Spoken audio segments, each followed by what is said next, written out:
McCarter.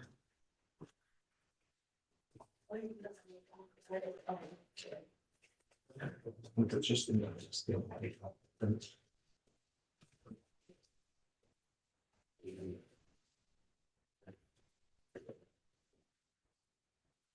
I don't believe they were looking, but they just had it in that statement. I mean, how do they know that they're stealing? I mean, they're not clairvoyant. The suspects were observed by the management, There we go. selecting the merchandise, placing them into the basket. Okay, but that's just. So at that point, they pass all points of same without, Yes, Your Honor. And then they exited passing all points of sale without paying for the merchandise. So they Yeah. observed placing the items and then passing without paying. got it. How much was it? $202. Okay. Mr. McCarter, I'm going to find that there's probable cause to go forward with your case. As a condition of your bond, you're ordered not to go to any HEB whatsoever for any reason. This is not a revolving door. Do not pick up any new cases. Do not violate bond conditions. If I have to put you in jail, there will be no more PR bonds. Do you understand? Okay. How old are you, sir? We will, do you need a court-appointed lawyer? Or you have the ability to hire a lawyer? Okay. What do you do for a living? I'm working. You're working now. Now I'm working in the first. Are you actively enrolled in trade school? Are you thinking about trade school? Are you? Yeah, I think I'm you my personal case. So what are you doing now? So next Boston.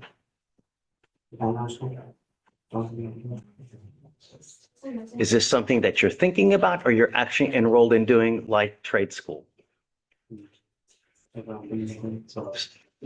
What I want to know, you're 19, you didn't graduate high school, you're sitting at home. Are you doing anything productive? What the heck are you going to do with the rest of your life, Mr. McCarter? This is not a good way to start. At some point, you need to start thinking about the future. At 19 years old, most people have at least some kind of trajectory of where they're going to go in life. Really, it's time to shape up and I want to see some kind of progress. You must either get in school full-time, trade school full-time, or get a job full-time. You don't get to play at home and Xbox all day while everybody else gets to pay for everything for you. It's not going to happen. Do you understand? As a condition of your bond, you are ordered not to consume alcohol or illegal drugs, and you will be tested. If I find that you're using illegal drugs, including marijuana, then likewise, you will go into custody. I'm telling you now that you're going to get tested. It's not a matter of if, it's a matter of when. On day 50 from today, you will be tested. Do you understand? So if you put something in your body and you don't know what it is, it's probably not a good idea. A lot of this life is who you hang out with. Do you understand? There's no mistakes. There are choices. You either make a good choice or you make a bad choice. And a bad choice may land you with me. And if you don't have anyone to pony up $10,000, $20,000 for you, you will be stuck like Chuck for who knows how long. Do you understand? In 2 weeks, you will be back here and I want to see some kind of proof of where you're heading, either enrollment into trade school, job, or some kind of school, and nothing on the bar napkin, something on legitimate letterhead that you're actually doing worthwhile. Do you understand? Okay. Do you mind giving an application? I'm gonna have you sign a receipt and then I'm gonna have you meet with pretrial and then we'll see you in 2 weeks.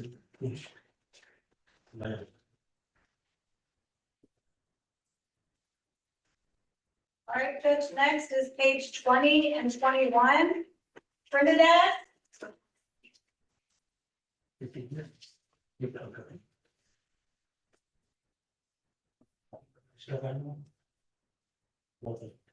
ahead and see it on the phone.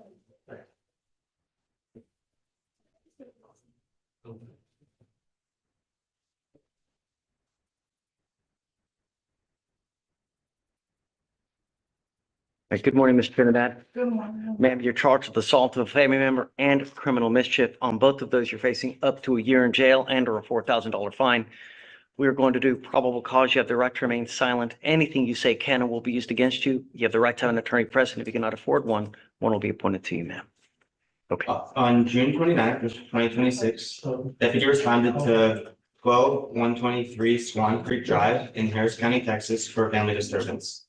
Witness one, Victor Sanchez, stated his stepdaughter, the defendant, was breaking items inside the house and assaulted her mother. The complaining witness, Aneve Barnes, stated she told the defendant that dinner was ready, at which point the defendant became angry, threw food, grabbed complaining witness by the hair, spun her around, and pulled her to the ground while continuing to pull her hair. The complaining witness reported pain and had visible redness and scratches on the right side of her chest. The witness one separated them, after which the defendant walked through the residence, throwing items and breaking multiple dishes, a table, and the Samsung TV. The complaining witness and witness one estimated the damage at approximately $1,800. The defendant was identified by his Washington driver's license and previous booking clerks. Does this say whether alcohol or dope played a part? I'll actually. I'd like to know, do you mind reaching out to the complaining witness to see if there's any kind of issues, alcohol or any kind of dope, and then so that we can actually Yes, Your Honor. get a kind of grip on what's going on? Yes, Your Ms. Trinidad, and then do we know whether they want to have contact or not? We have not spoken to the complainant yet, Your Honor. Ms. Trinidad, I'm going to find that there's sufficient probable cause to go forward with your case. As a condition of your bond, you were ordered not to consume alcohol or illegal drug. You will be randomly tested. I want you to understand that I'm going to protect my community at all costs. I don't care who you are. I don't care how old you are, what color, your gender. You endanger my community. It's just not going to go well for you. I have no problems putting you in custody with a $2 million bond. Do you understand me? Yes or no? Yes. I don't know whether the complaining witness wants to have contact with you or not. Until that point, I'm ordering you not to have any contact with this person. I like to follow the wishes of the complaining witnesses. There is a protective order that has been issued and you need to get to know it. If you violate the protective order, they can file additional cases against you, including a violation of a protective order, and that is the capital murder of misdemeanors. Do you understand? How do you support yourself, man? I'm unemployed at the moment. I've been unemployed for the last 3 months. I was doing, break, taking a break at my parents' house. I used to live by myself before that. Okay, it's time to get a job. When people have too much time on their hands, they become self-destructive. It is time. Also, when you have. Stop, just stop. I will appoint you a lawyer today, but you will be back in 2 weeks and I want to see what you have done to get a job. If you've done nothing, it will not go well between us. Do you understand? You got out of jail because we gave you a free bond. It's not a revolving door. If I have to put you in, there will be no more PR bonds for you. You understand? Absolutely. Okay. I have an affidavit on file already, so if you don't mind appointing her a lawyer, and then we'll see her back in 2 weeks. I'm gonna have you sign a reset. We'll meet with pre-trial free bond conditions, and then we'll have you back in a couple of weeks. Thank you, Your Please, Honor. ma'am. Cavazos, Judge, that's it for now. Okay. Have you heard from Mr. Flood? 9:30?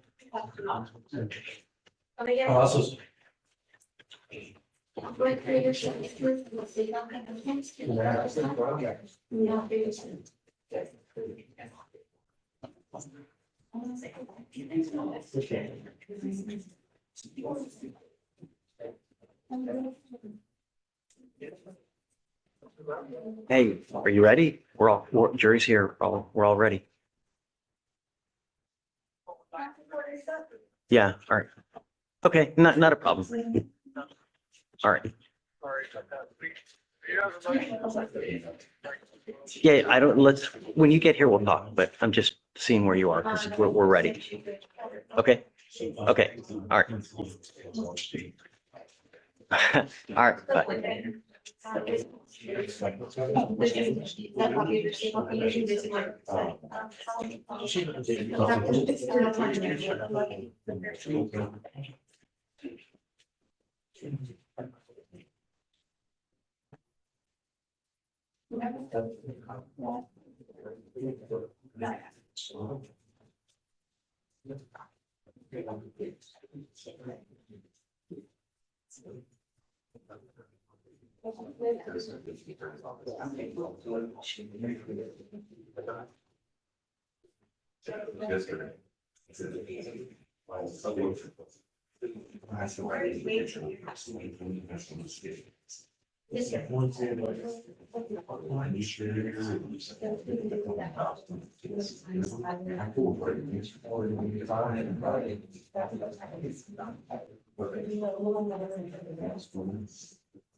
That's it.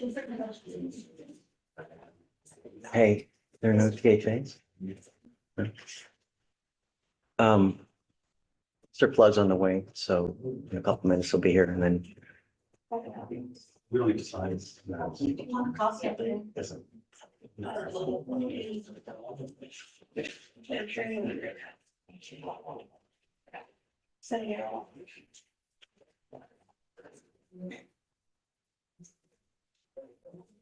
Now before reset, Okay.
Hi, good morning.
no, I think they don't request.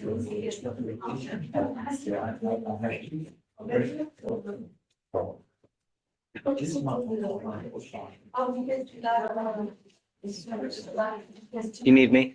Yes, please, Judge. Talk to me. I spoke to the chief. We did get confirmation of their experts' availability on Nichols for August 24th. Okay. Yeah, yeah. Okay. Sure. I will Yep. get that date. We'll set it Thank you for very that. much, Judge. Okay, for sure.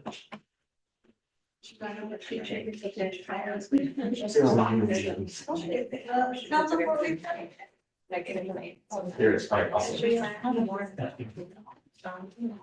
Yes.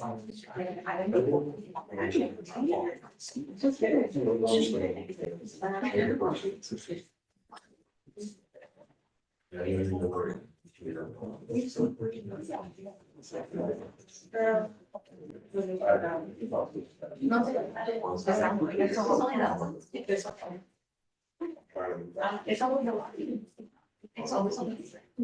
so Miller is discovering something. What is it? Just.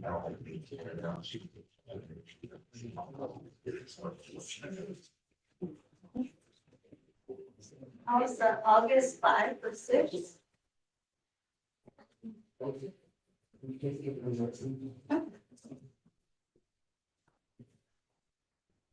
They're over the controls. 5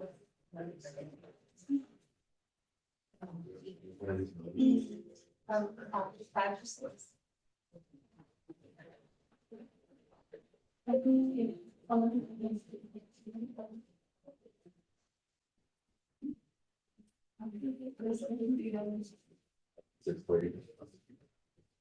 And the other one is that?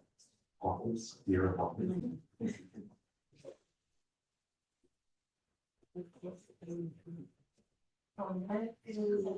No, it's still listening, correct?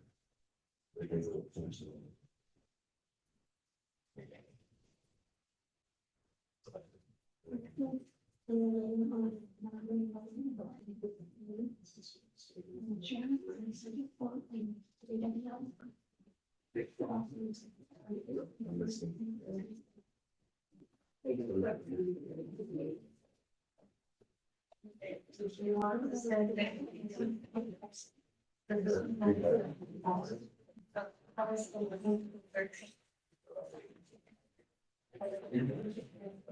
That's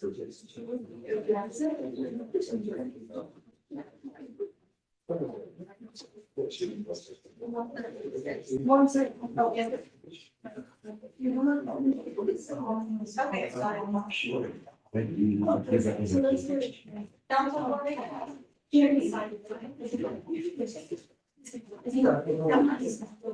Guys, we're about to start trial. So if you need to use your phone, if you have to do anything that requires noise, please step outside. We are bringing a jury in about 5 minutes, please. You need to talk to me now. We're about to bring a jury in. Okay, Arlo, AREVALO. Okay, Remember, he was accepted as a PT for 15 minutes today. We submitted his non-driving after this, if you could continue expensive. okay, we're sending him now. Okay, so we'll give you a couple weeks. Okay. So, PONCE. Okay, For him, everything is submitted, he had his appointment on 7/2, so just lawyer proof of device, which is waiting. so let's just wait for the supervision order. Everything else is done. Okay, let's just hold on it. I'm not going to reset it till we, Okay.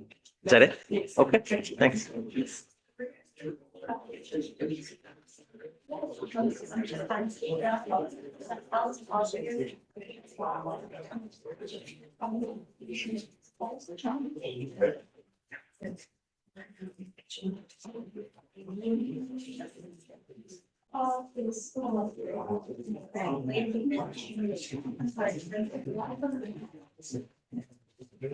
Ramon, are you here? Yeah, okay. Mr. Flood, Yes, sir. did you want to talk about something prior to bringing the jury in? Yes. Ms. Shaw, Brasky filed a Can I borrow motion you? in limine, and I think she's gonna address it. Okay. If that's okay. Ms. Brasky, are you ready? Yes. Okay. I say this for him. She found here. And they're still looking.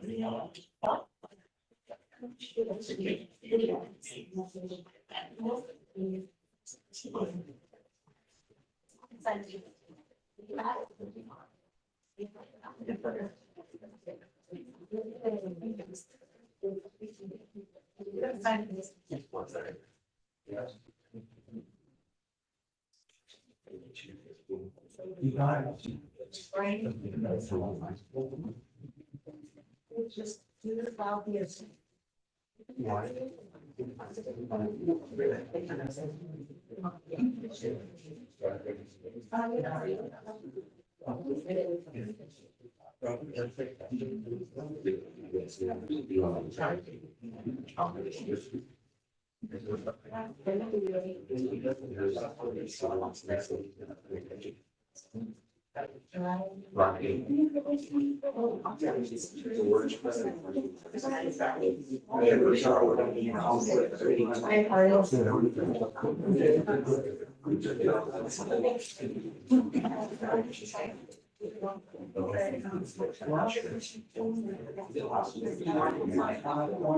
Oh, great.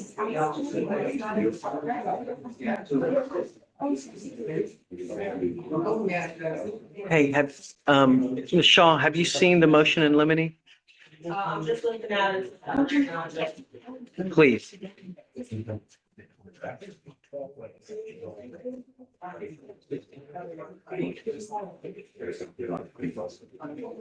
Deputies, anybody who wants to watch can stay in and watch, just no phones. Okay.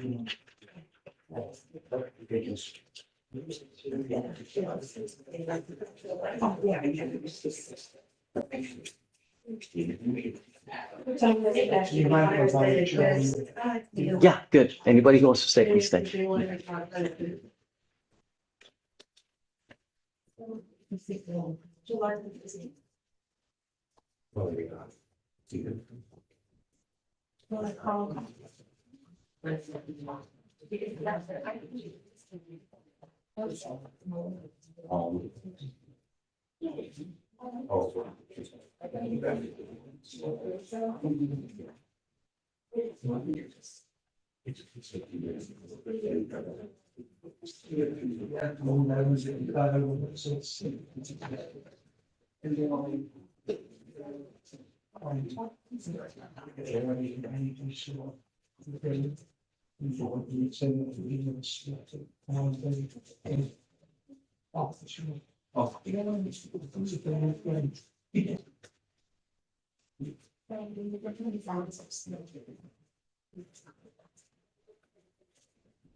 Okay, guys, you ready? It's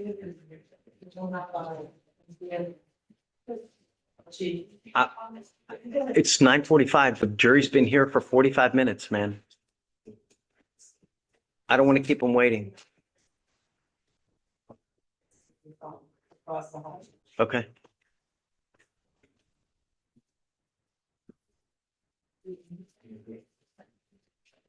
Did you just file this motion in limine or has it been on file? Mr. It was on file yesterday. You say you filed it yesterday then? Yes. Okay. Thought they used to do that. I think for my emails this morning, I think it was accepted this morning.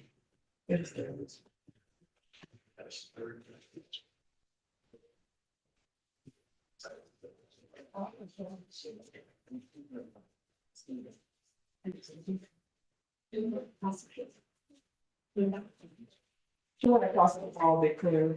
But it's changed. Why are they not here coming in? That's a good question.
How soon? I'll get an update. But at least let's talk about the motion in limine while we wait, so we don't just let them sit and stew for nothing. And then when they get here, then we will start. But they're waiting on a chief to come for trial, but oh, at least we can start talking about the motion in limine. It's your motion, so what would you like? Oh, are we, guys, we're going on the record, please, no talking. All right, we are back on the record in cause number 2565785, State of Texas versus Jaime Cruz Jr. We are currently in trial now. Defense has filed a motion in limine. Go ahead. Yes, so the motion kind of speaks for itself. So first, the first one on here is personal knowledge.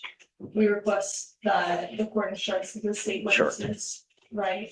To only speak about things that they have personal knowledge of. And specifically also relating to scientific tests or anything that somebody's not qualified to speak about. So, Ms. Shaw, you've had an opportunity to look at this. Yes, Judge, I'm getting to number 5, but. Well, the first one, I think The that first they're one is fine, Judge. right. I mean, it's a given personal Yeah. knowledge. Um, Also, I think on undisclosed statements, backdoor hearsay. Sure, comment on the accused silence. The only one I saw that kind of threw me for a loop is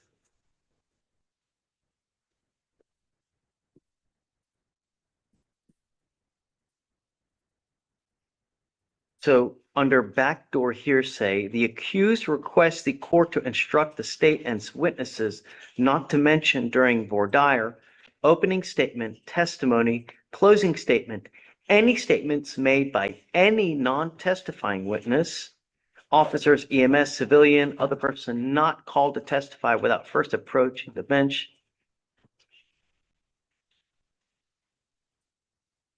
Maybe that was up. Hold on.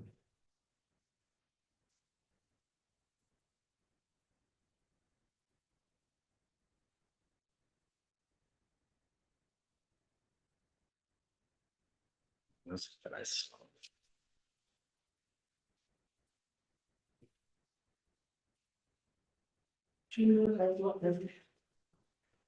But do you have any problems with any of them?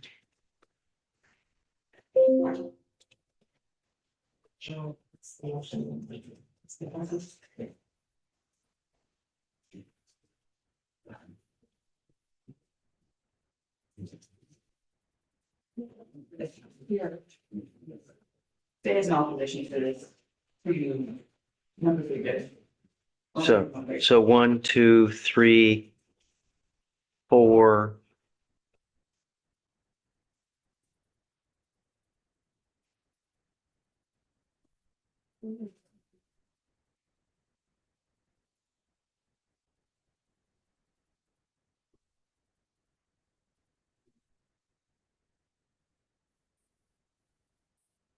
I mean, I have no idea what's on the video, but yeah. So you're okay with me granting those then? Yes, sir. Okay. Obviously no toxicology results because we don't even know yet if tolerance, intolerance.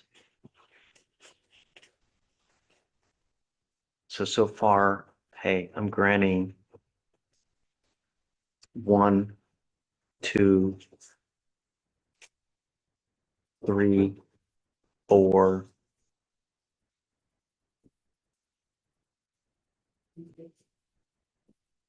Five and 6, Judge. 5, 6. I guess 7 and 8. 9 doesn't apply because we've already.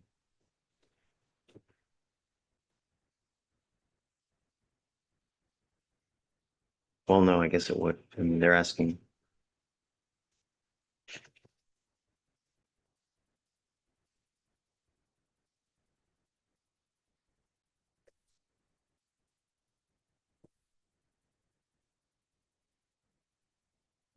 Just for clarification on 7, do they mean the mention of tolerance, or is it just the way that it's reading? The scientific theory of tolerance, that some people can be tolerant to alcohol.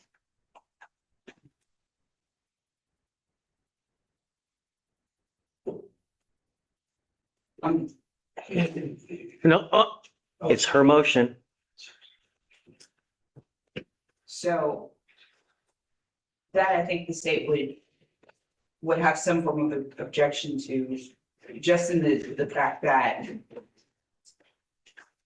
the state should be able to talk about just to mention tolerance, not in not in regards to the blood alcohol concentration, but just in the mentions of whether someone can be tolerant to the effects of alcohol. But and I guess I'm a little confused with I guess here it's asking if in the event that you want to get into it, let's have a hearing to see whether we should or not allow it. So if you feel the need that it's going to come up, just let us know and then we can stop and just have a brief hearing on what you'd like to get into and why. And then I guess we can just have kind of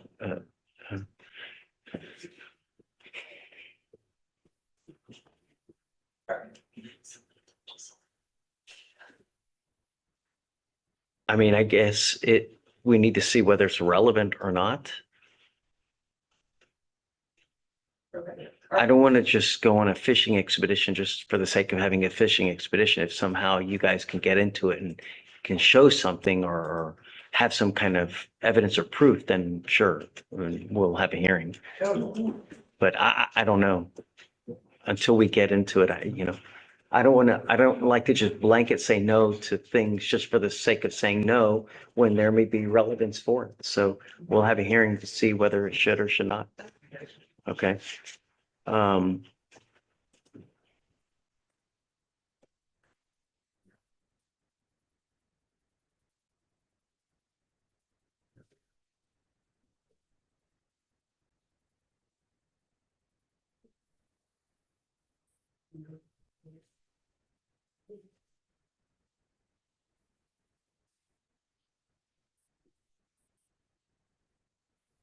it is fine, Judge. Okay. And mine is fine, Judge. What was that? 9 is fine. Okay, I think that's it. All right. So I think we're ready, right? To bring the jury in. So just 5 minutes for opening and then we'll start with your case in chief. Yeah, sure. So just quick opening, 5 minutes for opening. Thank you, Judge. Okay, guys, are you ready? Yes. Okay, with you guys, who's doing opening? You're gonna do opening? Okay.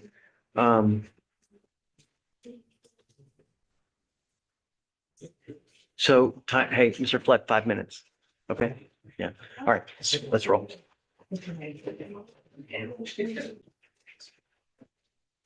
Are you doing opening? Are you opening? Yes. Okay.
All right, for the jury.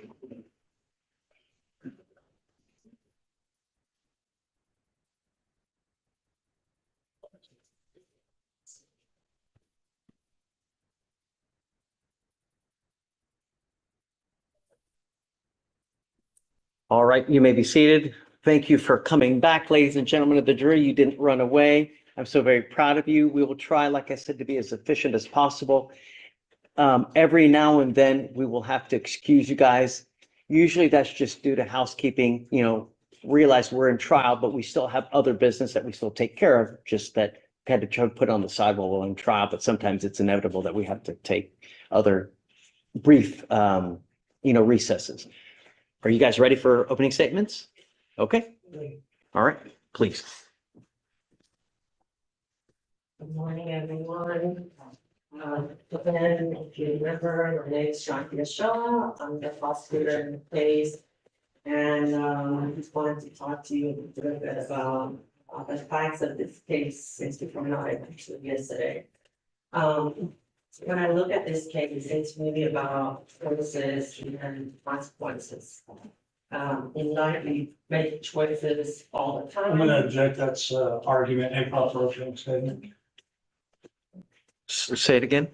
Choices and consequences, Judge. We make choices every. Overall. You may continue. And the consequences of our actions, most of the time it affects us and the people that are closest to us. When it comes to driving, however, our choices and their consequences affects everybody on the road, right? It's not just us. When we choose to disregard traffic signs, when we choose to speed, it can have an effect on anybody who's on the road.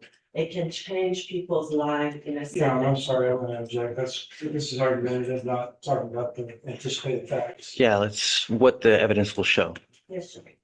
In this case, the evidence will show you that the defendant on May 24, 2025, decided to get behind the wheel after a night of drinking.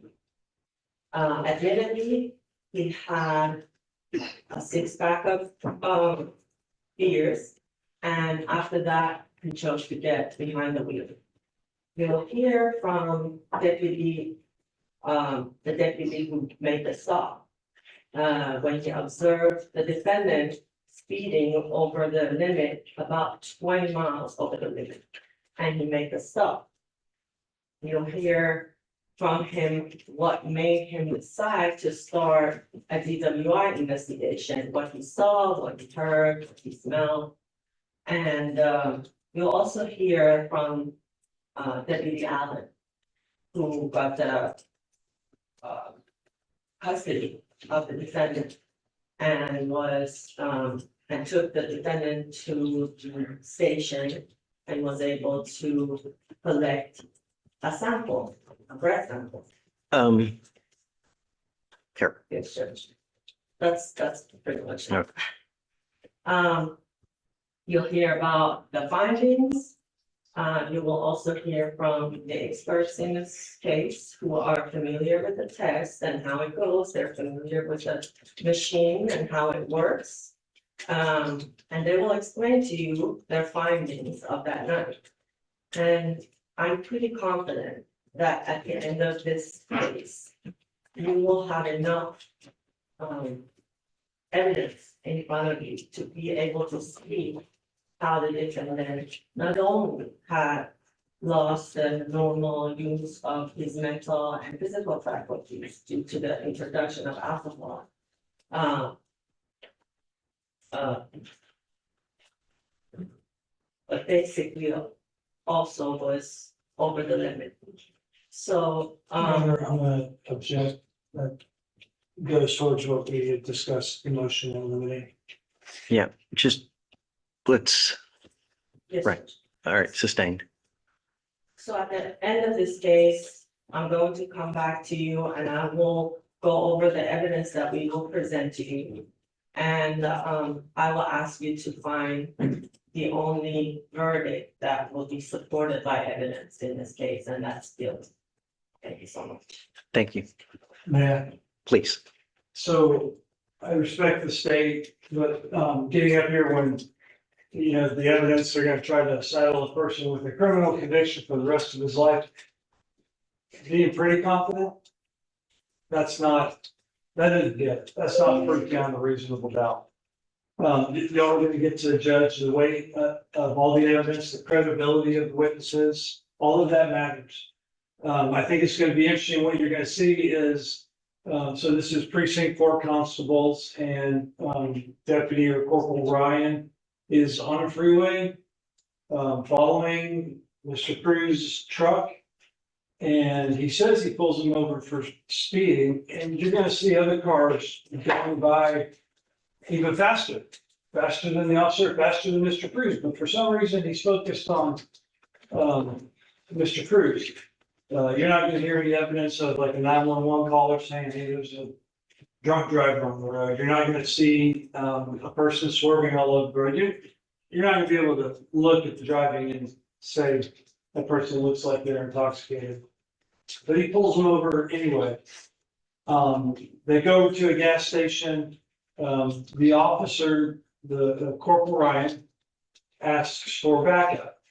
I think you'll hear common practices. You call for like someone to come out to do the DWI investigation. You call for backup, like a special person, and 3 other constables show up. And he chooses to go with Deputy Perez. And I'm anticipating you'll hear from him. And he's supposed to be the guy that's the DWI guy. And I'll let you hear what he has to say and all about his knowledge. But Deputy or Corporal Ryan is the one that actually does the tests. And you'll get to see this on video. I'm very confident that there's nothing about this video of an individual doing these unnormal, kind of awkward balancing tests. There's nothing on there that you're going to look at and say, I can tell for sure that person is intoxicated. That's not this case. Nobody falling down, no vomiting, nothing like that. That's not this case.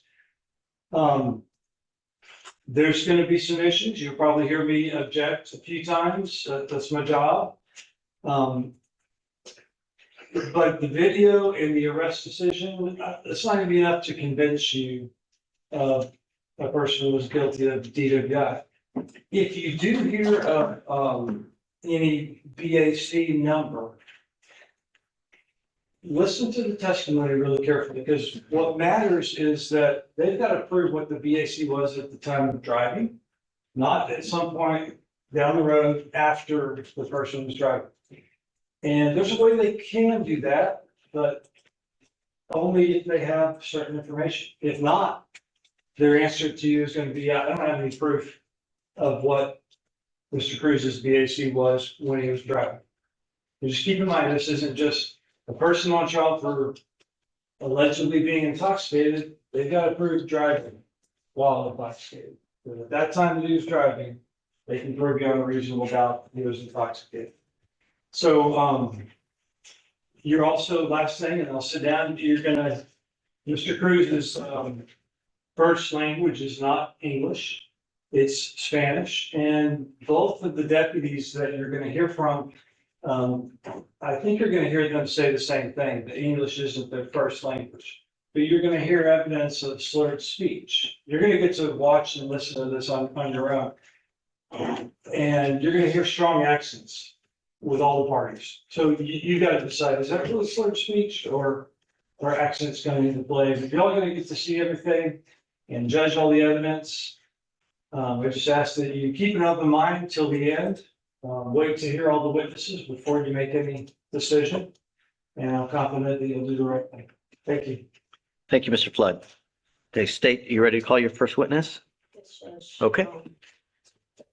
State Falls, Officer Zachary Ryan. Did you say Ryan? Officer Zachary Ryan. Okay, guys, want to grab me? Yeah, I'd like to invoke the rule. Okay. Guys, the rule is invoked. Are there any witnesses in this case in the audience? No? Okay. All right.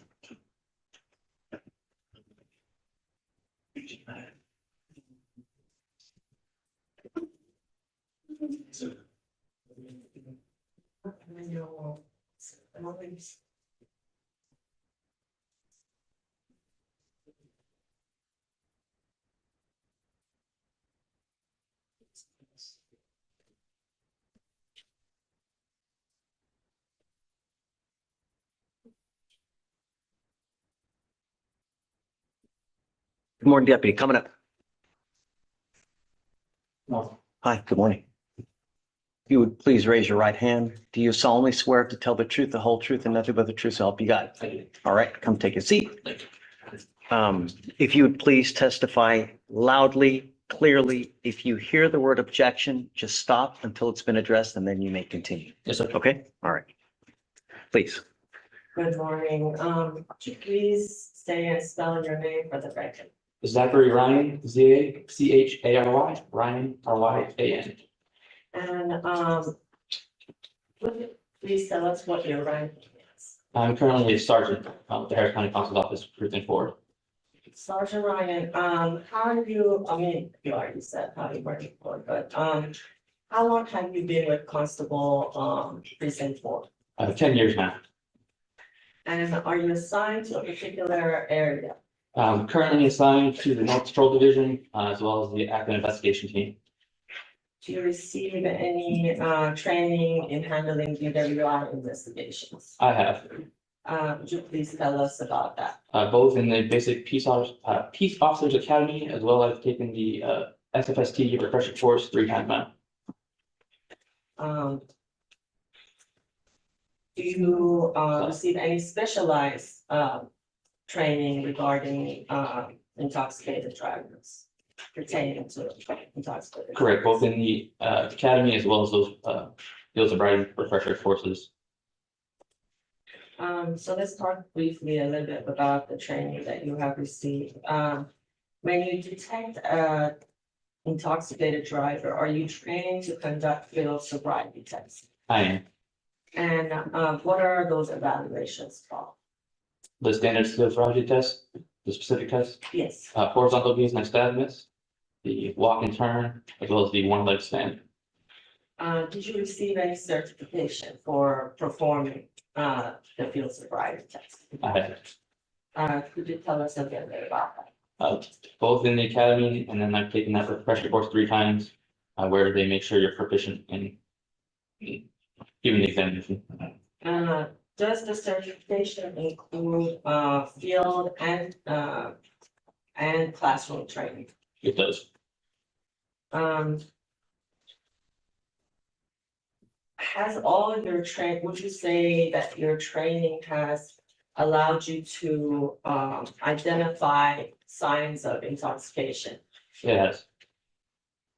Now, let's talk about identifying intoxicated drivers. Can you approximately tell us how many times you conducted evaluations on people suspected to be intoxicated? I don't have an exact number, I'd say probably hundreds of times. In your experience, what are the classic signs of intoxication? On a person themselves? Yeah. The odor of alcoholic beverage, bloodshot eyes, unsteady on their feet, difficulty using their hands to, manipulate things like with their wallets. What are the physical signs? I think we covered it, right? So when you come across someone exhibiting these signs, what are you trained to do? If there's possible intoxication, I would have them step out of the vehicle and see if they would perform field sobriety test. And what is the purpose of the field sobriety? Trying to determine their level of intoxication. Have you ever pulled someone over where they asked them to perform a field sobriety test and determine they're not intoxicated? I have. Would you tell us ballpark how many times that has? I'm sorry, say it again. Would you tell us ballpark maybe how many times that has happened? Your Honor, I'm gonna object to the relevance and bolstering regarding people that he hasn't arrested. Yeah, let's stick to the case at hand, please. Sustain. So I want to direct your attention to May 24, 25. Were you on duty that day? I was. And what shift was that? I worked on a regular shift. I worked on a regular shift that ended at 10 p.m. and then I started at the 23rd on 10 p.m. I started the GWI initiative shift, which went through 6 a.m. Were you in uniform? I was. And were you in a patrol? I was.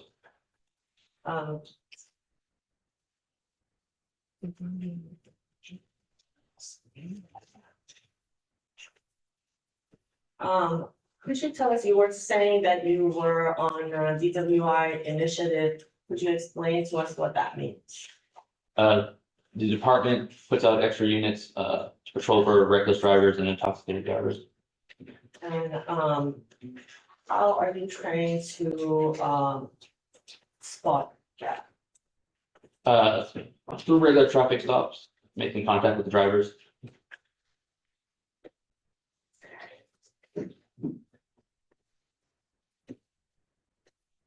Do you need specialized training to be on that? On the particular type of DWI initiative? You just have to be trained in this practice. So while you were on patrol that night, what drew your attention to the defendant's vehicle? The speed. Do you remember what type of vehicle it was? I believe it was a Chevy pickup truck. And is that a motor vehicle? It is. Do you see the driver of the vehicle in a court today? I do. Can you point him out and an item of clothing? White button-down shirt with a blue tie. On a record reflect that the witness has positively identified the defendant. It will reflect. So when you observe the defendant's vehicle, what street or highway were you trapped? We were on the North Freeway, I-45. And is that a public place? It is. Even there's down place. It is. What was the speed limit on the roadway? Supposed to be under 65 miles an hour. And could you see posts that have the speed limit clearly shown?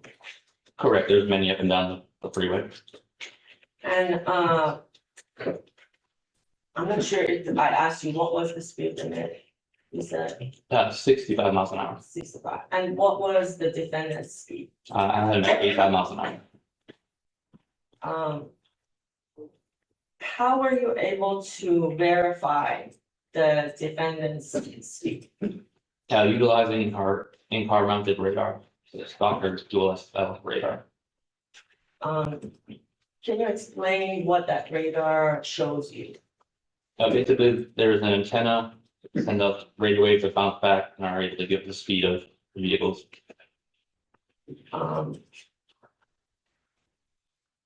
And what did you do at that point?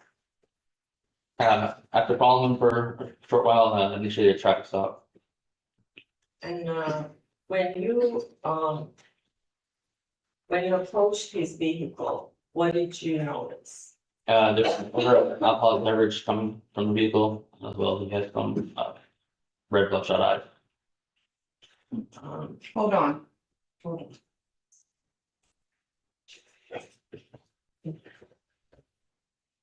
on. Yeah, they're not punched in this. Yes, please.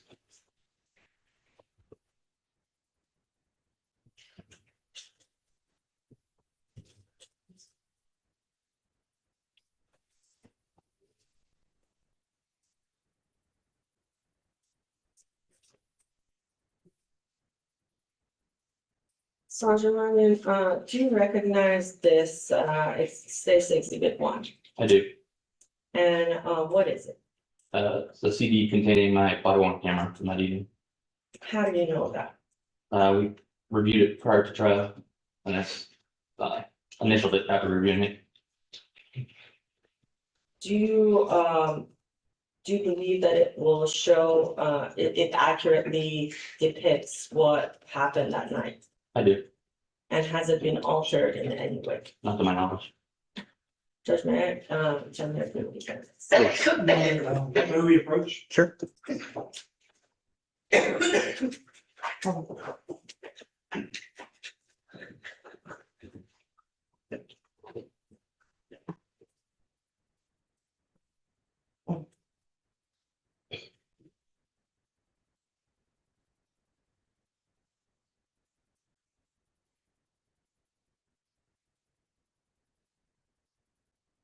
Go ahead. To object this video can be. But I'm using this particularly.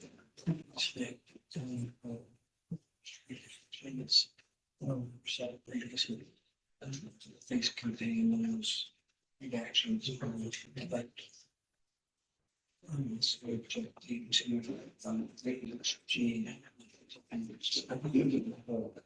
Raising emotions. Okay, so we can, we'll have a hearing on the HDM and everything. Let's just talk about the video at the moment. 'Cause, I mean, we can get into everything prior to the SFSTs, but which videos we have there that you're trying to make? Is it the one that's with redaction? It has the election. No, but is it, does it have the redactions that he's talking about? Yes, It does? You want to take a look at it real quick, just make sure? Yes. Okay, how long does it take? And how many redactions are there? 5 parts. 5 parts. So how long do you think can it give the jury today? That long? Less, not up to as fast as I Mm. Okay. Hey, do you mind taking the jury out for 5 minutes? Okay. Sorry, ladies and gentlemen, there's a jury. We just had the housekeeping matter. Give me 2 minutes and then I'll have you brought right back in. All right, for the jury. Don't go.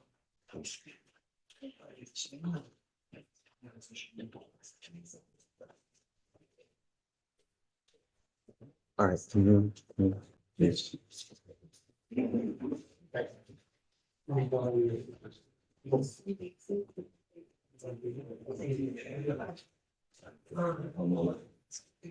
Remember.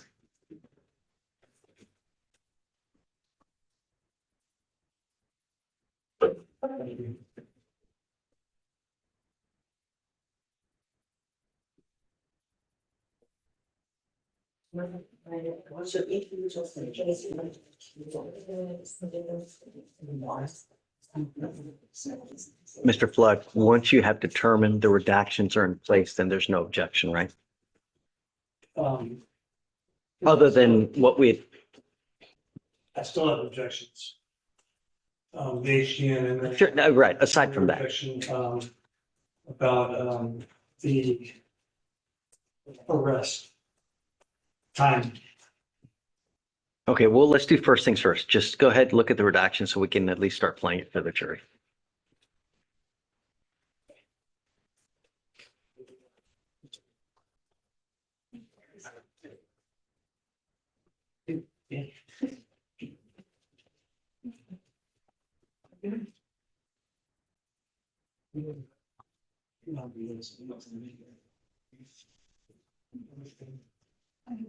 Ms. Shaw, does this witness administer the HDN? The whole field, so. Okay.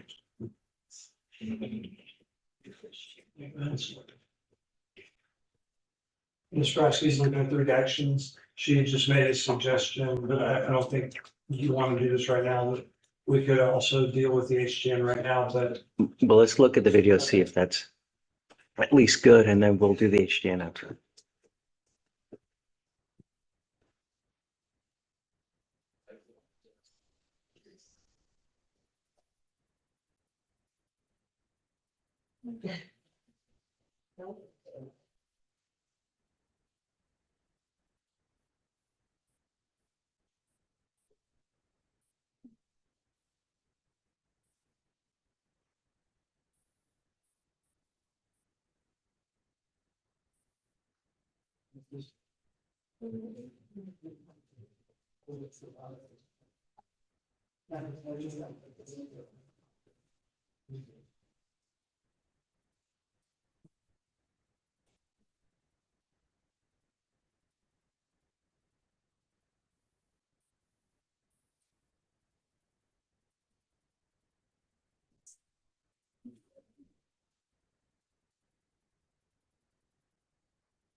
Overall, council office, do you have your insurance?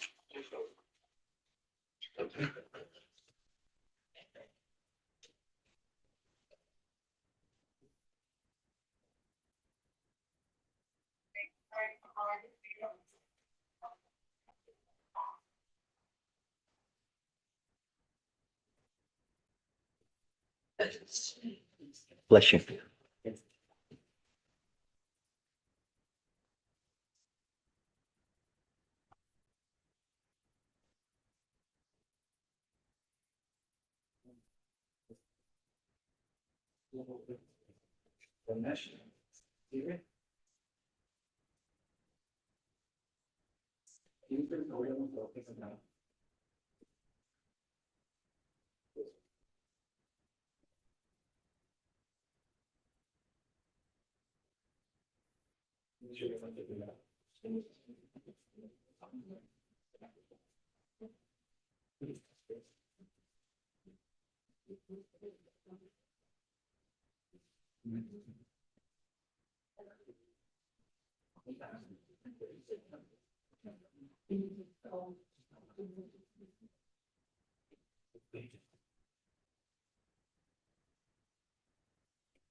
And right side.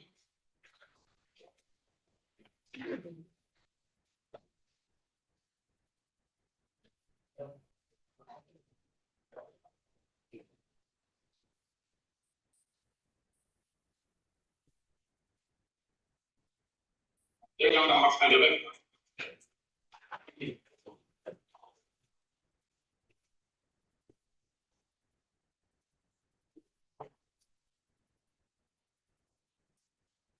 Want you to take your left foot, put that line, foot on the line, okay? Take your right foot, heel.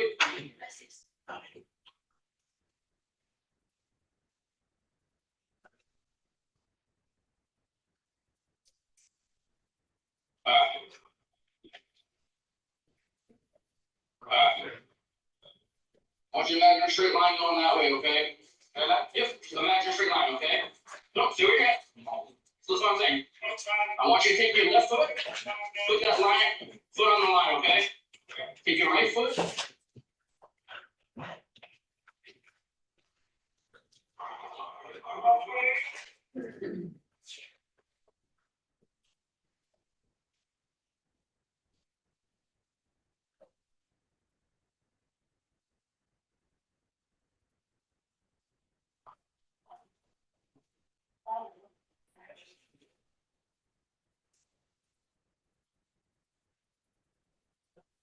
Come over here, sit on my push button right now.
Okay, Judge, we don't have any objections regarding the redactions that were made, other than I'm still objecting to the. Okay, you want to do the HDN now, so we can just get it done? Yeah. Okay, Okay, so take a few minutes. but- I understand, but might as well be efficient, right? Okay. All right, Ramona, you ready? Yes, sir. Yeah, okay.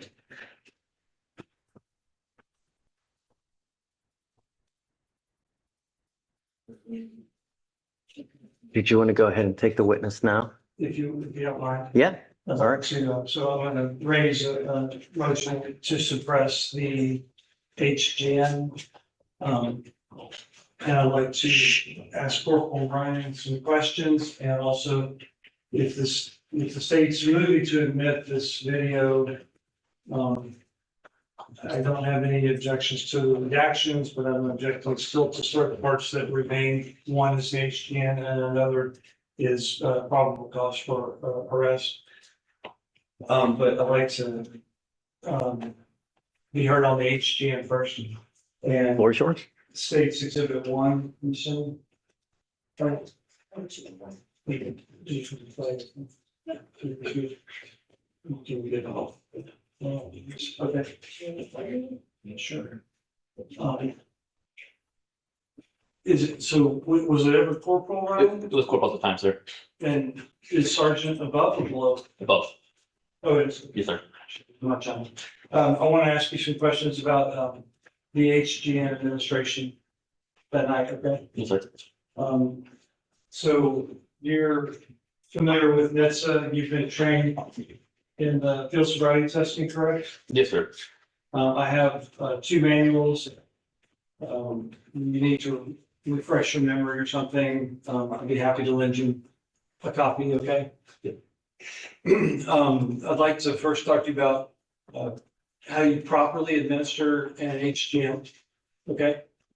And then compare it to how you performed it on the occasion in question on May 24th, 2025, May 24th. Yes, sir. Okay, so NHTSA, National Highway Traffic Safety Administration, that's NHTSA, that's an acronym we use to, we talk about the governing body that is authoritative on the subject of field sobriety testing, correct? Correct. And then in your training, you received a training manual, and that manual is authoritative on the subject of field sobriety testing? Yes, sir. How to administer the test properly? Correct. Okay, and there's three standardized tests, right? Correct. And only three that have been validated, right? Correct. And that's the HGM, the walk and turn, and the one leg stand. Yes, sir. So standardized meaning that, so for these tests to have been proven to be valid, they must be administered in the standardized manner, correct? Correct. Everybody does them the same everywhere, right? Yes, sir. It's not just Corporal Ryan's way of doing it, it's the NHTSA guidelines, correct? Yes, sir. And if you, in order for the HGM to be valid, it must be conducted in accordance with the standardized NHTSA guidelines, correct? Yes, sir. Okay. So I'm just gonna write down HGN. Can you describe for me what, for a proper HGN, what's the first thing that you do? The medical check. Pardon? We'll get him in stance first. Get them in stance, okay? Stance, so there's some things you do to qualify them? Or before you begin HGN, there's things that you do? Well, I'm talking about asking questions prior to. Yes, just, Yes, sir. so you get them in the stance. Perfect. What do you do next? Once they're in the proper stance, then you do the medical check. Medical, Medical check, people size, check arrest and nice items. okay. People size and resting the stagnus. Yes, sir. Okay, and then what else do you do? Then you move on to check for equal tracking. Okay, how did, you said equal tracking? Yes, sir. And how do you check for that?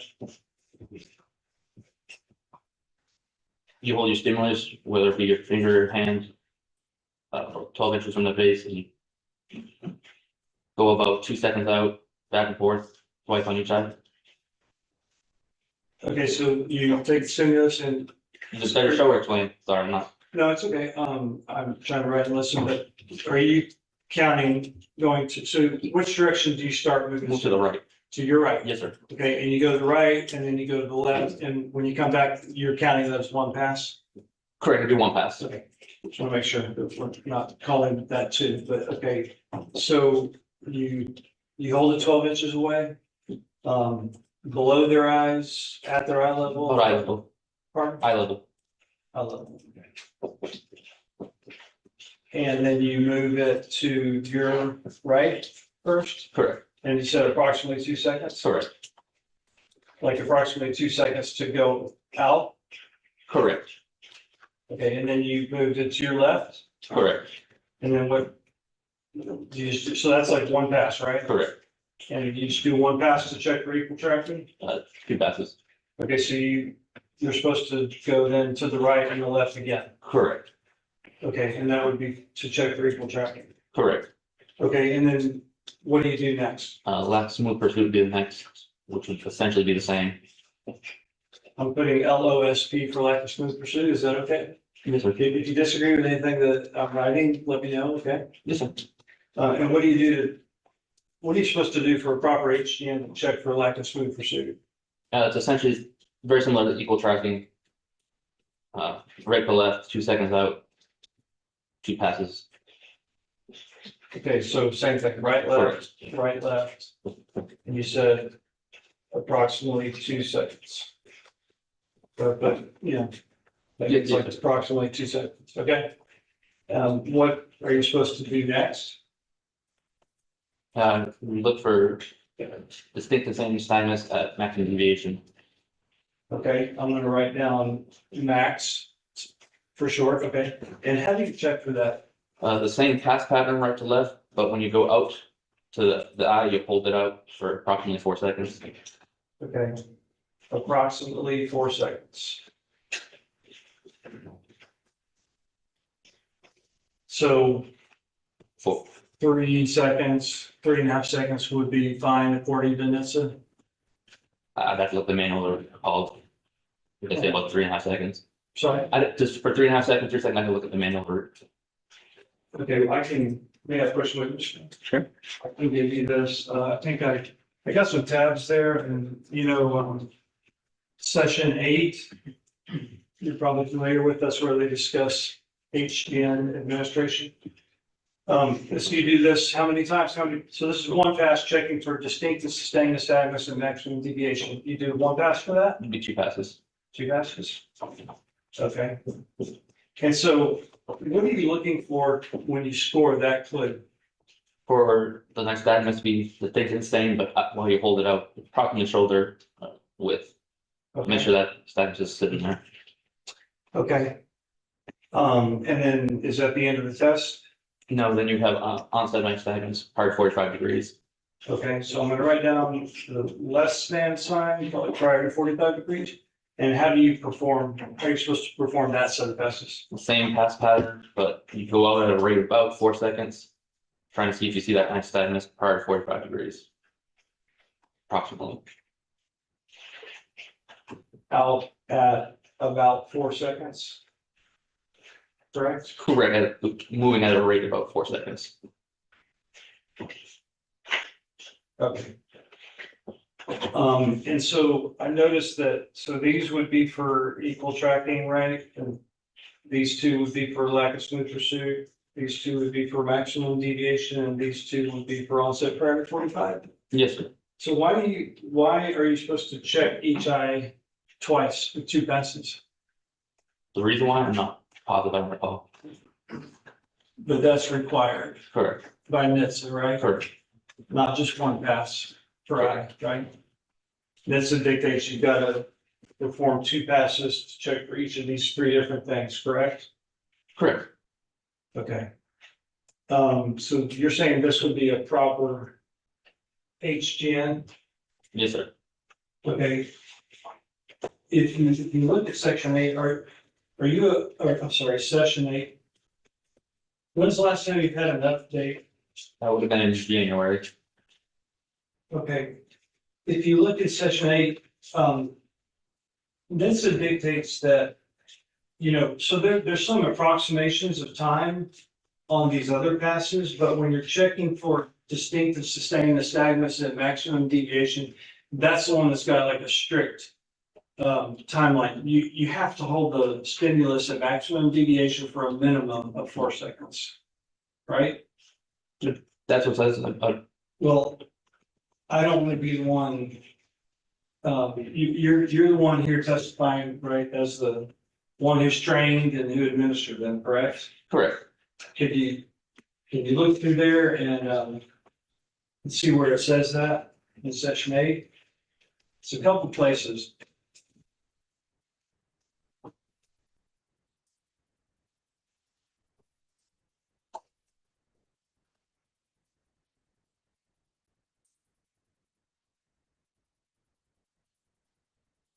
Mine's a little different than yours, but.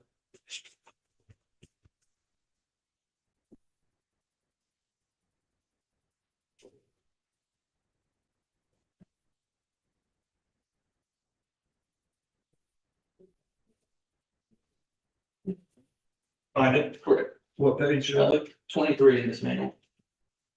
Session 8, page 23. Correct. Okay. That's one place where it talks about it.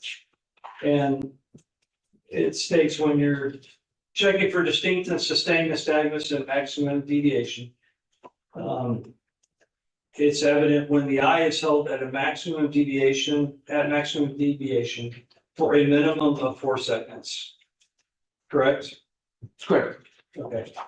And then when you go on, there's more instructions about how to, like a summary of the instructions.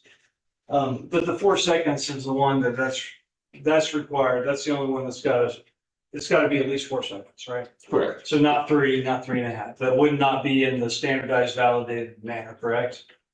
Correct. And do you know why it's 4 seconds?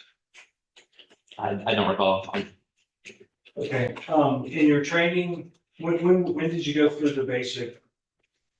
Basic Academy was, would have been the beginning of 2016, January through May, I believe. 15? 16, sorry. And is that where you received your NIST training? Correct. Okay, so do you remember them training you that the reason it's 4 seconds on max is because some people who are not intoxicated will exhibit nystagmus, distinct and sustained nystagmus at maximum deviation for a few seconds, but it'll go away after 4 seconds. Does that ring a bell? It does. Okay, so the reason 4 seconds is important is because if you only held it for 2 seconds, 3 seconds, anything less than 4, you might be counting a clue on someone who's actually not intoxicated, right? Correct. Okay. All right, and on this occasion, are you saying that you administered the HGM on Mr. Cruz in this manner? That's my recollection. Did you watch the video before testifying here today? Some time ago, this was. Okay. Did you have a chance to review your HGM administration? Yeah, some time ago, yes, sir. Did you form an opinion about whether you did it correctly or not? To the best of my recollection, yes, sir. I'm assuming your opinion was that you thought you did it correctly? Yes, sir. Okay. Your Honor, I'd like to publish states, has it been admitted yet? It is not. We're waiting for the redactions. Judge Marion, move to, admit state exhibit 1.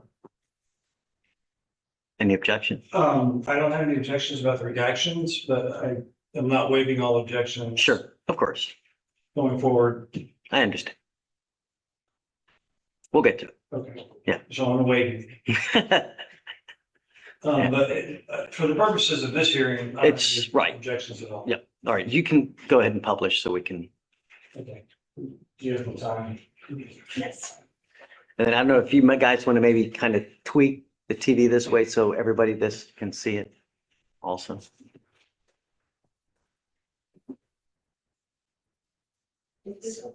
Sure, yeah.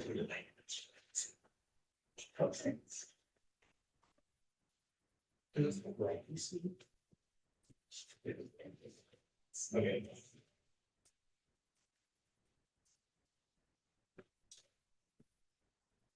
Yeah, Judge, I'm going to mark this for demonstrative purposes as defense exhibit 1.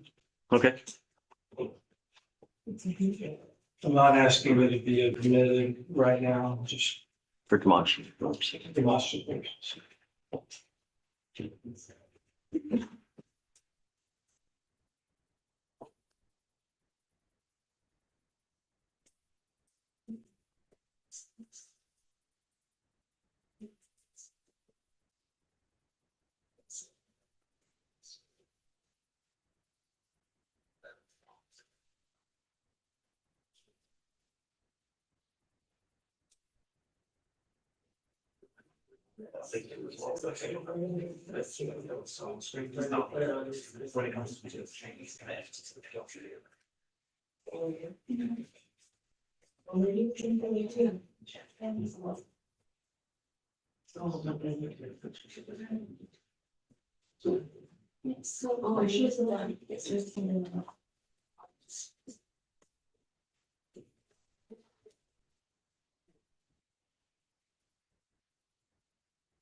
It's one button. It's one button.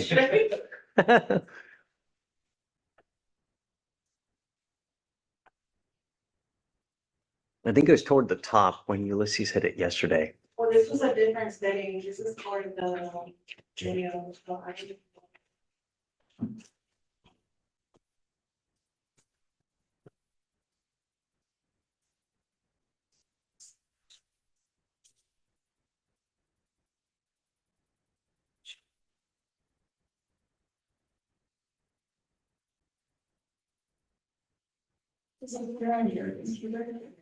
I'll watch it there. You want me to call him?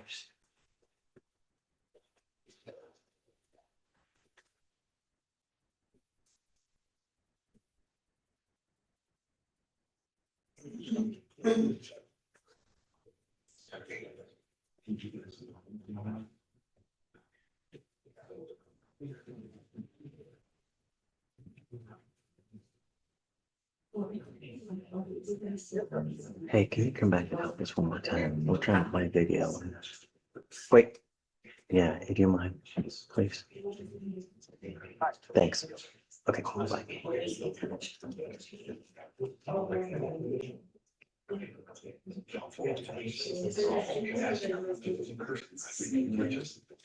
And don't, when you're done, just leave it so that we can have the jury ready when we get to the rest, please. Ramona. Did you call me?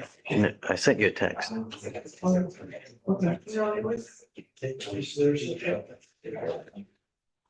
No, the problem is that information on this.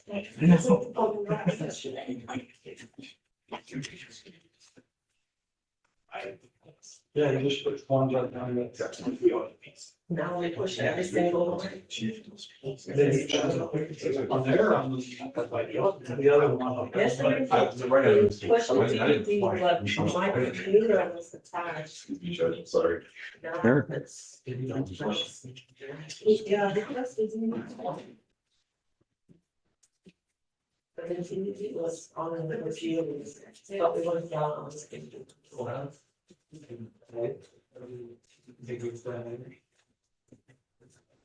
It's just, I don't find that. I don't know where the cord is that we need this. Yeah, she's got. Yes, it's plugged in, it's just not. Well, she tried to. Could you mind if we try plugging in? No, of course not. Is it on? On the space. Okay.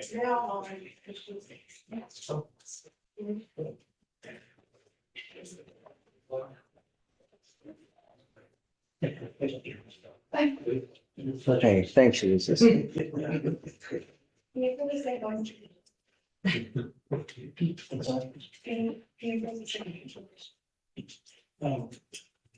Well, someone's not option go now. Okay.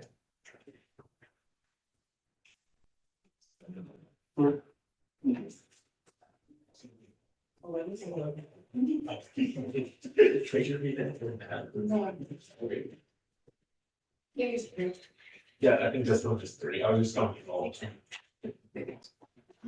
You can't.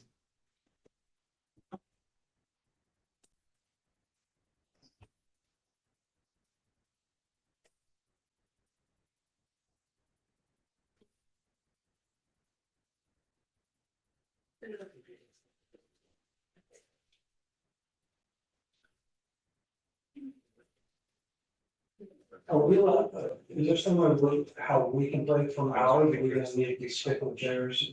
So we won't play. Well, we haven't played over here, but we said this input isn't compatible with this. It's not compatible with the Mac. Oh, yeah. The Mac doesn't work with the Mac. Oh, we're using a PC actually. Oh, is it a PC? Oh, yeah, then it should work. Yeah, in my cable, it should be fine. We had it do your one button magic like you did yesterday. Can try. Well, maybe, you can skip around for a few minutes. We're done. Oh, yeah. So it's 30 minutes.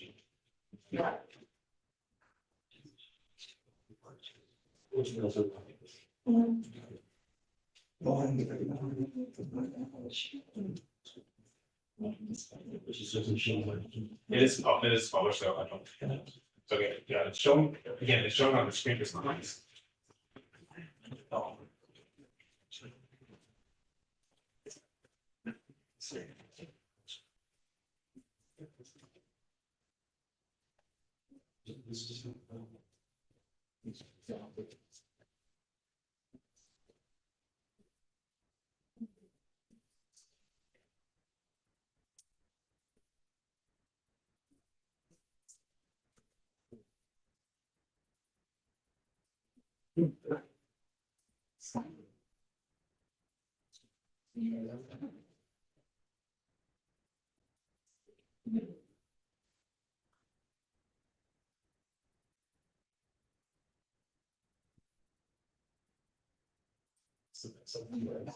That's technology.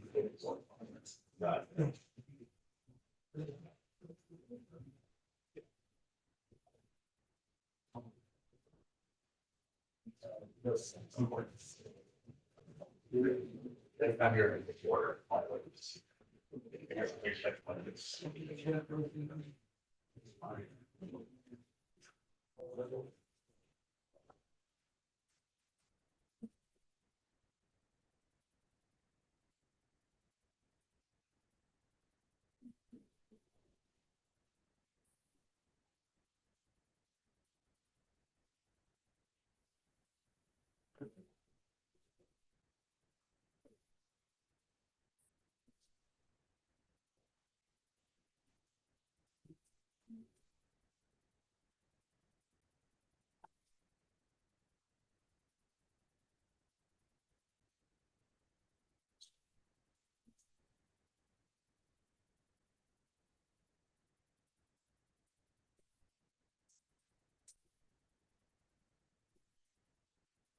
Is your computer not working?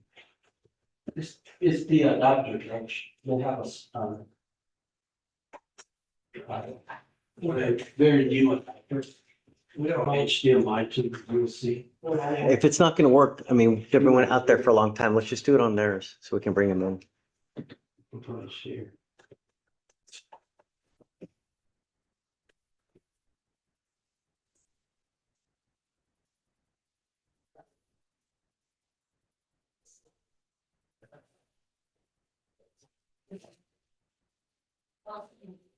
We only have these for this one, we have this one PC, so we won't have any technical issues. It's inevitable. So our devices are the too old to the screen section. To use the state, so you know. Yeah. We have like Mr. Pollen.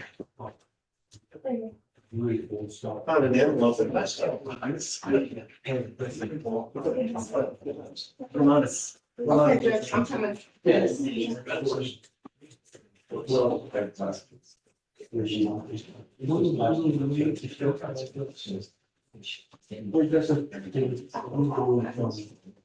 Nineteen eighty, 1990. Right, that's what I'm saying. So they're the two old. This is 2 years, guys, they have to be looked at.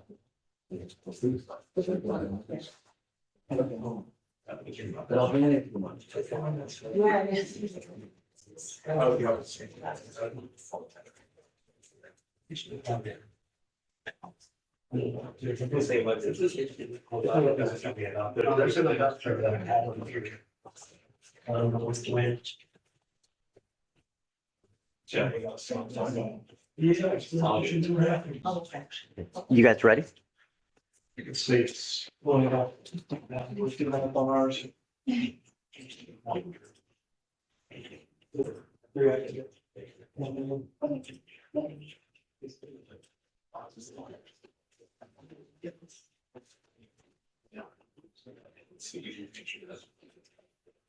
All right, wonderful.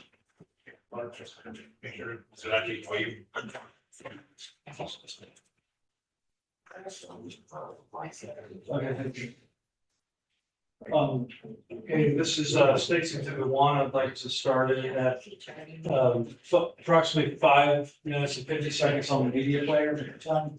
Shh. Okay, you ready? All right. Okay, you may continue, Mr. Flip.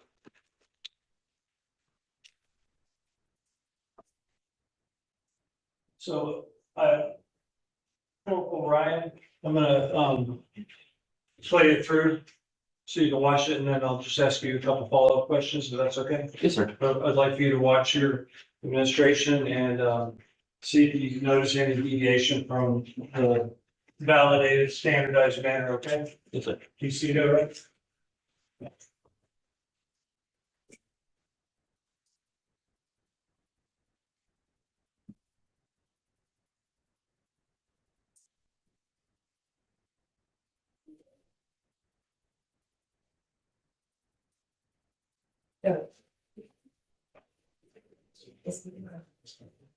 Just now.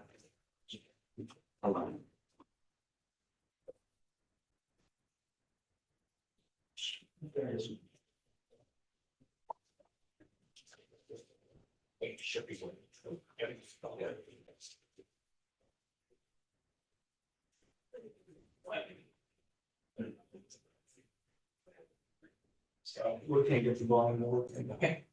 Sorry, what's wrong? Okay. Thank you, Jared. All right, sorry, I'm sorry. Kind of volume button that you need to push, because we're. Every time I hit something over here, it's just. I've it on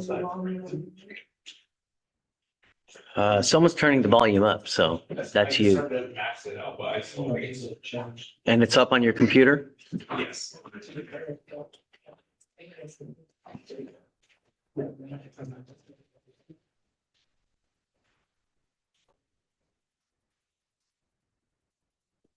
Give me a second. Let me see something right here. Hold on. But I'm turning it down so it doesn't blast because it's on full blast. Let's try this. Oh, just give it a second. God, dog it. This damn thing. All right.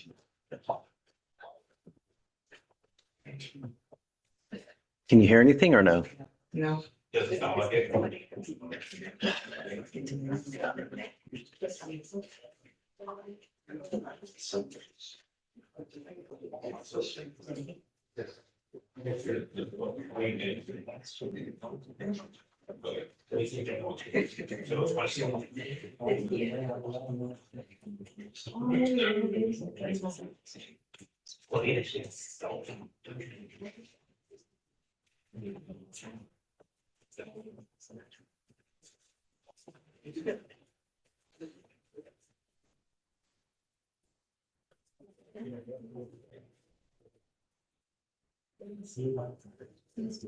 Just went off.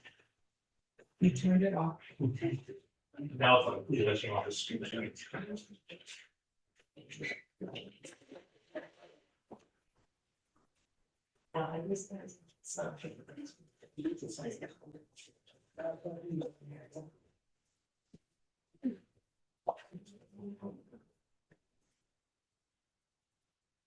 Right.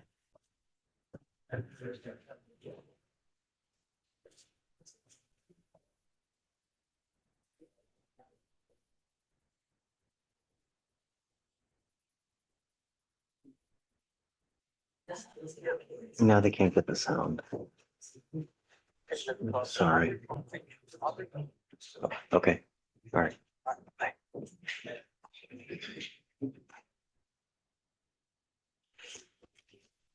This is ridiculous, man.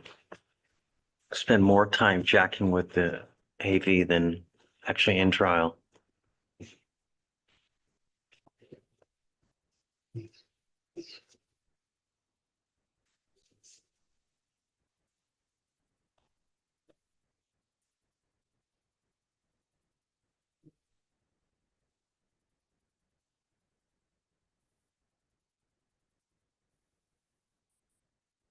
And you asked that C person if he could stick around.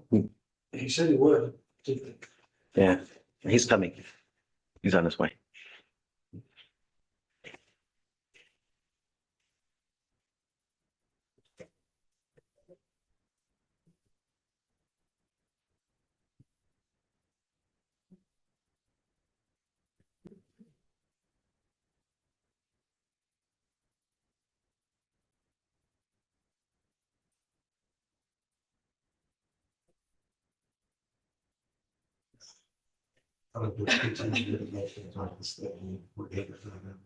Sometimes it's a long ago. Okay. Yeah. Yeah. Thank you. Sure.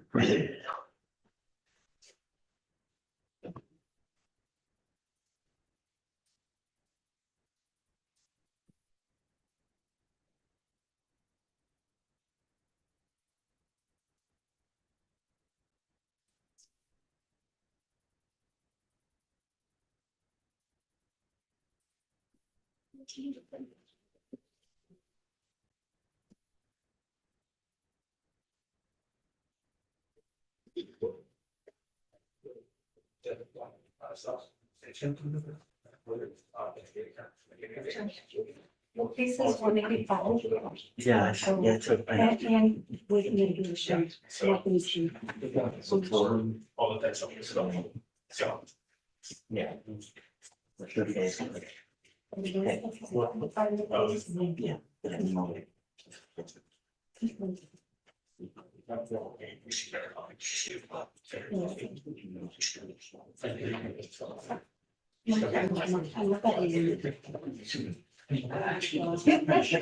Welcome back. There's always something. All right.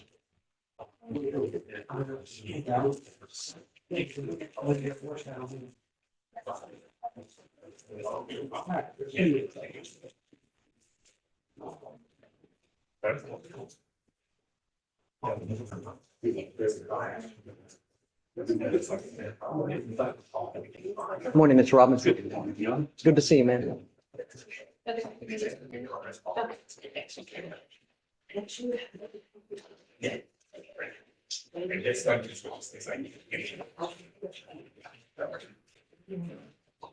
I'm so, but yeah, just gotta get to my first one, now it's gonna come over. But I'll wait for the text.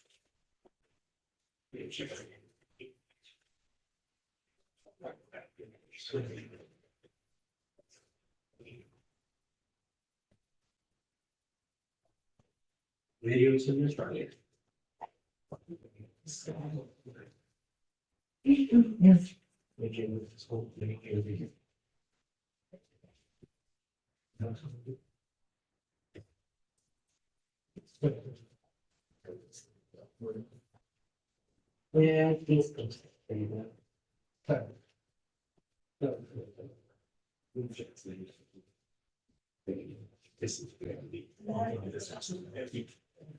Put that line, put on.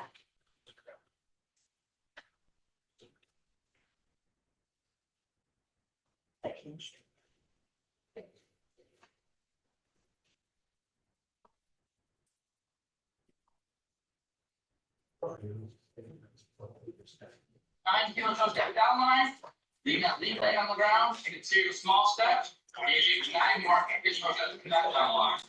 Okay, now it's like this. 1.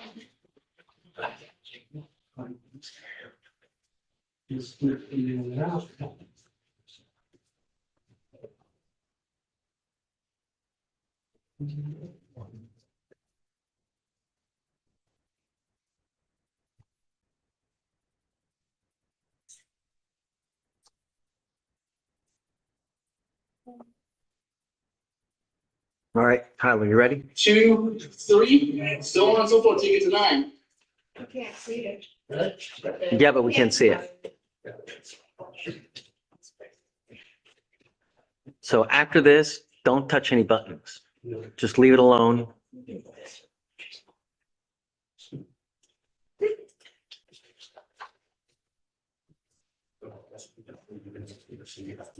Please. The computer. So that we can definitely get that plug until trial over.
Usually you have this kind of film to spread it.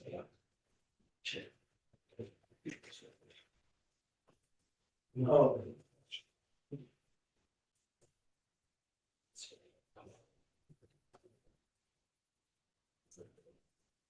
Here we go.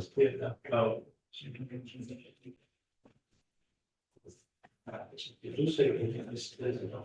Make sure it's totally just nothing. You got lead leg on?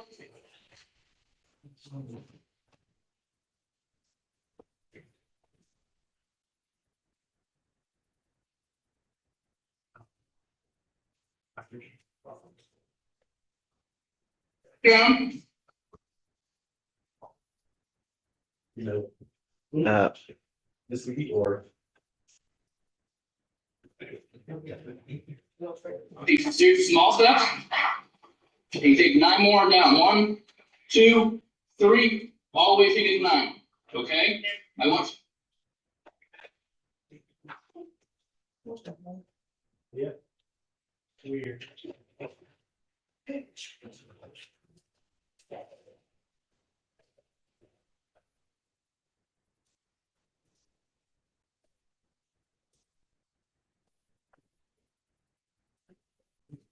I want you to count out loud. I want you to look down your feet. I want you to keep your hands by your side. I want you to keep going until you complete it.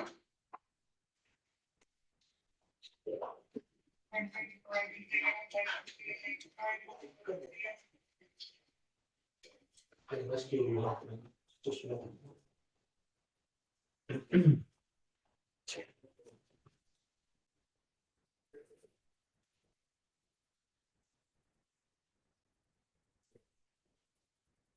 Yeah, that guy was just like, on speed. It's working.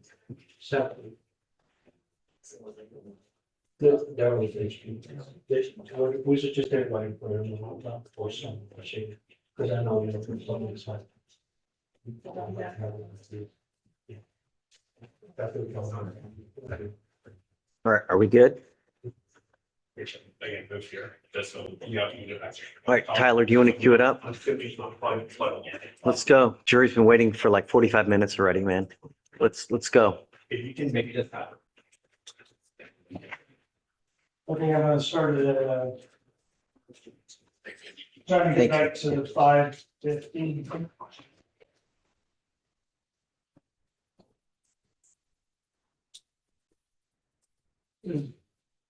Starting at 5:42 on the media player time, takes into the one.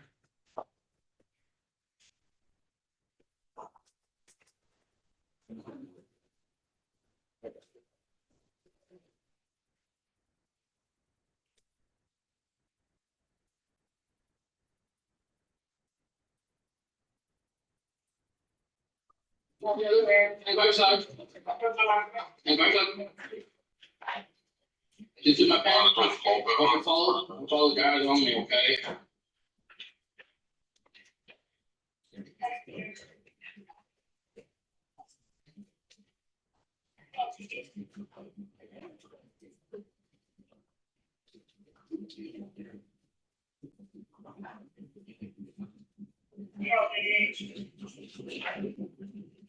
I'll give it a courtesy run to the edit on the note.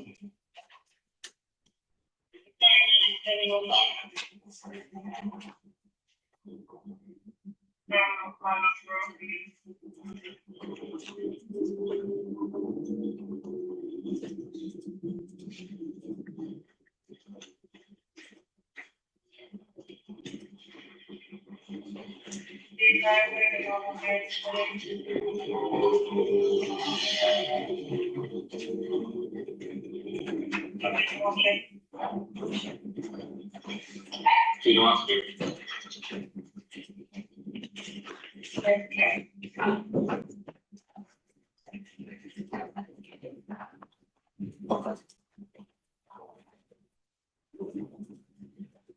I think I'm stopping the meeting later time at 7:20. Did you have a chance to watch that posting? Yes, sir.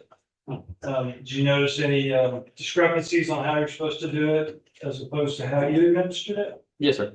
What did you observe? Missing my second passes, on maximum deviation and onset prior 45. So say it again, you missed? Correct. There's no second pass on the last two. You only did one pass for Correct. maximum deviation? So I can draw a red mark through the second pass? Yes, sir. Okay.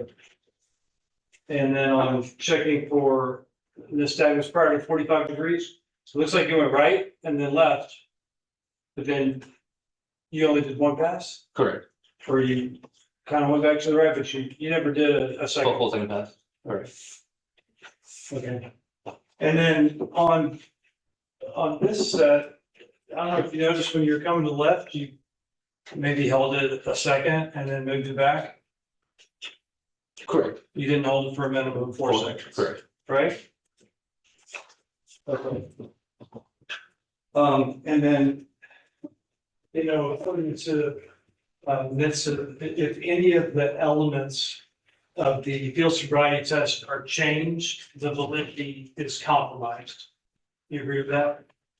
Stated in this manual, and that goes towards the reliability of the test and the validity. It's gonna be done in the balanced, standardized manner, right? Yes, sir. Okay, I'll pass with this. Okay, state.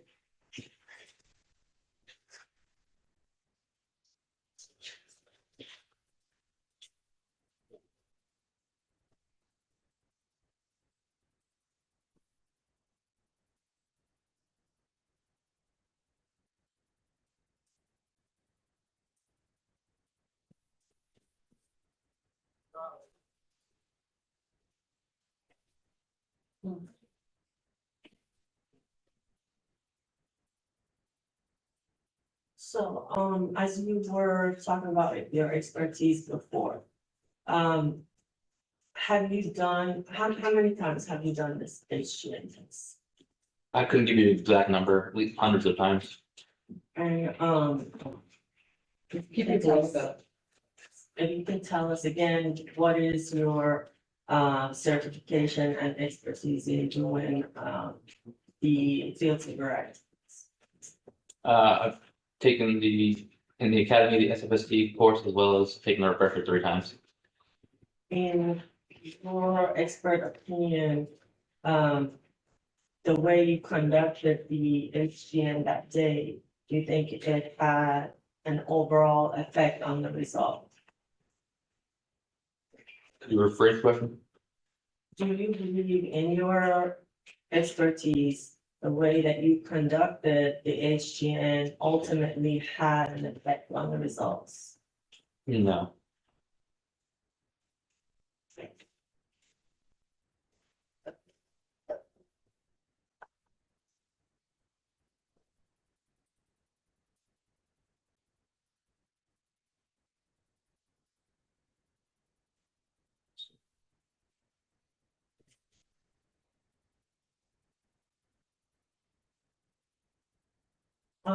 Does the NHTSA manual, allow for some sort of, for small variations? It does. No further questions. Okay, May I just, no, okay, based on the testimony, I'm going to suppress. yeah, I'm gonna grant the motion on the HGN suppression. So at some point, we'll have to redact that from the video if and when it does go back in front of the jury or to the jury. At this point, prior to bringing let's go off the record for a second, Ramon. Lawyers, is anything you guys need before I know that you have something with Ms. Longmiles. Do you want to, before we bring the jury in, because they've been waiting a long time. When I bring him in, we're going to go. I don't want to stop. So now's the opportunity. Let's take a 5-minute break. Okay, lawyers, please. Mr. Robinson, are you here for something you need? Tell me, talk to me. Listen, now, come on, bring it, dude. Oh, let me see. Let me see. Do you know if they're gonna file it or not? I know that the chief is in the middle of the trial, they're telling me for it, so I'm not. Sure, but I know they just like. So what I would do, maybe go to, you know what, in the purple, she's a chief, she can file it for you. In the purple jacket, she's a chief in 6, she can file it for you. Talk to me. Hey. Mr. Bruskin, I just waited for the plea papers, since we have a case, I got a case with this point. Okay, talk to me. This is on Mr. Here. Okay, I'm sorry. I've been talking to them, but I didn't come get you straight with you. This was the case with the extra discovery that they finally showed over. yeah, I mean, they got it for you, They got it. right. So he's gonna end up taking the time. He's not look good. Okay, is he here now? Okay, He's not. he's supposed to be. Not today. Yeah, except for, I don't know. no, maybe I'm wrong. I think I'm wrong. Okay. You rolled me because I Yeah, messed up. okay. Pick a day next week. He's got to be here because you're at 180. So whatever day next week, but he's got to be here. Okay, thanks, buddy.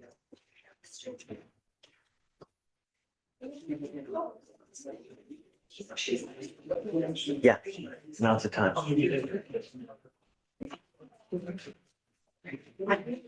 we do?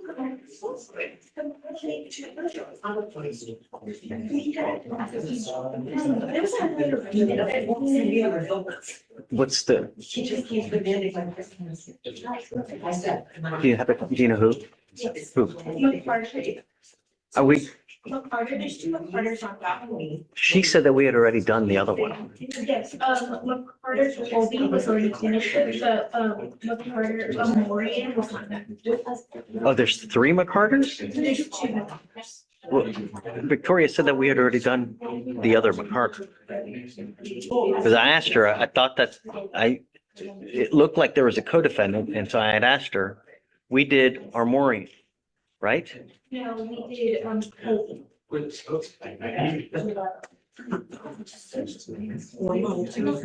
That's, we did, Mix up with defendants. There's a mix up with defendants. And you generated the PC form? oh, this dude's on deferred for an aggravated, for an ag assault. I would have done a bunch of, no. He's to come back. Yeah, no. He's on deferred for an aggravated assault. I'm gonna put a GPS monitor on him and I'm gonna give him like a Yes, curfew. I had called this person up, but the other defendant showed up. And he was off talking. He was reset when he was. All right, let me see. We'll do it. Come on, Alan. What's up? Yes, the first one is listed, Justice Oman. Okay. That was set for Thursday. So on our last, you put the immigration request in, the immigration attorney for the MAC is one vacation all week. So instead to approach you to see if you can set it for, if you fast track money for people, if necessary, maybe to approach. But have you guys done the packet yet? So he's missing, Mr. Solomon, he's setting stuff on Sunday, so he's done Great. his part. Okay. But when I initially consulted When is the person getting back? Monday, This coming up Monday? next week. Okay, so set it for Wednesday. He's got to see the person Monday or Tuesday. Absolutely. Yeah, Because of okay. refugee status. I end up just fine, but let's get it done. Okay, who's number two? Mr. Godfrey, he's on doctor today, so I was up in the 176. Tomorrow, I would like to see if we can do a bond reduction. I'm not gonna do it. Okay. No, Understood. but, Judge had some questions about Mr. Taylor, I have it here, with his bonds and his space here. And if he pleads guilty to everything, if it affects his sentencing, he's felony. I didn't tell him maybe he can do a bond reduction. no, I'm not, no, right. He's got way too many cases. He's a dangerous dude. It's not, just not gonna happen. I understand. But Yes, sir. we have to set for trial. It's just too old. I can't, if they're waiting on us and we're waiting on them, ain't nothing gonna happen. And so our, it's 265 days old. So he needs to either accept the plea bargain or let's set for trial. Yes, sir. He's not here today. He was upstairs. I don't think they brought him. So roll it to tomorrow, the next day, whatever you want. Yes, sir. Yeah, Thank you. okay, thanks. It's fine. Great. I'll sign it for you now. Thank you. Yes, ma'am. Kendra, what's up? I'm here with Flavio Castro. Okay, I just want to get the next sort of, we're going to do the whole driver license thing. okay. Yeah, just write it up. But I'm about to bring a jury in, so we need to hurry up. Hey, Judge, Adam, please, you ready? I'm ready. Let's do it. Are you Taylor? Mr. Taylor. Ms. Taylor, come up. Ms. Matt Taylor. Hey, come on. How are you, Judge? What's up, bud? Just hanging out. I'm gonna have a jury that's very mad at us. Because they've been waiting outside for a long time. Thank you, Judge. Of course. Mr. Taylor, you're charged with assault of a family member. You're facing up to a year in jail and or a $4,000 fine. The agreement that you have worked out is a 10-month deferred. This is a type for probation that if you complete successfully, there's no conviction on your record, but it does not get dismissed. There's a big difference between the two. There's also an affirmative finding of family violence that attaches to this as well, even if you complete it successfully, which means that you ever pick up another one of these assault cases like this, you'll be looking at a third-degree felony up to 10 years in prison. And you don't have to be dragged down, beat the hell out of someone. Just grab an arm and squeeze enough to where it hurts, and you're looking potentially up to 10 years of prison. Do you understand? Yes, sir. You are giving up the right to a trial, right to compel witnesses to testify on behalf, confront and cross-examine your accusers. If you are not a citizen, there are possible immigration consequences. You can be deported, excluded from the country, denied naturalization. You give up the right to appeal. If you complete this successfully, I've already told you what happens. If you violate this agreement, testing positive for illegal drugs, alcohol, not doing your classes on time, having a weapon, picking up a new case, having contact with the complaining witness, all these, I will issue a warrant for your arrest. I'm going to put you back in jail, bring you out. We'll have a hearing to determine if you violated this agreement. If you do, you're looking at up to a year in jail. Do you understand? Yes, sir. Is this what you want to do? Yes, sir. For you to complete this successfully, you must do a 10-hour anger management class, 12 hours of community service, no drugs, alcohol, weapons, And does the complaining witness want contact? This is for, Mr. Taylor? I'm confirming the Your Honor.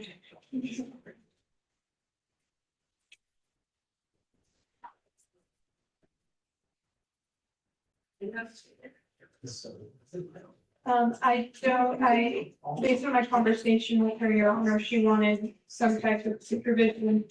There was no specific, Until I know that she wants to have contact with you, I'm ordering no contact, okay?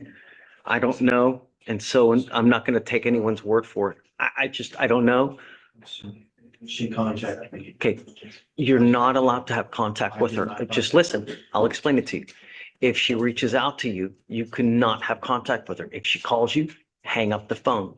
If she calls you from an unknown number, hang up the phone. If she texts you, do not reply. If she comes to your house, do not answer the door. You're the one that's going to end up back in custody if you violate this agreement. If you understand, everything can be modified, but I need to know what she wants, and I'm not taking anything for granted. I'm not taking anybody's word for it. At some point, if there's time today, we can have them reach out to see, but really, just don't violate this agreement. Do you understand? How do you plead to this offense? Guilty or not guilty? I'm not going to find you guilty. I will withhold that for 10 months. What do you do for a living, Mr. Taylor? At the moment, I am a full-time student at Tulsa Law. Okay, great. That's a great career. And if you make it work for you, underwater welders make $150,000 a year, man. Really, you can just kill it if you do well. Be honest. When people see these types of things on a record, you think they're going to want to hire you? Right, because they know that you're a ticking time bomb. You get upset. What the hell's going to happen? So make it work so that you don't end up in an even worse spot. You understand? Waive his fee. All right. Good luck, Mr. Taylor. Thank you, Judge. All right. Thanks, Mr.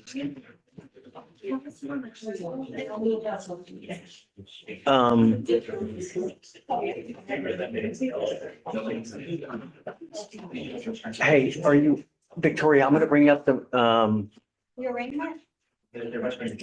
are you ready? We're ready, yeah. Let me do this plea real quick and then I'll bring it.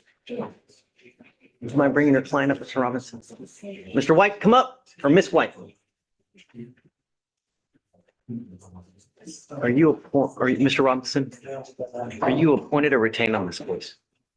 Sorry. Are you appointed or I'm retained? appointed, John. Okay. Ms. White, you're charged with driving while intoxicated. You're facing up to 6 months in jail and or a $2,000 fine. The agreement that you have worked out is a 1-year deferred.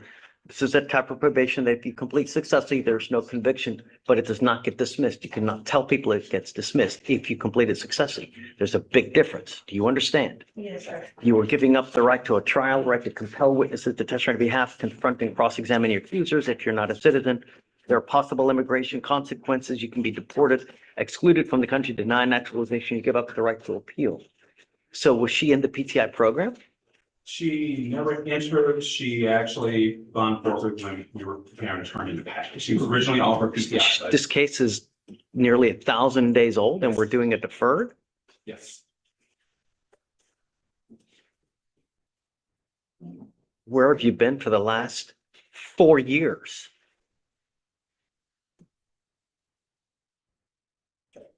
I was taking. You know what? I just don't care. I don't care. But this is a huge reward for you. And I want you to understand that if you violate this agreement, you are looking at 180 days. I don't know why you're smiling. It's not a happy thing. You had the ability to get this thing dismissed. And because of your taking off, you now will, if you complete this successfully, people will still be able to see it and it will be held perhaps against you. You understand? If you take off on me again, don't do it again. Test positive. You test positive for any alcohol or illegal drugs, I will issue a warrant for your arrest. They will file a motion to revoke and you're looking at 180 days. Do you understand? Yes, sir. For you to complete this successfully, you must do a DWI education class. Does she have any prior criminal history, please? Looking at it right now, Your Honor. 1 victim impact panel. You must also do a TRAS to see what are the conditions you need. If they assess other conditions, you must fulfill them. You must maintain a guardian interlock. no drugs, alcohol, 24 hours of community service. And does she have a license to drive? Running her license right now, Your Honor, she does have a prior attempted assault in public service in 2018, but no DWI history, and her license is eligible. Okay. How do you plead to this offense? Guilty or not guilty? Guilty. I'm not going to find you guilty. I will withhold that for 1 year. Before she drives, we need proof that she has financial responsibility. So you are not allowed to drive unless you show us that you have financial responsibility. I want to make sure that you have car insurance before you drive. So at this point, I'm ordering you not to drive until you show us that you have financial responsibility. Do you understand? Yes, sir. Okay. All right. Good luck. We'll have you see the clerk. Thanks, Mr. Robinson. Okay, guys, who's next? Just want to approach on the motion that is in the queue. It's for Latte Shine, the motion to sub. On Shine? Yes, sir. Okay, I'll sign it for you. Thank you. You got it. Okay, guys, ready? Good morning, Your Honor. May I approach? Hey, guys, did you guys agree on a bond? The state is, saying $5,000. The state's gonna argue for $5,000. That's going to argue for 2,000. Okay. We'll split it. We'll split the baby. Thank you. Thank you. Yeah, no, I have to admonish them. I can't, I have to admonish her so that she knows in the event that she takes off, there are serious consequences.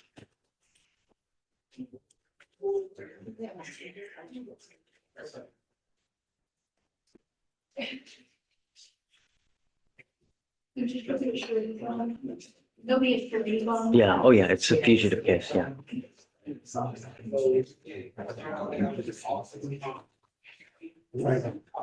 What's the last name again? Good morning, Ms. Hubbard. Hi. How's jail? Not going. That makes me very happy. It's not supposed to be It's not fun. supposed to be. Right. Exactly. And when you continue to pick up cases and when you have cases from out of state, it just gets so much worse. Yeah, and it's like, I do not. Just really, Yeah. at some point, DAs, they start looking your criminal history. They start looking at everything. Well, this person just don't get it. Let's make the bond high. Let's start tacking on more conditions. You understand? You're wanted out of the state of Louisiana. Your lawyer is asking for me to set you a bond. I will set you a bond, but I want you to understand we don't play games and I'm not going to do this again. I set you a bond one time. We give you 14 days from the date of your release to go turn yourself into Louisiana, right? Yes. Which parish? East Baton Rouge Parish for. East Baton Rouge Parish. If you fail to turn yourself in with that time, understand there are serious consequences. I will set your bond at 0. I will not get you another one and you can't run forever. We will get you. And next time I'm going to hold you until Louisiana comes and gets you. Do you understand? Yes. So do not wait till the last second to go. I would go as soon as you get. The only other thing I'm going to say is that you have 2 open cases in Harris County. You need to stay in contact with Ms. Longmiles because in the event that they take you into custody over there and then they revoke the bonds over here in Harris County, the situation that you're in now will be in the exact reverse over there. You understand? Yes, sir. Okay, so what are we setting it at? Do you know? You wanted 5, you wanted 2? Okay, so we'll just, 55? Yeah. Because she needs to sign this before she goes. all right. Do you understand what's expected of you? Yes, sir. Okay, good luck, man. Thank you. So 3,500. 3,500, yeah. Thank you, Your And that is on Hubbard. Okay, all right. Good luck, Ms. Longmire. Yep. Page 12, McCarter. First initial A, Judge Fleischer. Yeah, I'm going to modify his conditions that homeboy's on deferred for a very serious case.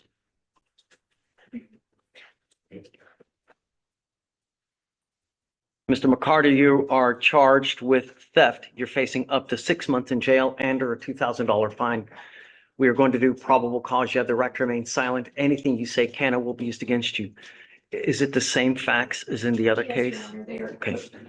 Mr. Mr. McCarter, I have already found probable cause to go forward in your brother's case. I'm going to find that there's probable cause to go forward with your case. As a condition of your bond, you were ordered not to consume alcohol or illegal drugs, and you will be randomly tested. And I'm telling you now, you're going to get tested. It's not a matter of if, it's when. And I'm going to give you a sufficient amount of time. At 50 days, you will be tested. If you test positive for anything illegal, it may not go well between us. You understand? How are you supporting yourself now? I want proof. I'm not going to take your word for it as a condition. You must work either full-time or be in school full-time. Do you understand? Okay. The other condition that you have is no contact with the co-defendant in this case. You are not allowed to hang out with him. You are not allowed to have any contact with him. Do you understand? Okay, do you mind appointing him a lawyer?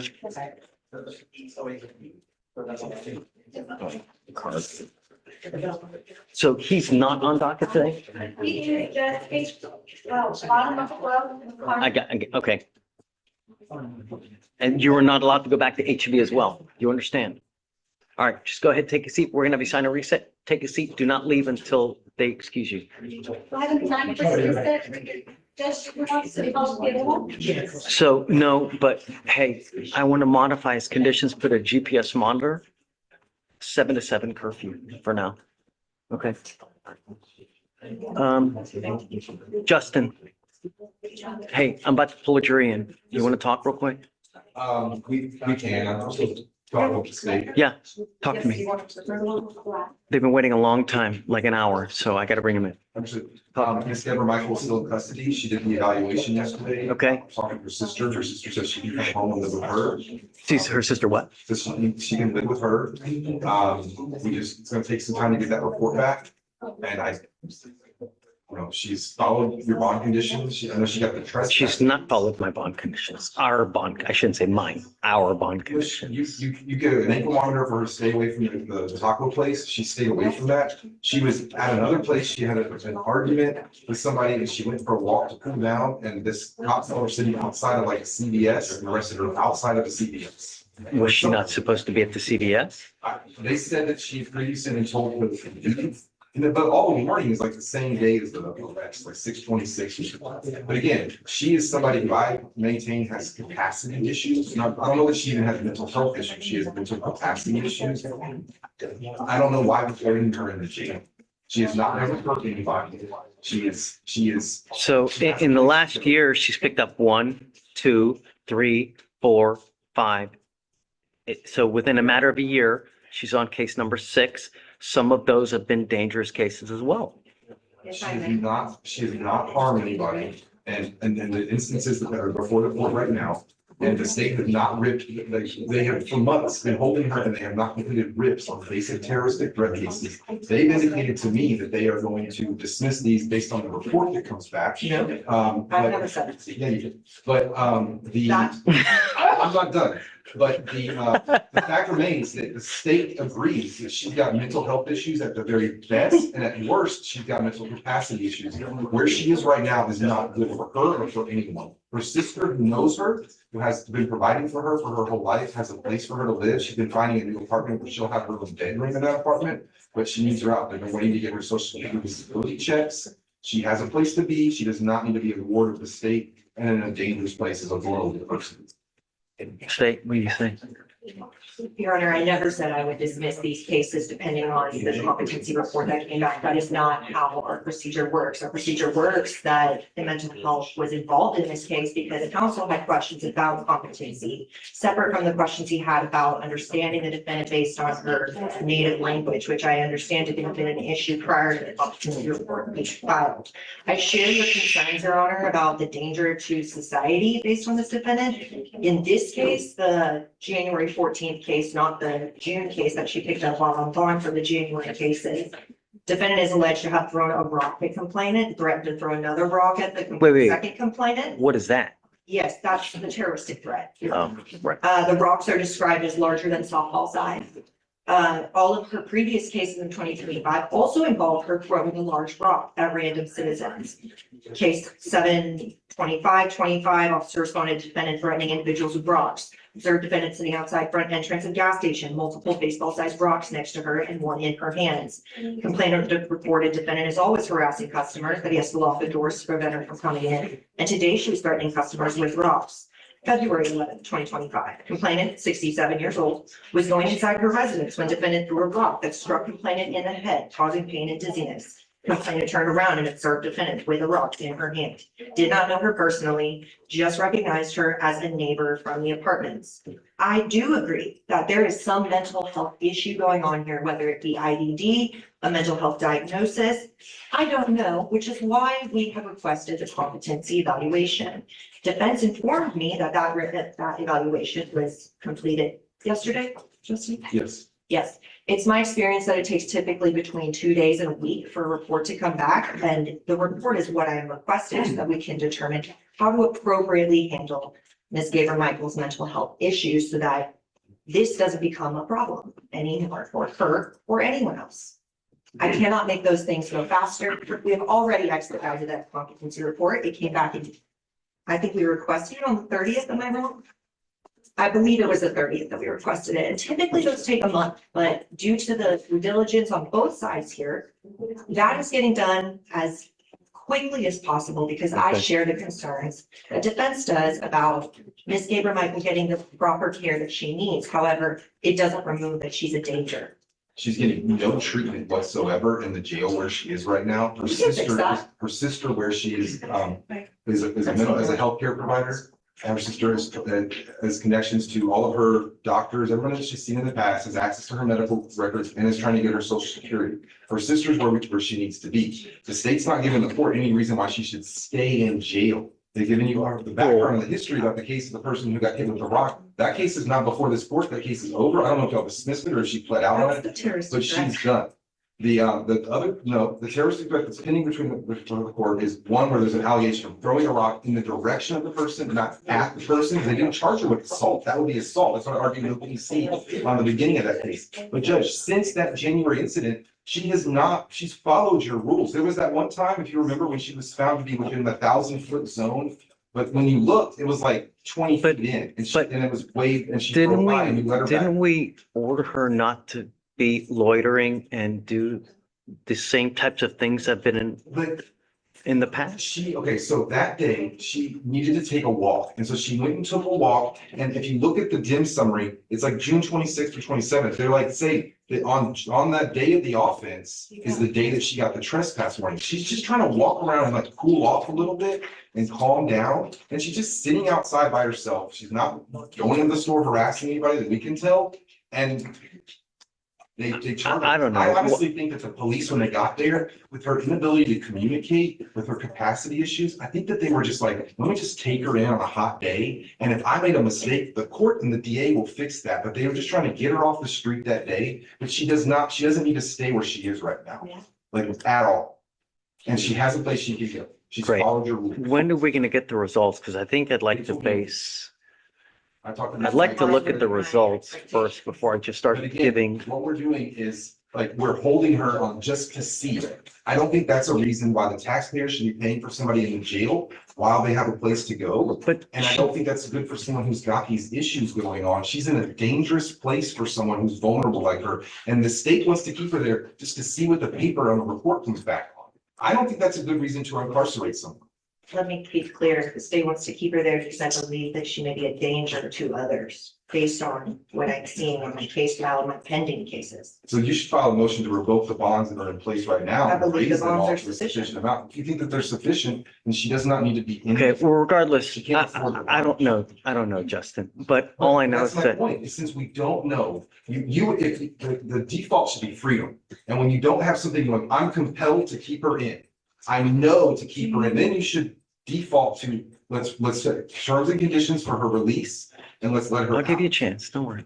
That's all I'm asking is, she's followed your reasonable terms and conditions for bond in the past, and she hasn't hurt anybody. She hasn't picked up any rocks. She hasn't thrown any rocks in the direction of anybody. Because you have put her on an ankle monitor and with bond conditions, and she's followed them. But we've put all these devices on her. I mean, I really have nothing left at my disposal to ensure that she doesn't pick up a new case. I mean, But Judge, it's a trespass sitting outside on the ground. I think it's a CVS or Walgreens or something, but I mean, it's like the least egregious kind of thing possible. And the state that they say that they gave her the warning is the same Right. thing happened. but in, When you're mentally retarded, you don't speak the language, you don't have like anything but a sofa to sleep on, you just need a little bit of, sometimes things get a little bit frustrating for you, and you need to just be able to walk around and blow off some steam. That officer wasn't giving her a chance that day. She just needed to be like left alone, and we'll litigate that case, but she's presumed innocent of that offense, just like the two terroristic threats that are here. And I don't know. I don't know why we need to leave her locked up, someone who's got capacity issues. She is a danger over there. When somebody starts to figure out what's going on with her, they're gonna take advantage of her. She doesn't understand what the inmates say to her.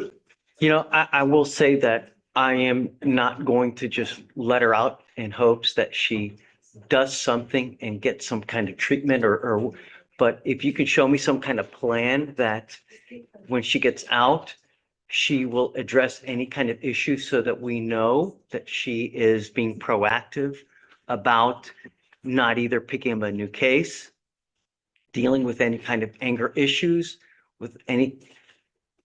so that we know that nothing further happens. But you told me just 2 seconds ago, well, when she was out, she was working on this plan and she was working with the family and they were getting this kind of treatment and, you know. Her sister has all that, and I got that from the court before when we were trying to get her out the first time. So let me go back with Mesa and I can get that. If you show me that you have a proactive plan to where if we let her out, she's just not gonna get out and do the same thing because, I mean, really, her sister believes that she needs her own bedroom, so that when she has these times. I'm talking more than that, though. Well, I know, but there are some things that are just so basic that we all take for granted. We have our own space in our own homes. She doesn't have, she has a sofa in a place that she shares with kids and her sister.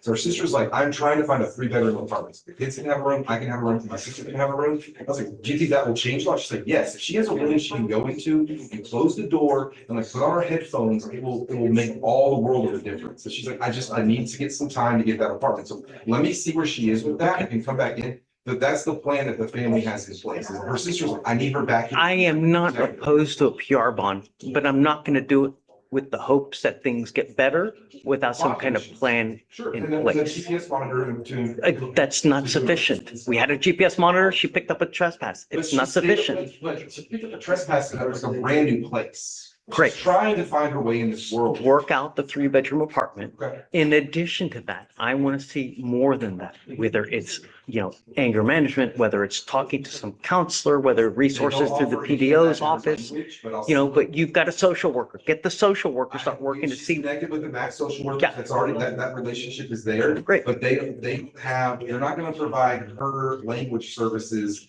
for taking a class or doing those things like that. They only provide me language services to communicate with her. So I can do Okay. that. but there's just not- Go ahead. My offers regarding disposition have always been to create an appropriate being the key word, discharge into the community plan for. So her. let's get cooking. Great. I'm with you. That is, I'm on Get the cooking. same page. And let's see if we can work it together all at the same time. Yes, Your Honor, I agree with I'm that. willing to roll it tomorrow, the next day, whatever you want. Tomorrow will be great. Yeah. I don't know if that's I enough don't time know for that them. Competency. I don't know if it's enough time for them to create something that you guys can both agree on that. I'm gonna carry her day to day because I don't want her just to left over in the jail. And at least when she's Sure, over but here. understand, she gets up at 3 a.m. to get here. I know. So But I when know she maybe is he's with on stuff, you, but this is a little bit better for her than just being left over there where she, hold on, she's more. I mean, if that's what you want, that's what you want.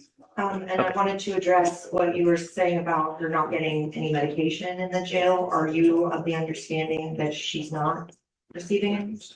Okay, because on the warrant sheet, I do have a milligram, a milligrams. If you have information that says that is not the appropriate medication for her, No, I'm not gonna go to that. you said you have You're done the medical state, you know better than documentation. I do about people's lives. I'll let you.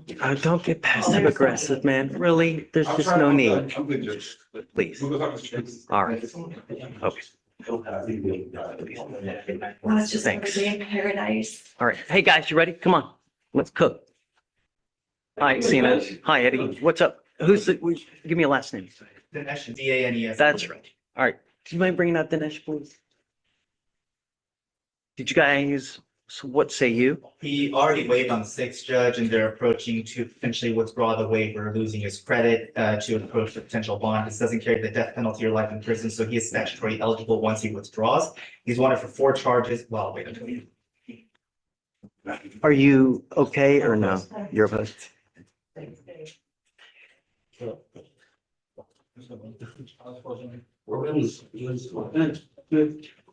What's that? I know you said that, you asked me how Fort Bend was, it's Fort Bend. How's Strong on? Yeah, exactly. The jury's been out for like an hour and a half now. I mean, they're gonna be so upset. Oh my God. Sorry. No. Let's get it done so we don't have to bring it back and forth and back and forth. Just, and you guys don't have to wait too. Do you have like a appealing argue, or is it like one of those things where regardless of the argument, you're not gonna get a bond here? I grant bonds all the time. I want to know whether they're dangerous or not, whether they're a flight risk. So. Good morning, Mr. Dinesh. Come on up. So, good morning. So your lawyers are asking for me to set you a bond. I don't know. I've never met you before. I don't know you, and I have a very short amount of time to get to know you to see. Two things are important. Number one, if we set you a bond, are you going to go back? Number two, will you leave a wake of destruction on your way back? Those are two things that we don't want. So we try to get to know your files to see if we should or not. And he's wanted out of Escambia County in Florida. He's wanted for 4 charges. He's wanted for impersonating misrepresenting personal identification, grand theft, 5 to 10K, and using a 2-way communication device to facilitate a felony, and obtaining property over $5,000 by, I'm not sure if it's fraud, it just kind of states out, but cash professional. The accusation here is that he impersonated a sergeant in Pensacola PD to scam a complainant to transfer $7,000 in Bitcoin. They use a grand jury subpoena to identify and link this defendant. Due to sophistication impersonating a peace officer is that the state would be opposed to a bond.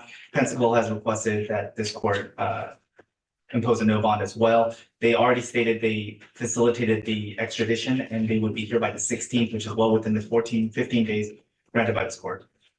So they'll be here when? They'll be here by the 16th, but the reset will be the 21st. 16th, so. But right now, he's not even eligible to get a bond unless he withdraws his waiver and loses his credits.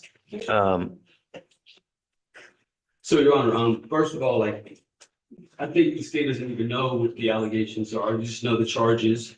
But the fact is that I know this young man and his family, he's one of the most successful jewelers in Houston that I know of, and he's well known.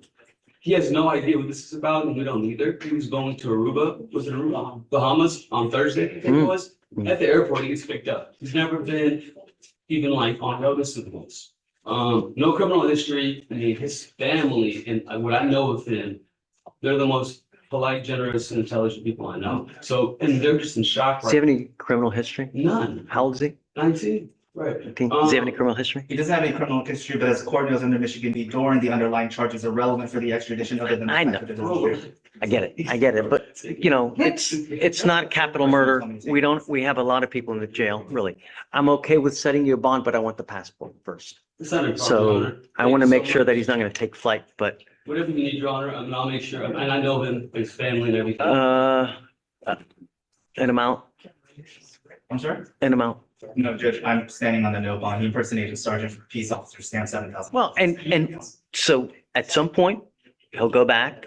Florida will do what Florida does and but here. I disagree, Your Honor. You're assuming that he's gonna go back. There's plenty of people who said they were gonna go back and there are a long list of arrest warrants for people who have not actually self-served. Hold on, but Your Honor, as officer of the court, he's never been I don't care. Cena, I'm gonna set you bond, really. So give me the passport first. Okay. If he takes off, I've got his passport, really. Then to be eligible for the bond, state So- requests that he sign the waiver of struggle with his credits. Yeah. So understand, a lot of people would rather wait for whatever demanding jurisdiction is going to come get them, get a free ride back, using all that, instead of paying to get out, use that money hiring yourself a lawyer in Florida, but you do what you want to do. They've already indicated that they'll be here within the next, 6 days to come get you? 6? 9 days. About give or take, right? So if you want me to set you a bond, you have to withdraw the waiver that you've done, all the credit that you've earned now, because if they don't come get you within 14 days, Harris County releases you. If you want me to set you a bond, you have to withdraw that waiver and you will lose all that credit. So. Oh, and I don't think I shared it with, seeing that this isn't like a criminal case, the number isn't 10%. We can't do 10% of bond. When I ask for like, for example, 50,000, it's the full 50,000, it's not 10%. So that's something else to consider. What do So we, potentially, what would the bond be? I don't know. I mean, Like I said, I know, whatever the court decides to set, the court decides to set, but I'm at no bond. The impersonator sergeant, I'm at no bond. I mean, you don't know. I've already explained for the purpose of the uniform. I mean, typically in these types of cases, we set them around, 5,000 to 10,000, give or take, whatever it may be. And you'll So get that money back once it's all said and done, right? I don't I'll know. look into it. I don't know. Let me get the But passport lined so up. first of all, get the passport, I'll set the bond at $6,000. Thank you. Okay? All right, thank you so much. Understand though, we only give you 14 days from the date of your release to go turn yourself in. I have enough drama in my life. I don't need any more. I'm not gonna do this again. You get one opportunity. If you fail to go turn yourself in, I will revoke the bond. Whoever ponies up that money is gonna lose it. I will set the bond at 0 and I will not give you another one. Do you understand? The only other thing I'm gonna advise you, as Murphy's Law dictates, what can happen will happen. So if you try to wait till the second to last day to go over there and you say, oh, damn, my tire blew. I don't care. I have enough drama in my life. You understand, Mr. Dinesh? Last thing, George, the 4 cases, 3 have bonds, 1 doesn't. So even if he gets his bond today or tomorrow, I don't think it can be released because of the Florida hold here. Right, so. He's referring to the bonds in Florida, which is irrelevant if the fugitive case. Yeah, so understand, we set a bond here and now. Right. He'll pay the bond, he'll get released. You always have those warrants in Florida. You could literally get pulled over, Right. So there's or not. whatever it may be, and they can take you right back in. I thought there was a hold still. There is in Florida. Okay, it won't affect this. Okay. So we will let him out, but Gotcha. those warrants in Florida will He'll go remain in straight- effect and Yeah. will always be until he goes back there and turns Just himself take the in. car straight over. Thank you. Because we had one where they left Harris County, got a bond, and they got arrested in Montgomery County. No, I get it. You got your way Yeah. from the trial. Thank you so much. Yeah, for, yeah, okay. So I'm not gonna set it yet. Get the passport, put it in here. We'll take it in the registry. I'll make a docket notation. At that point, we'll set the bond, but he also has to do a waiver withdrawal. Yes, thank you. Okay. All right. Herman, real quick. Judge, you gave a guy second till yesterday to get his interlock. He doesn't have an appointment until Wednesday. I don't know. Just do the bond violation and we'll do it then. I mean, we have rules for a reason. If you wait till the last second, that's on you, man. So we'll have to deal with it when we deal with it. All right.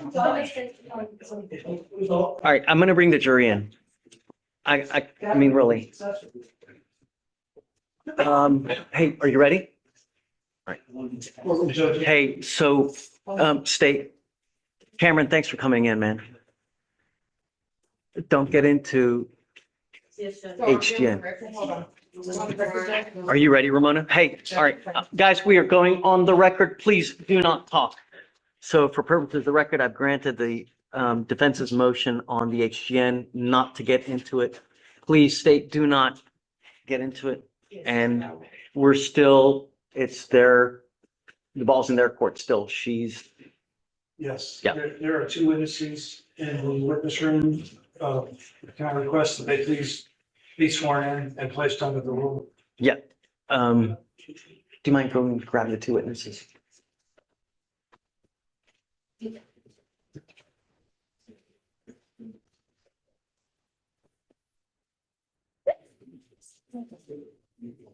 Judge, top of 17. That's what Darla's looking for. Darla, what's going on with your case? Yes, Judge, this is the PTI that we had the contract about a week ago, and then you reset it to this week. I thought we'd be able to have everything in. However, my client asked if she could Hold on, Darla. Oh, Okay, tell me, did you guys take care of what you need to get did she get it done? so she is asking for a little bit more time to finish working on everything. Your case is 220 days old, Darla. I'm not giving you guys any more time. You've literally had over and over and over. No, Judge, we had 1 week, and I thought that would be plenty of time, but from the time we got the contract to today's date, it's been 1 week.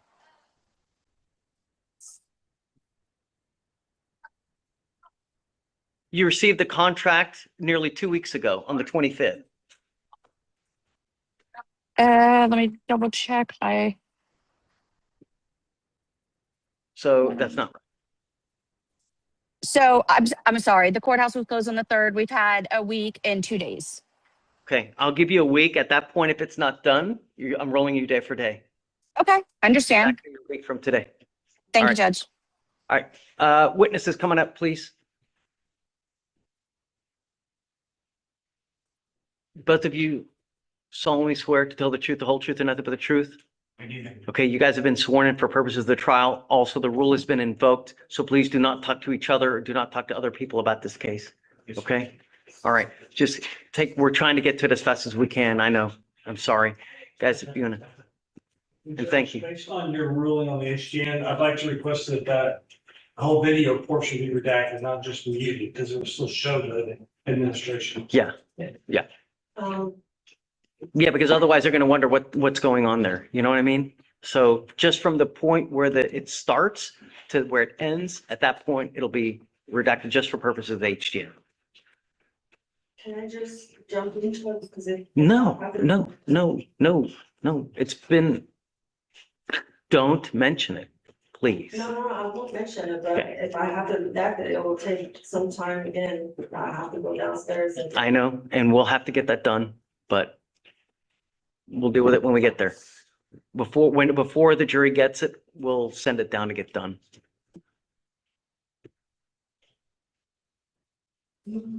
So Judge, but then we don't have any testimony now before that. It's just a stop. No, but there are other things that you can get into. There are other field sobriety tests, no? Just a walk and turn, but then we will have to do the video at that point. Well, we'll have to cut and.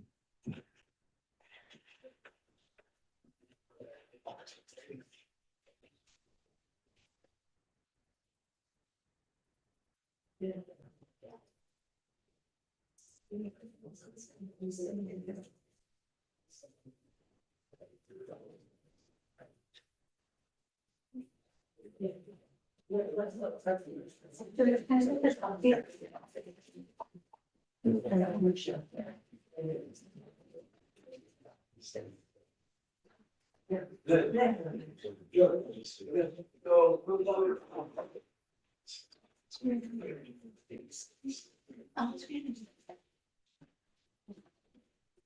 So what I had envisioned is you play the video up to the part where the HDN begins, then we'll stop it, forward it to where all the rest, right after it gets done, and then you can continue to play it at that point. Just that part is not played, because it'll just confuse.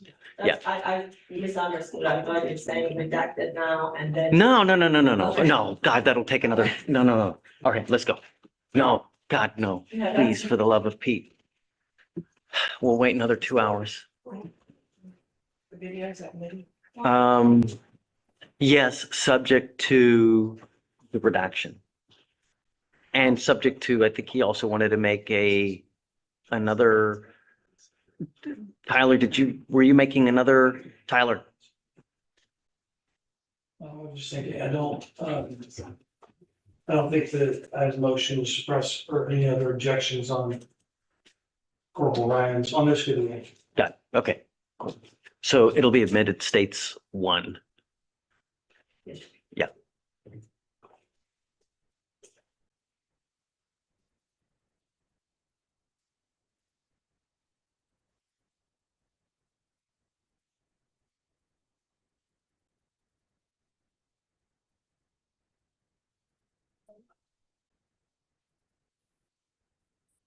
All right, for the jury.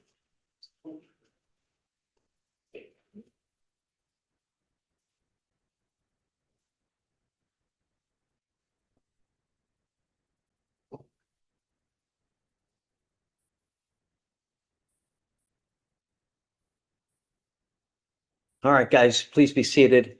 Please be seated. You know, as I told you, as being in court here, imagine you have children at home, right? And the children keep saying, come on, I need this. Come on, I need. So we have a lot of housekeeping and I'm trying to get to you. And then someone will go, this something. So I'm so sorry. We're back now. Let's get started, please.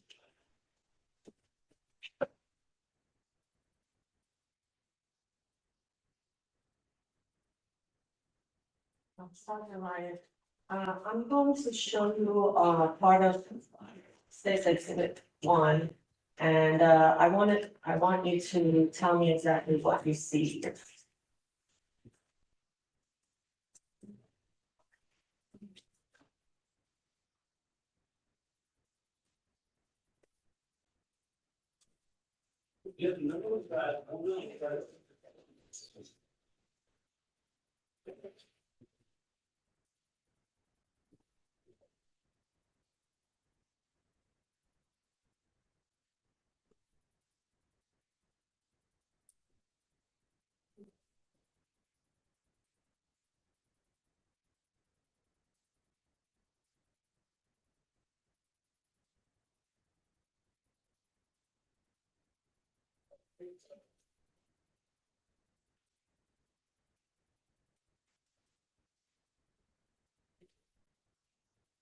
Hey, could you tell us what, you saw, or tell the jury what you saw?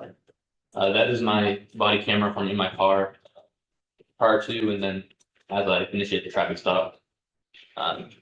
Were you able to determine, the defendant's speed at that? I was. And what was the highest speed that he was going? The highest speed I got was 85 miles an hour. So at this point, you have conducted the stop, correct? And you're about to approach the car.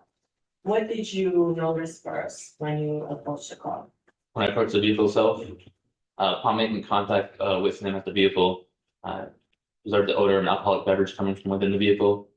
I also noticed that the driver had red bloodshot eyes.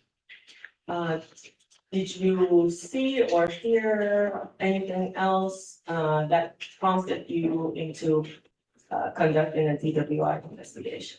During our conversation, the driver did admit to me that he had just came from his parents' house, and while he was there, he had consumed 6 beers. Did he tell you around what time did he have alcohol? I don't recall. And as you can see the timestamp, can you tell us what time it was? 4:01 a.m.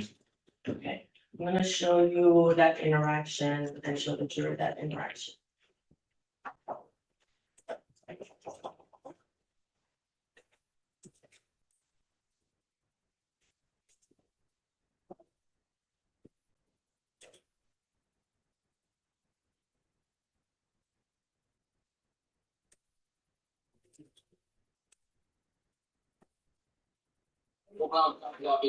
Insurance.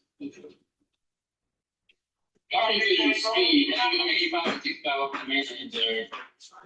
It's already your registration on the vehicle. Where you come from? Straight from, where y'all doing over there? Drinking? How much are you drinking? Okay, what time you start drinking at?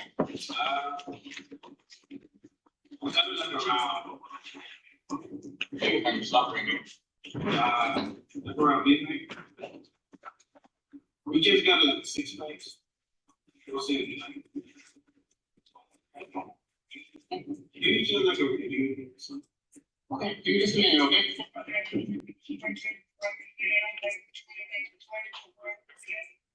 So did you notice anything different from what you just told us you heard?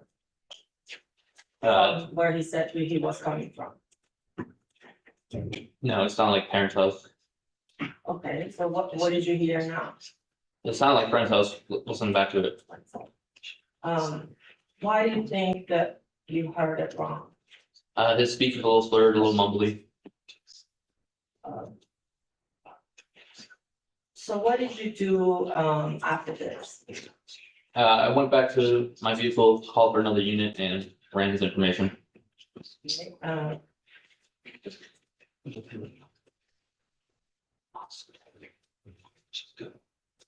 you tell us about, did you conduct a field sobriety test at that point? After I ran all this information and called for another unit, I began the field sobriety test. Let's talk about the 2 field sobriety tests. that you conducted. What was the first one? The walk and turn, And, what's the second one called? the one leg stand. Okay, so let's go, over each one. Do these tests accurately or help you determine loss of mental and physical faculties? They do help, yes. And, can you tell us, the walk and turn test? What specifically? So, the steps.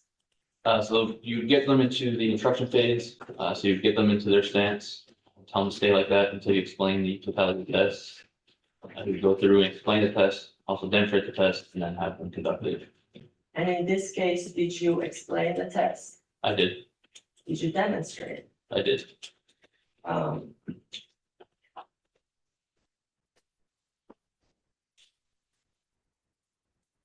I'm gonna go ahead and show you, I wanna show you the walk and turn test. And I want you to, help us through the clues that you see. So let's talk about the clues before we do that. What clues would you say on walk and turn would indicate somebody, being intoxicated? So there is 8 clues in total that can be, typically over 2 clues would be your decision point to show possible intoxication. I'm gonna object, that's not responsive to the question the state asked. Should what clues, answer numbers. No problem. Okay. So, can you tell us about the clues that you're looking for in walk and turn? You would have, start too soon, struggle with standing during the instructions, stepping off the line, missing heel to toe, improper number of steps, improper turn, and utilizing arms for balance. So let's, go ahead and watch that walk and turn.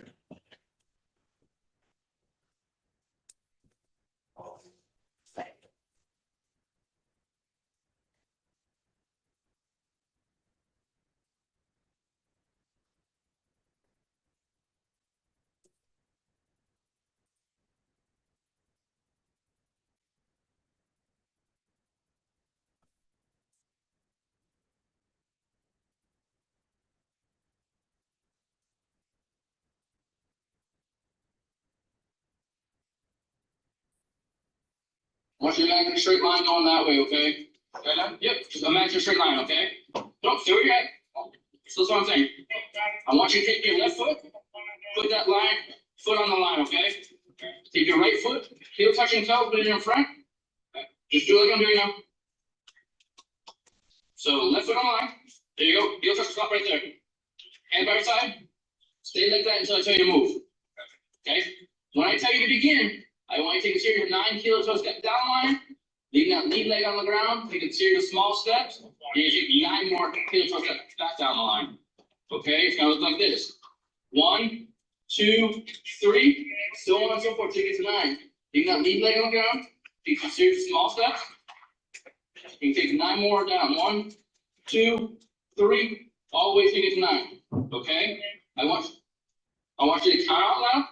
I want you to look down your feet. I want you to keep your hands by your side. I want you to keep going until you complete all your steps. You understand the instructions I'm going to explain them? A quick question. So, you say, don't say 1. So,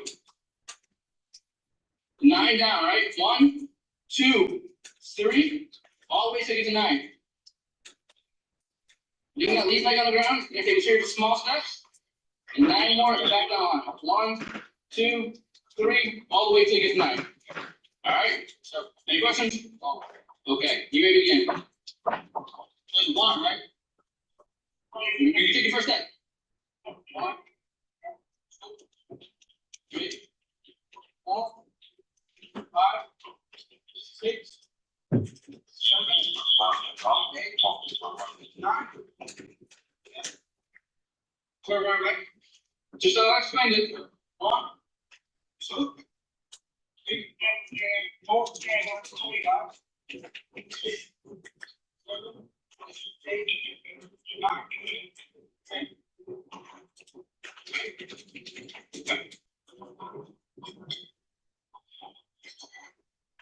if you can explain to us, what clues did you see in that test?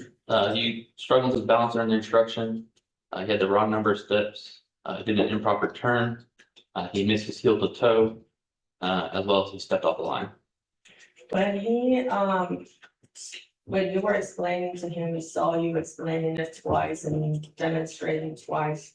Did he at any point ask you or tell you that he didn't understand English, that he didn't see here at any point during that stop? No.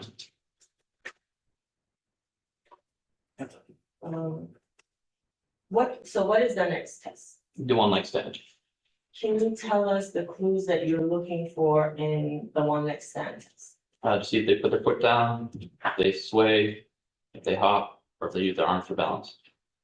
And if you can explain to us also, I should have started with that. How is the one leg stand done? Very similar where you get them in their stance, you have them stay just as they are until you can explain the test. I also demonstrate it prior to and then have them complete it. And if you can do me a favor, just slow down a little bit when you're talking, so she can. Sorry. Okay. Okay, so what clues did you, well, actually, let me show you and then you can tell us the clues that you saw.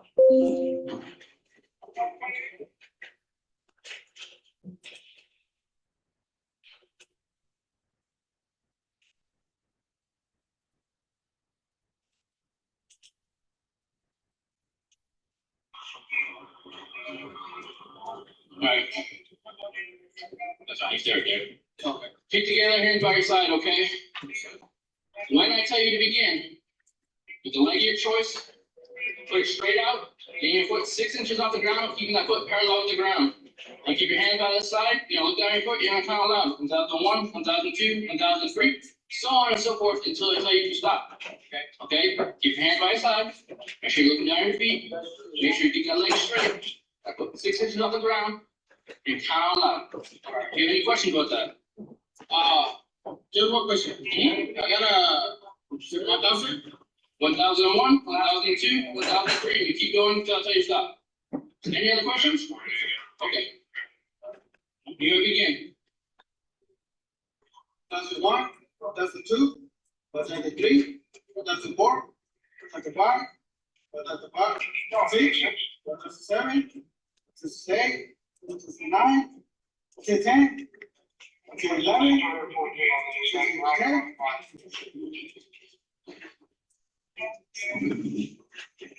12, 13, 13, 14, 15, 15.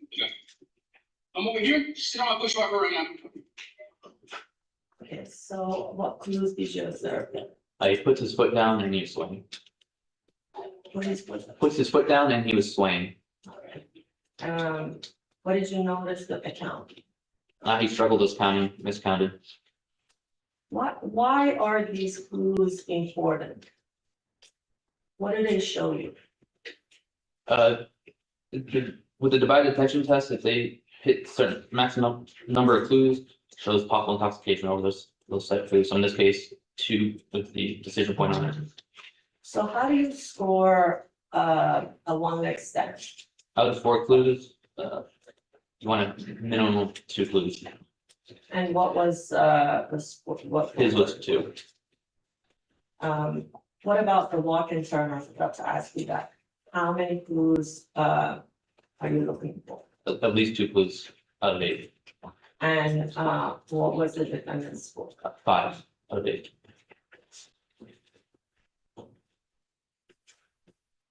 So based on what you observed, what was your conclusion of your investigation? I believe he was intoxicated to the point where he lost the use of his mental and physical faculties. And that conclusion, is that based on your expertise and training? It is.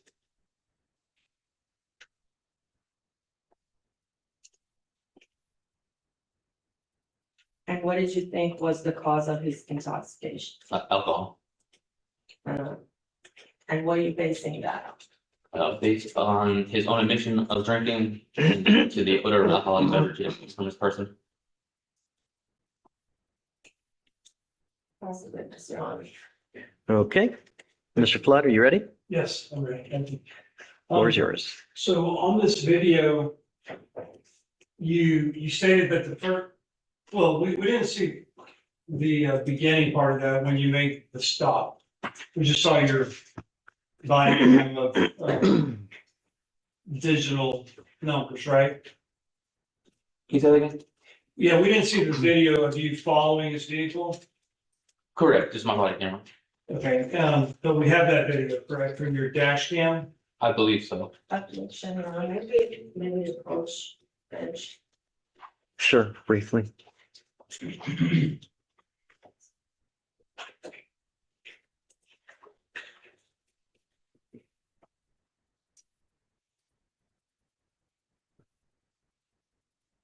Since the vehicle was impressed because it came into it.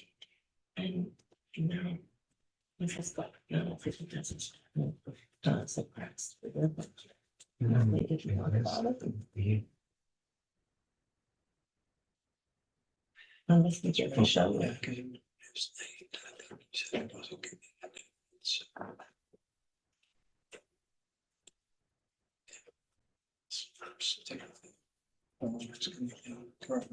So you're gonna withdraw? Are you gonna withdraw your question? Okay, so I'm gonna tell him to disregard, but you're gonna withdraw the question. Okay, all right. Thank you. All right, Mr. Flood, you're going to withdraw the question. I'll withdraw that question. Okay, please, ladies and gentlemen of the jury, just disregard that, okay? And we'll continue. Okay. So I do want to ask you about the stop though, okay? You said, I think you were out, on 45 and you were following this gray truck. Is that right? I mean, I was patrolling 45, yes, sir. Okay, and there were other people speeding, going actually faster than Mr. Cruz, right? I don't recall if there was. You don't recall? Yes, sir. There's no evidence or proof you have to show the jury that he was weaving, or that you can tell them, right? No, sir. That he was driving at erratic speeds, slamming on his brakes, or any of that, like varying speeds. You don't have any evidence of that, right? Correct. So you know what NHTSA is, NHTSA, right? Yes, sir. Stands for National Highway Traffic Safety Administration, right? Yes, sir. And they're the authoritative body on the subject of field sobriety testing and how to administer this test, right? Yes, sir. And then during your training, you were taught out of a participant manual. Yes, sir. And that manual is authoritative also on the subject of field sobriety testing, how to give those things to look for, right? Yes, sir. And it talks about 3 phases of DWI detection, right? Yes, sir. And can you tell me what those are? It was the vehicle motion, the personal contact, and I forget the verbiage on the last one. Pre-arrest screening? Yes. Okay. And so the pre-arrest screening is where you would conduct whatever of the 3 field sobriety tests that you conduct. That's where you do those tests, right? Correct. Okay, so but before that, there's a phase to observe and talk about anything you notice about the vehicle being in motion, right? Correct. Any signs that you observe that might indicate intoxication, correct? Correct.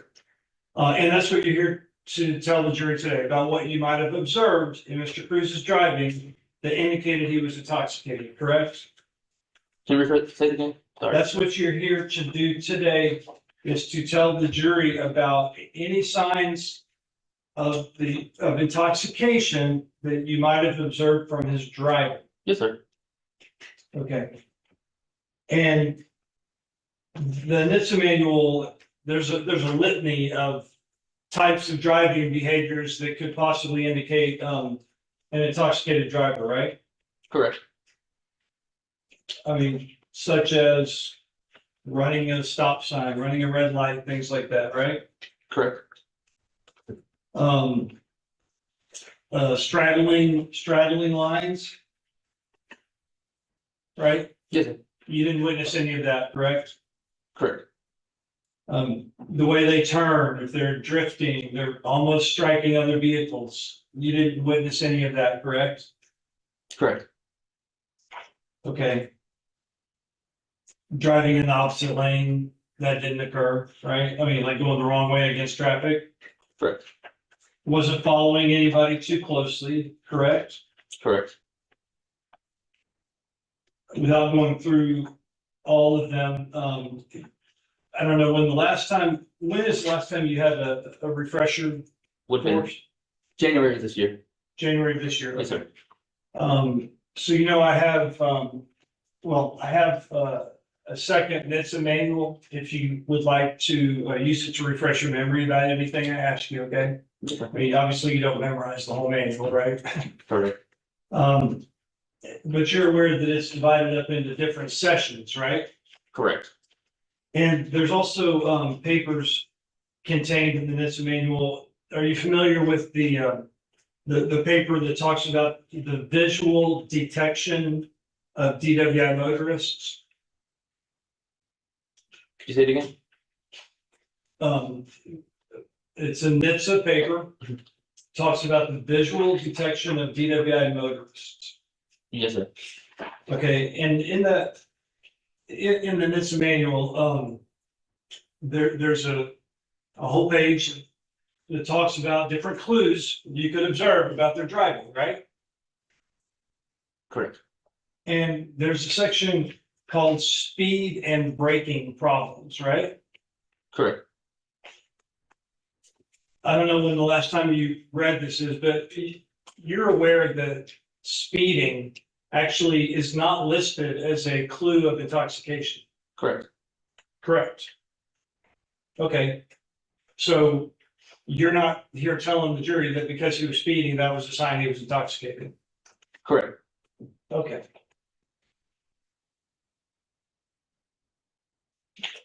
But that was the only reason that you made the stop. Yes, sir. Okay. All right. And then you stated that you observed an odor of an alcoholic beverage Yes, sir. and bloodshot eyes. Correct. And so we see your body cam walk up to the cab. We don't see Mr. Cruz in your video shot, right? Correct. And you talked to him briefly, right? Yes, sir. But you're saying in that amount of time, did you lean into his cab and shine a light in his eyes to see that they were bloodshot? I didn't shine him in his eyes, no. Okay. Well, we don't see you checking his eyes on the video, is what I'm saying, right? We don't see you checking his eyes on. I mean, I didn't specifically check him, no. I could see him from the approach. Okay, and you're sure that you smelled an odor of alcohol coming from, you said inside the vehicle? Correct. Okay, so that's different though than saying to the jury, I smelled the odor of alcohol coming from his person, right? Correct. So at that point, you're not telling the jury that when you approached him, you're not saying that you smelled alcohol coming off of his breath, right? From when I approached, no, sir. You did not. Correct.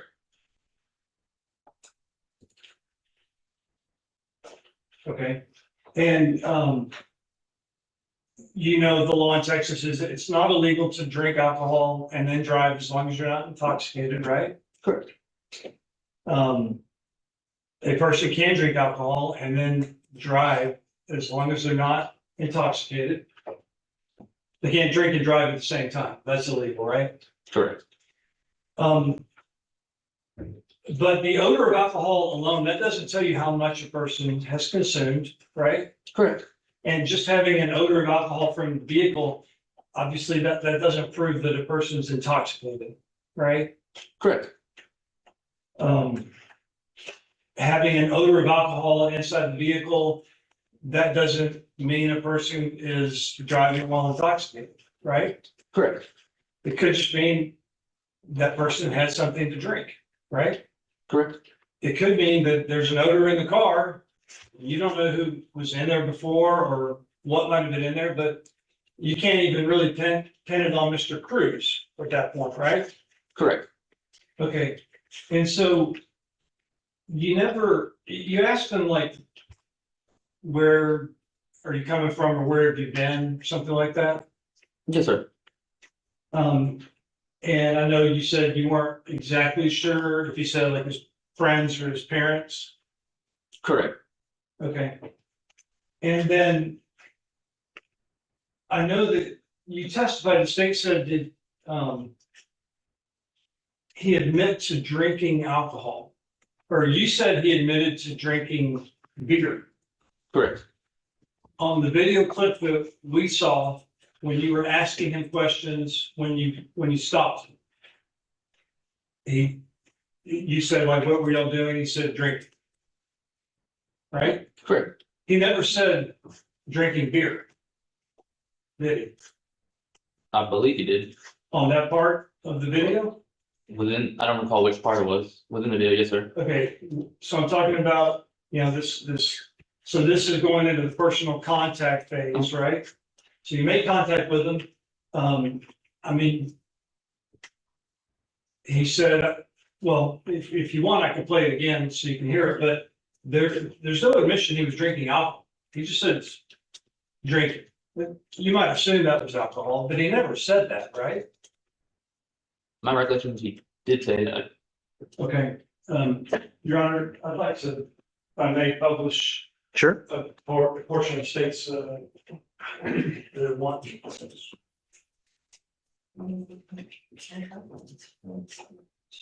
Is that state's one? Yeah. If you hear it, let me know. Some parts are easier to hear than others, is that right? For sure, sir. And while we're doing that, you also hear that he's got an accent, correct? I didn't notice, sir. You didn't notice that he has an accent? No, sir.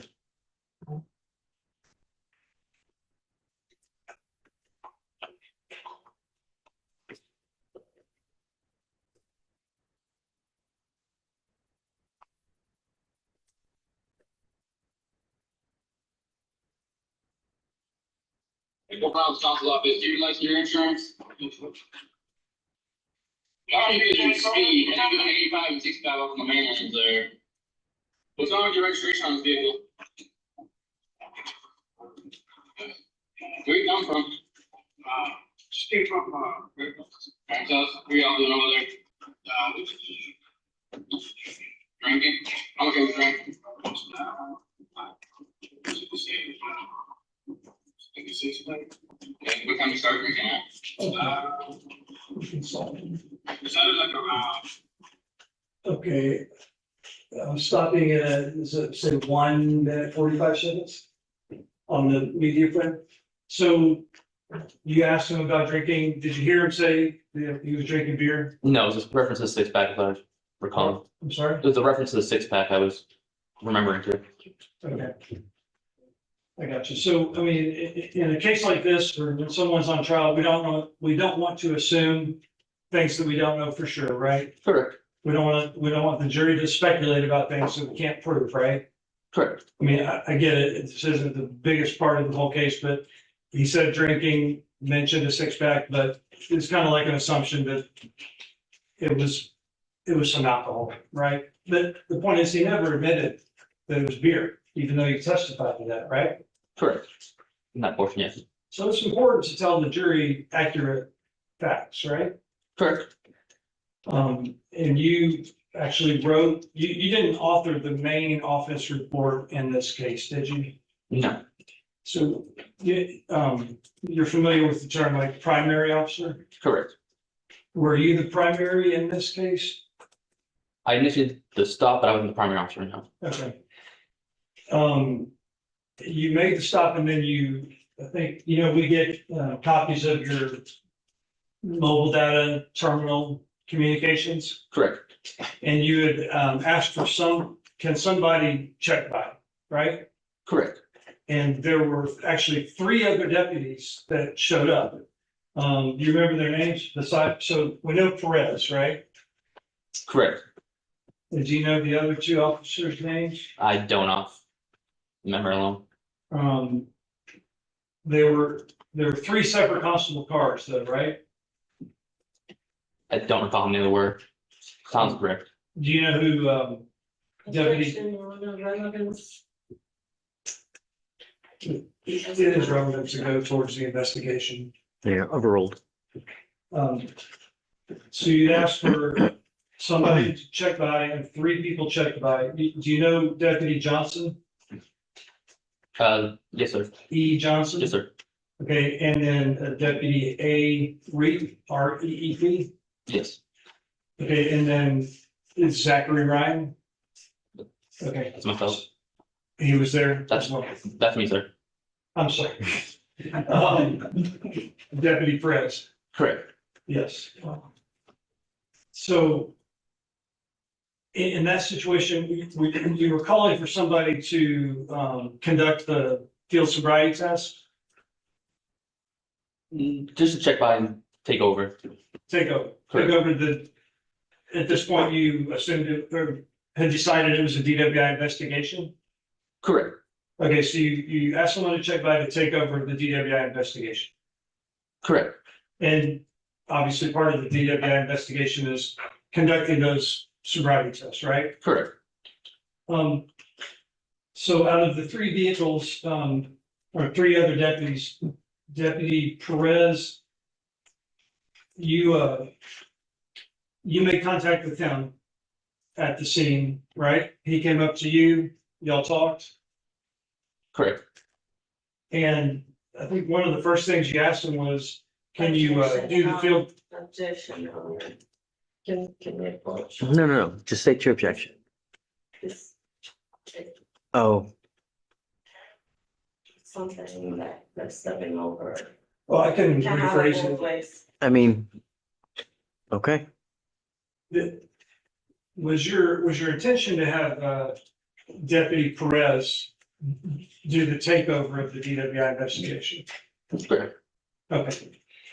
And by takeover, is your intention for him to conduct the field sobriety test? Potentially, yes, sir. Okay.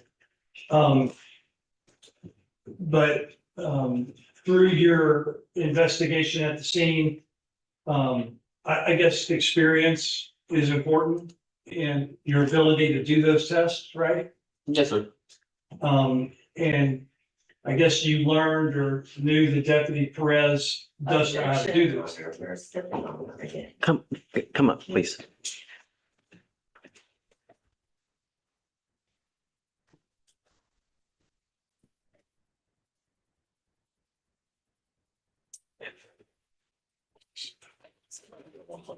Yeah, you're right. You can't open it. You're gonna open the door and then it's gonna come in. I mean, really, you can't have it with all these. Really? I mean, either yay or nay, but if you can open the door, you can open the door. Okay. So that's just letting you know. But you need to open the door or you don't open the door. I think I can start. You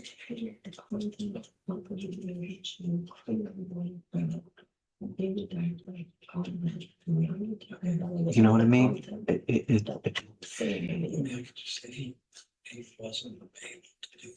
No, I mean, if you do it, then you're opening the door. Really, it's gonna go. If it happens again, the worst off.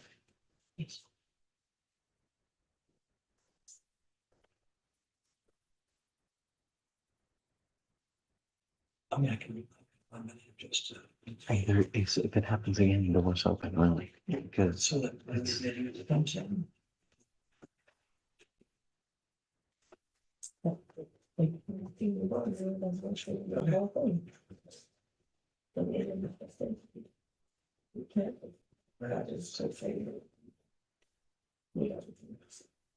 Okay. Right. Okay, all right.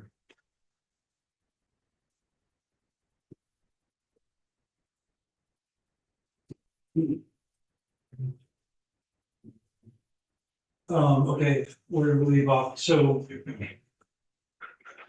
nobody took over the DWI investigation. You proceeded to conduct a field sobriety test. Correct. And you kept, or I guess Deputy Perez stayed on the scene and you kind of released the other two deputies, right? So y'all can cut off or something like that? Correct. Okay.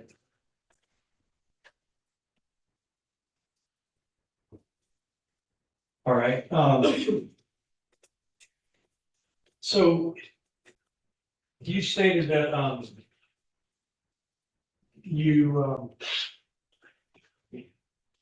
is there was there some reason that stood out in your mind that you, wanted to stop Mr. Cruz's truck when other people were speeding even faster?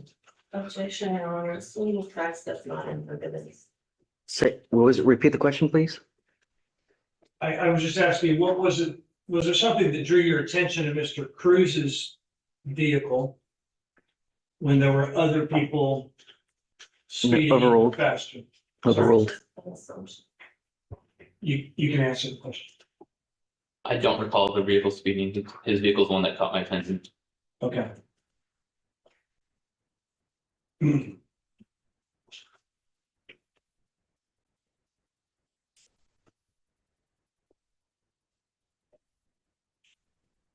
All right, so let me ask you about the field sobriety test. And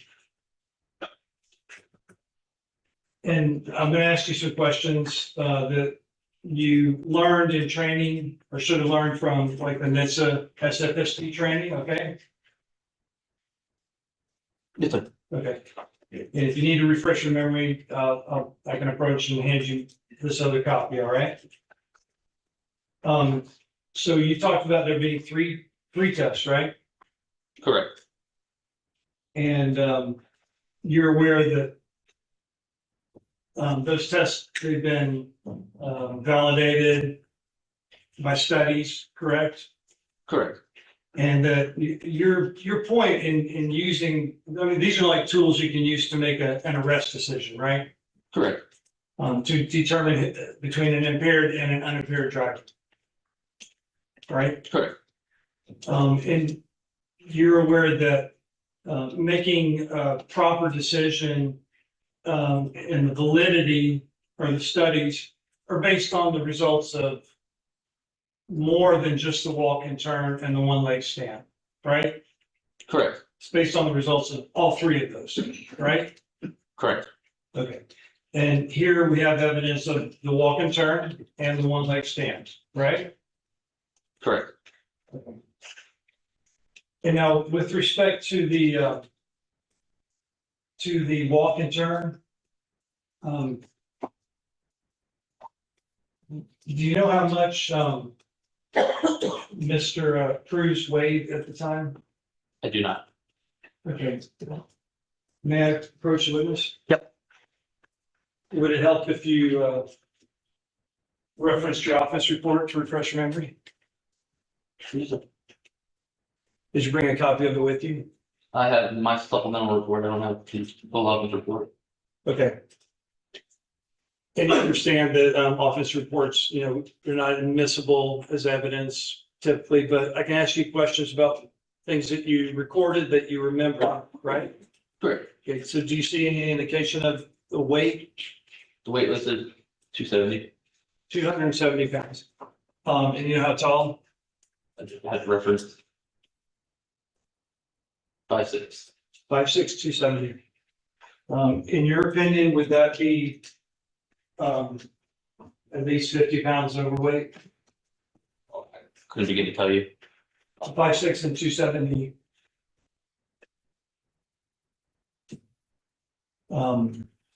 It's probably more than 50 pounds, maybe 70, maybe 80, maybe more, right?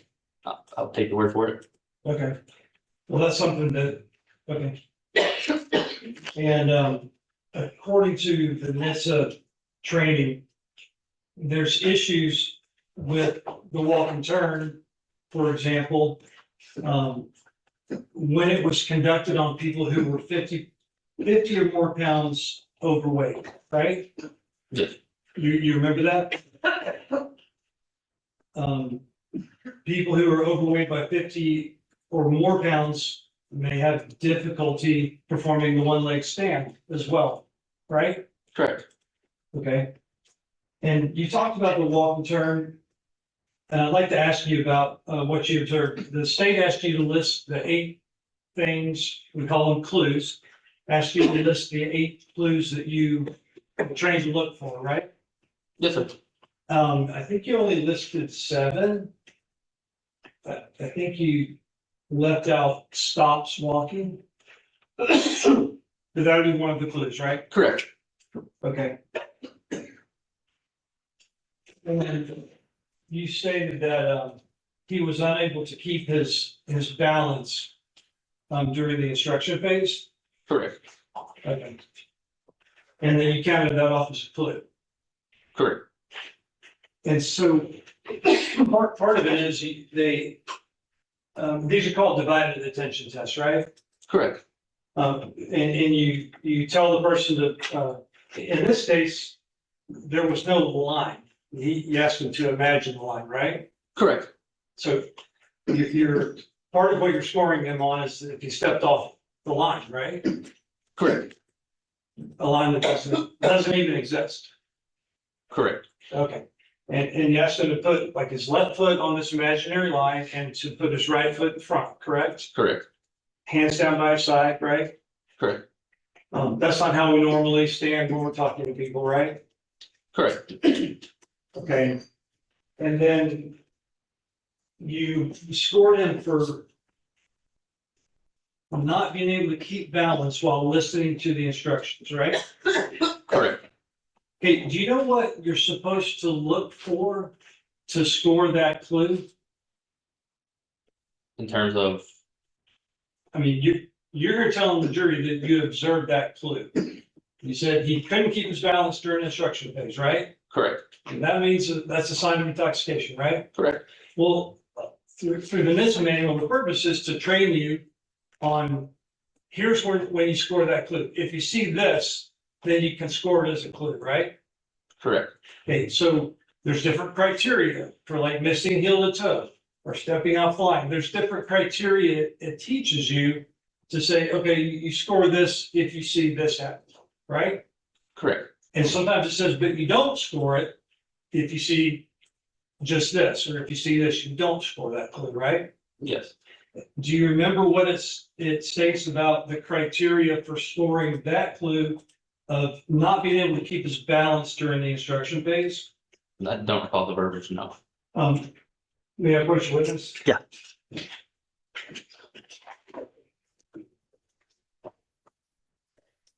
If you, I'm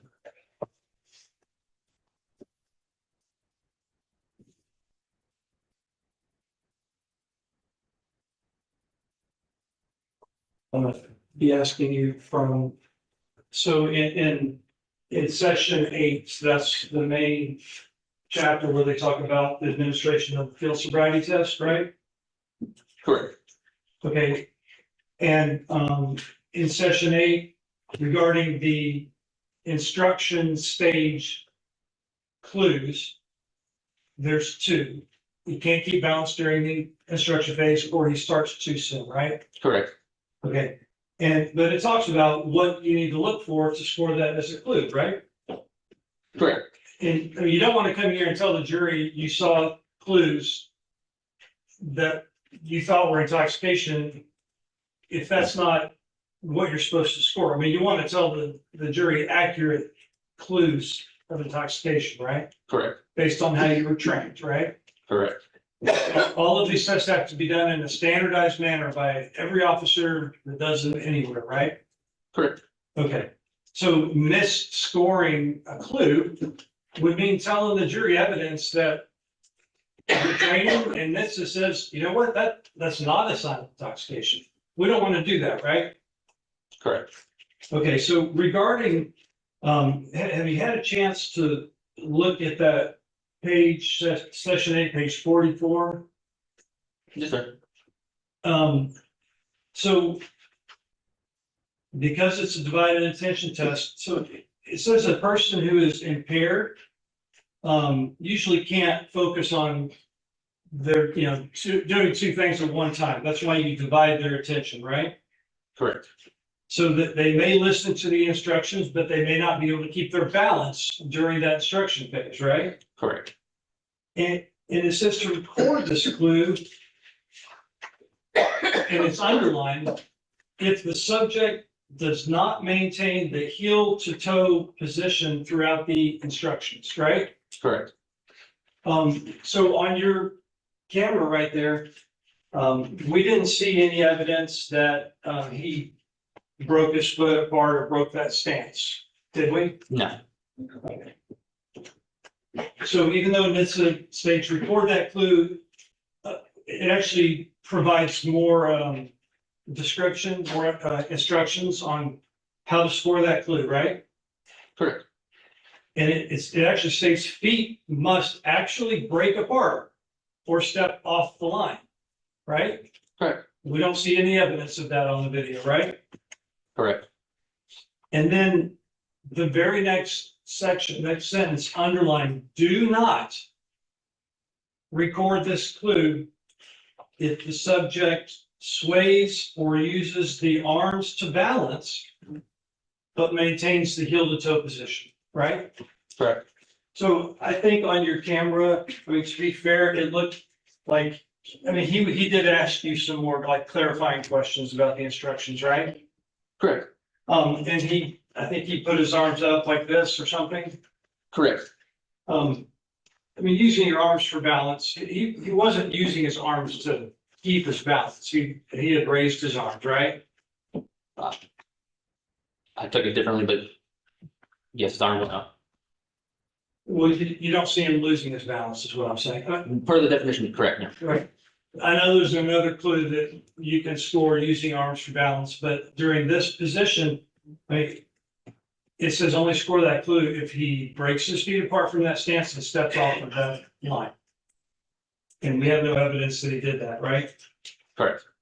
But you are here, you scored that as a clue anyway, and you're here telling the jury you scored that as a clue of intoxication. Right? Correct. But everything that you're telling the jury, I mean, it's got to be based on facts and evidence, right? Correct. Things that you actually observed, things we can prove from video, right? Correct.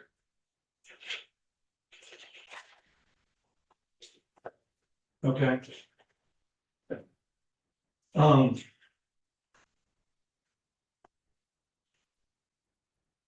And there's a, so Deputy Perez,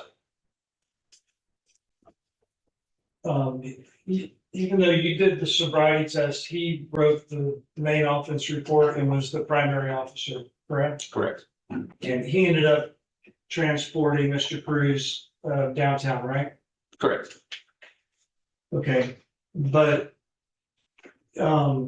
when officers work together, you supplement the office report, correct? Correct. And so you're basically here telling the jury your opinion of what you observed, right? Correct. And there's actually a scoring sheet that you can use to score clues on the field sobriety test, right? Correct. Okay, and you filled that out, right? I don't believe I did. I believe Deputy Perez did. Okay. Have you seen it or reviewed it? I have not. Okay. Have you used it before? May I put you in this? Yep. I have. I'm gonna show you a copy of what I'm talking about. Just, do you recognize that form? Correct. So there's a form with things already printed on it, boxes you can check to score what was observed, right? Correct. And you've used that in your investigations before? Correct. And you are the one that did the test, but you're saying you didn't fill that out? Correct. Okay. Well, if you look, on that scoring sheet, and, so there's a place to record the things that you observed, regarding the walk and turn, right? Correct. There's, in the one leg stand, right? Correct. All of the tests, right? Yes, sir. Okay, and then over on the right side, there's actually an allowance for you to use alternate tests, correct? Correct.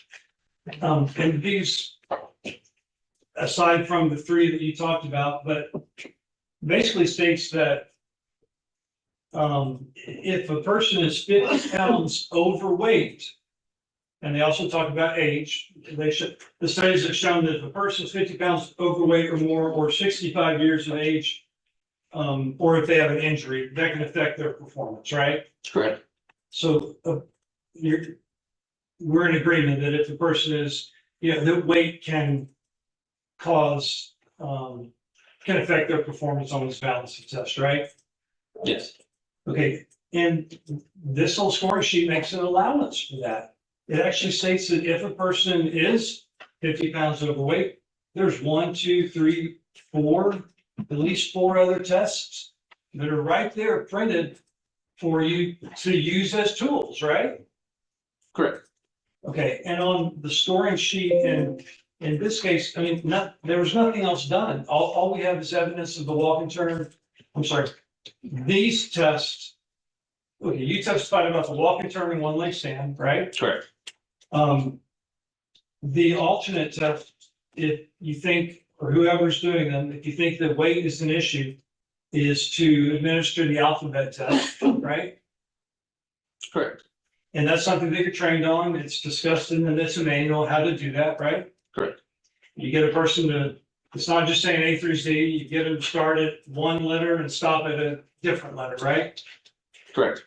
Okay, so even though we're dealing with that situation with Mr. Cruz in this investigation, was there any alphabet test given? Nope. No, not by you or Perez? Correct.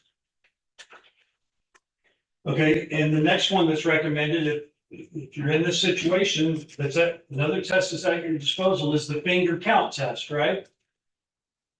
Correct. Have you ever administered that before? I have not. You have not, okay? That's the second recommended alternate test in this situation, right? Correct. Okay, and third recommended alternate test in this situation, the Romberg test, right? Correct. And that's basically where you have somebody stand, close their eyes, hold their head back, and estimate the passing of 30 seconds, correct? Correct. And then there's even a fourth recommended alternate test in this situation, and that's called the nose touch, right? Correct. And basically having a person, hold their arms out, see if they can touch their nose. And you can do all these tests and write down your observations, right? Correct. You could have done these tests, right? Correct. But you chose not to, and you don't have any evidence of all these other recommended tests to tell the jury about, right? Correct. And the purpose of it recommending these other tests is to account for different individuals. Everybody's different, right? Correct. Okay. But all of those are blank and no clues, weren't done, no evidence or proof to offer the jury of any of those tests. Right? Correct. And you're saying that, I don't know if you remember for sure, but do you see your name written on there? Is there any indication of who filled that out?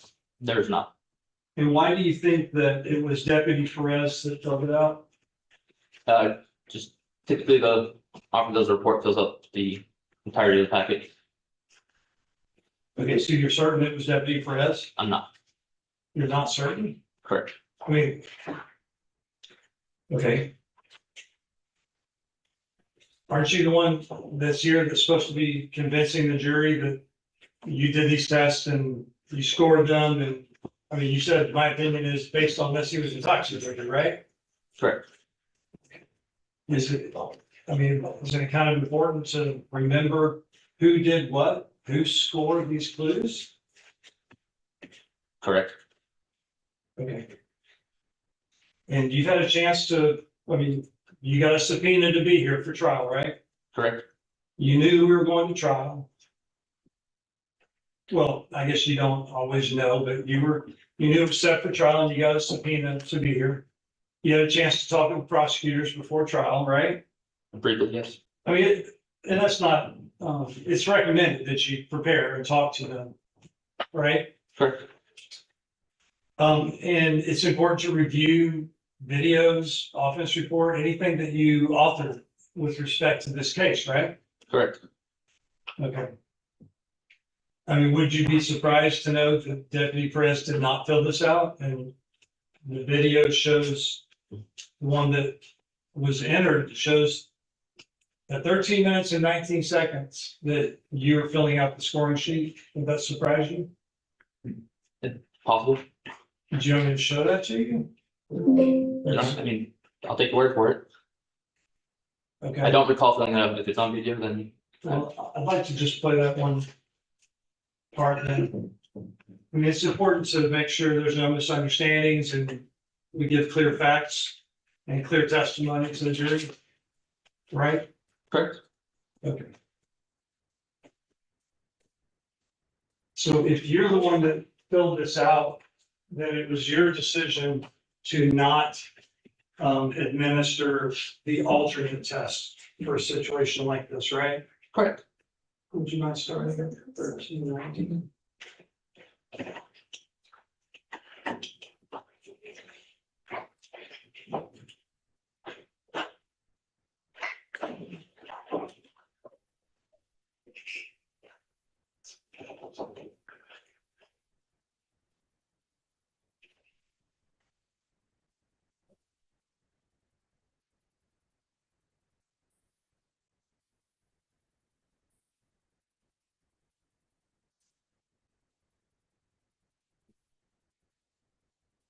Okay. Can you pause it? Do you mind pause? Do you recognize what's being filled out there? Yes, sir. And do you recognize who's filling it out? Yes, sir.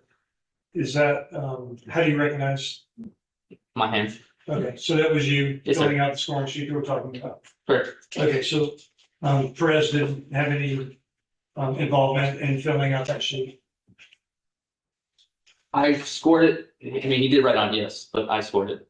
Right, but you're the one that administered all the tests and you're the one that made the decision consciously. We have the tests that you testified to and none of the extra tests, right? Correct. Okay.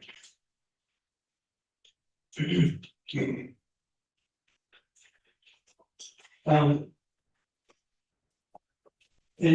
it's important that facts be recorded properly, right? Yes, sir. And you're taught how to write correct offense reports, right? Yes, sir. And even in the NHTSA manual, it talks about, I mean, there's even chapters and lessons about report writing and how they need to be correct. And that's very important, right? Yes, sir. And so you did write a supplement that Perez incorporated into his offense report, right? Yes, sir. And you stated that upon exiting the vehicle, that's something that you can look at. And if a person has trouble exiting the vehicle, you might say that's a sign of intoxication, right? Correct. Or if you ask them for their license and registrations, sometimes people might fumble that, or, we've heard give you their credit card or something. That's something that you're trained to look for. It might indicate intoxication, right? Correct. He didn't have any trouble producing those documents, right? Correct. He didn't have any trouble exiting the vehicle, correct? Correct. nothing about the way he did that, that this tells you to look for. Nothing about that was, indicated intoxication. Right? Correct. He did it in a normal manner, correct? Correct. But you stated that upon exiting the vehicle, that Ignacio. Who's Ignacio? You stated Ignacio. I guess he leaned up against his car. Have you I've read it, yes, sir. Who's Ignacio? I do not know. How did that get in it? I can only make assumptions. Well, I mean, did you proofread this before you submitted it as evidence? I'm sure I did. I missed it. Of course. Mr. Cruz's middle name doesn't have a middle name. That's not even, Ignacio is not even a part of his name at all. Are you aware of that? Correct.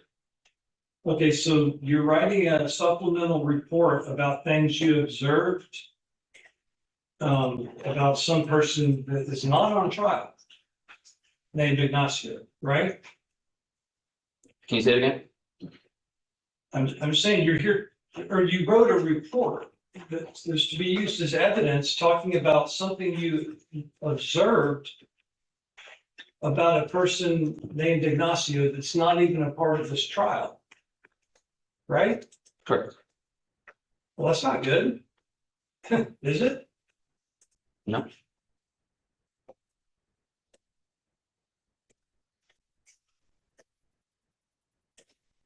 I mean, somebody's on trial, we want to get the information right and accurate, right? Correct.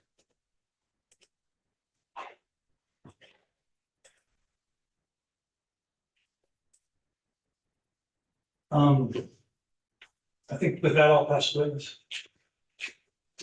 Any further questions? Yes, Judge.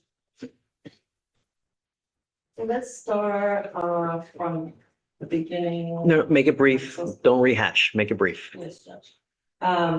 In every DWI investigation that you do, is this stop based on erratic driving? No.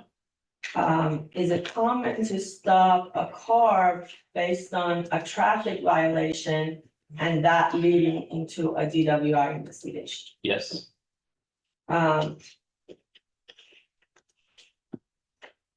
If you hypothetically saw two vehicles speed, can you stop them at the same time? No. How do you decide which one to stop? Typically the passenger vehicle.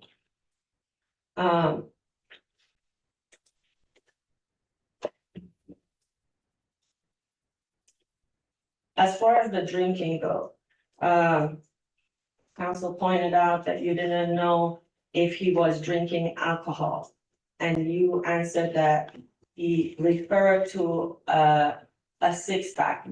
What is usually when somebody refers to a six-pack, in your opinion, what is that? What are they referring to? Beer, alcoholic beverage.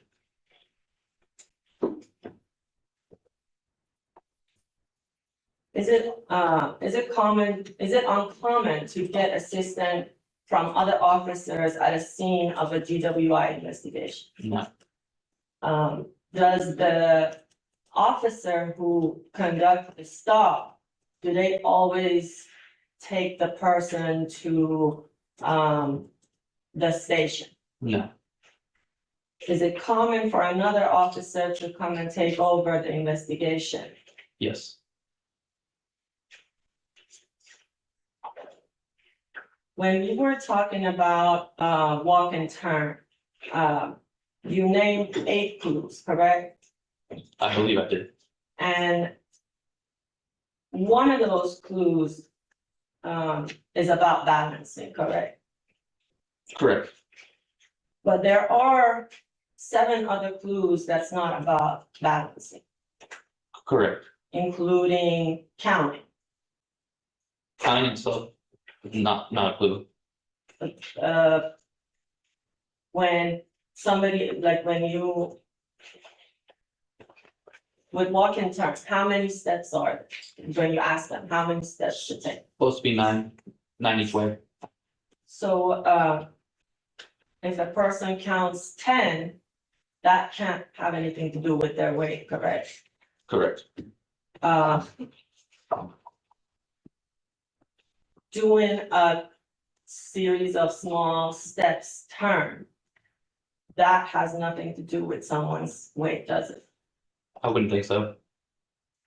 When you talk about an imaginary line, what are you really looking for? To make sure they're walking in a general direction, not veering off to the side. And in this situation, what did you see clearly? He walked in a general direction, but did make some obvious steps off that would-be line.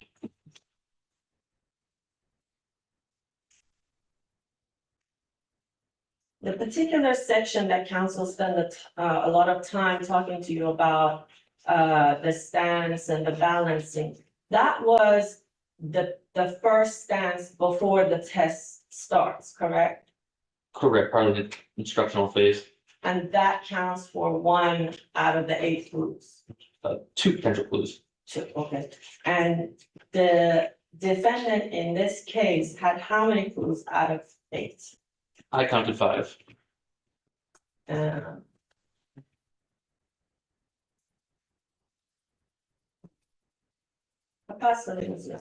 All right, anything further? Just real briefly, Judge, yes, I'm glad you talked about that, this counting by 1001, 1002. If somebody repeats a number, that is not a clue of intoxication, right? Say it again, I'm sorry. The counting, 1001, 1002. If they repeat a number, or if they are having trouble with this divided attention test, that's not a sign of intoxication that you score, right? Correct. Okay. Just wanted to clarify that. And you talked about them stepping off the line. Correct. You scored that as a clue? Correct. Stepping off an imaginary line that doesn't exist. Yes? You scored that as? Yes, I did. Okay. I'll pass on this. All right, may this witness be excused? Yes, Your Honor. Okay, subject to recall? Is he good to go? He's good to go. All right. All right, you're free to go. Thank you so much for your testimony. Be safe out there and the step, it's a Lulu. Right. Yeah. All right, guys, we have some lunch for you. I think we have a lobster, a fillet, maybe a person playing a little, with a little, maybe not wine, but so please go back. I'm going to make it quick, 10 minutes. Let's get in, let's get out, let's continue. Yeah? Okay, please. All right, for the nurse.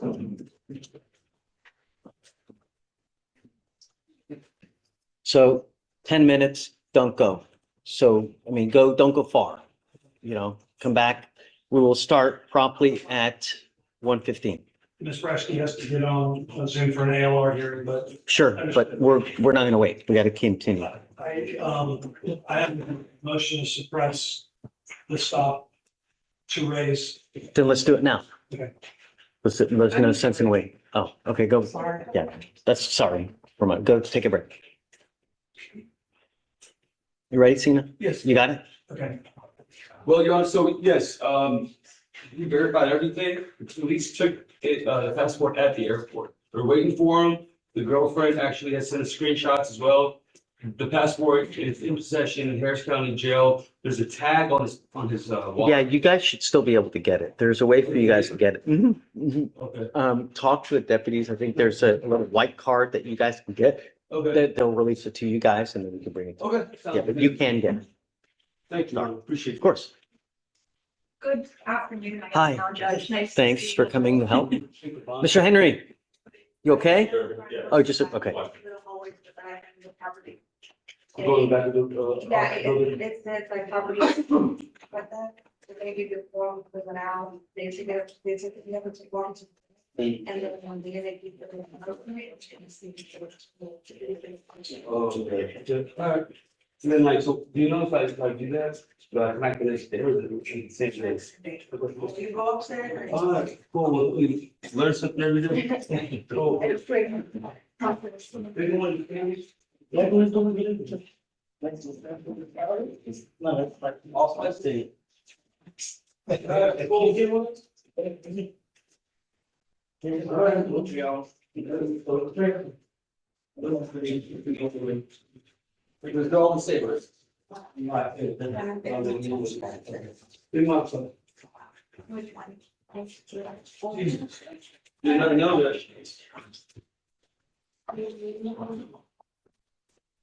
You got it, Cena? Yes, sir. Okay, man. Good luck. So afternoon, let's try to get this, come back. Yeah, I mean, usually it's the next day, so, Okay. yeah, Thanks. Appreciate it. Thank you. for sure, of course. This one, the other one? Yeah. Is this supposed to be yesterday? Yeah.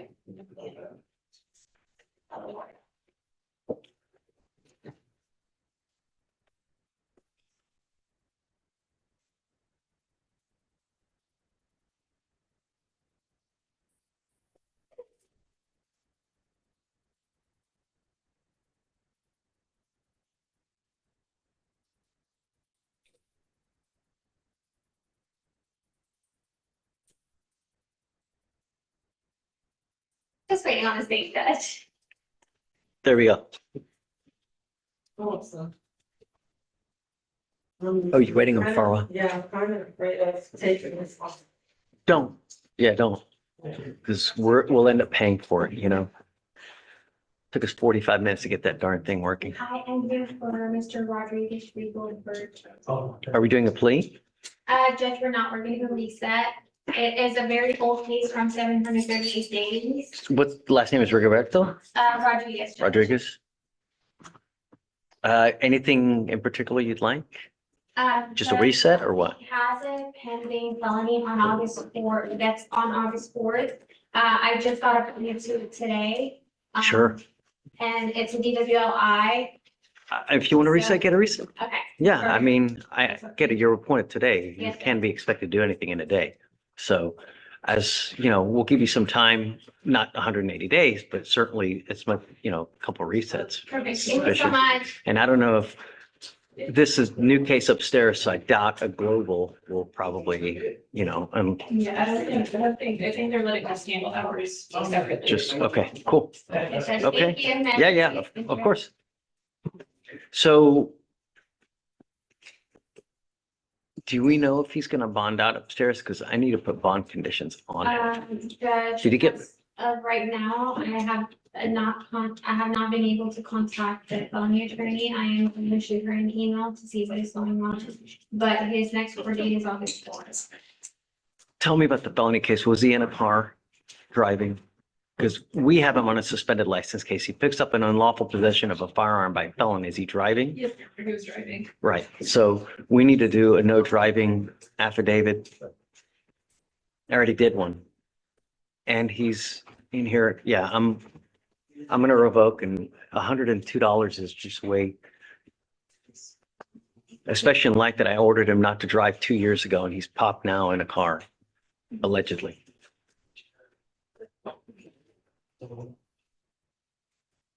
Judge, may I ask for a lower bond instead of a revocation on that one? What do you think? So, We would lower on forfeiting multiple times, Your Honor. how many times? Uh, At least two. And now he's picked up a felony and he's got a laundry list of priors. I mean, I think that 5,000. What's reasonable in light of everything? Judge, because he's in jail and he's not able to report anything, I usually get appointed to that. It is 738 days old. Yeah. I'm asking for at least $600 bond. That he's able to bond out if he's able to bond out on felony. So what I'm gonna do is, I don't even have pretrial here, so I'll have to do you have Mr. Rodriguez back there by chance? No, sir. No? So let's do this. I'm gonna raise the bond to 5,002 for now until I get him. And we'll do a GPS prior to release because he's been gone for 2 years now. He picked up a felony. In addition, he signed a no driving affidavit and here he's allegedly driving. So we can talk tomorrow, assuming we get him, so I can advise him of everything. Yes, sir. Yeah, I guess we'll do that. And then I'll do a bail order now so that you have something. Thank you, Judge. May I be Yeah, excused? for sure. And then do you want to roll to tomorrow Yes, Judge. or the next day, whatever you want? It's, Tomorrow's good. yeah, okay, Thank sure, you. of course.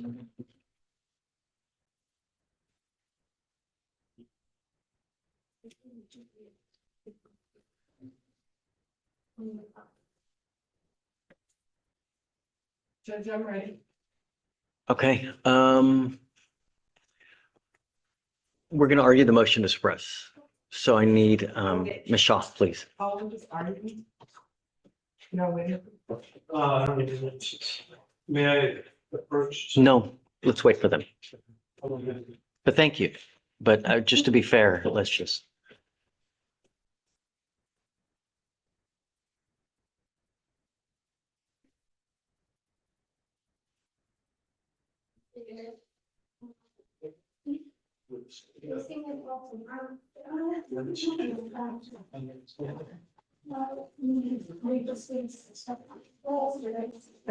Judge, I look at there's a house, the bathroom is closed for swimming, do you mind? No, no, no, no, no, of course. Yeah. I know some Do you people. want us to wait for you?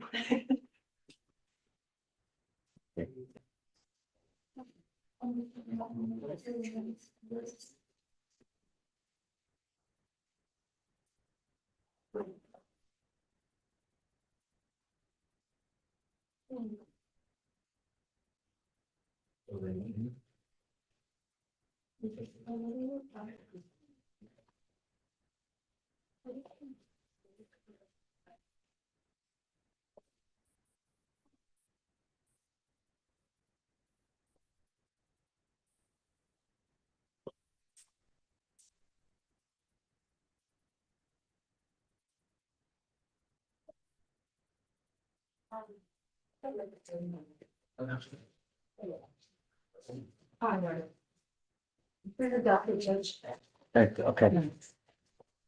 Hey. All right. Are we, no. Hey, I'm revoking, Rodriguez back there and I need to do bond conditions, but he's not here, so we'll roll it tomorrow. This is, it's on page, bottom of page 43. Yeah. So Absolutely. 5,002. And then if you don't mind putting it on for tomorrow. Just stop the beat. That's on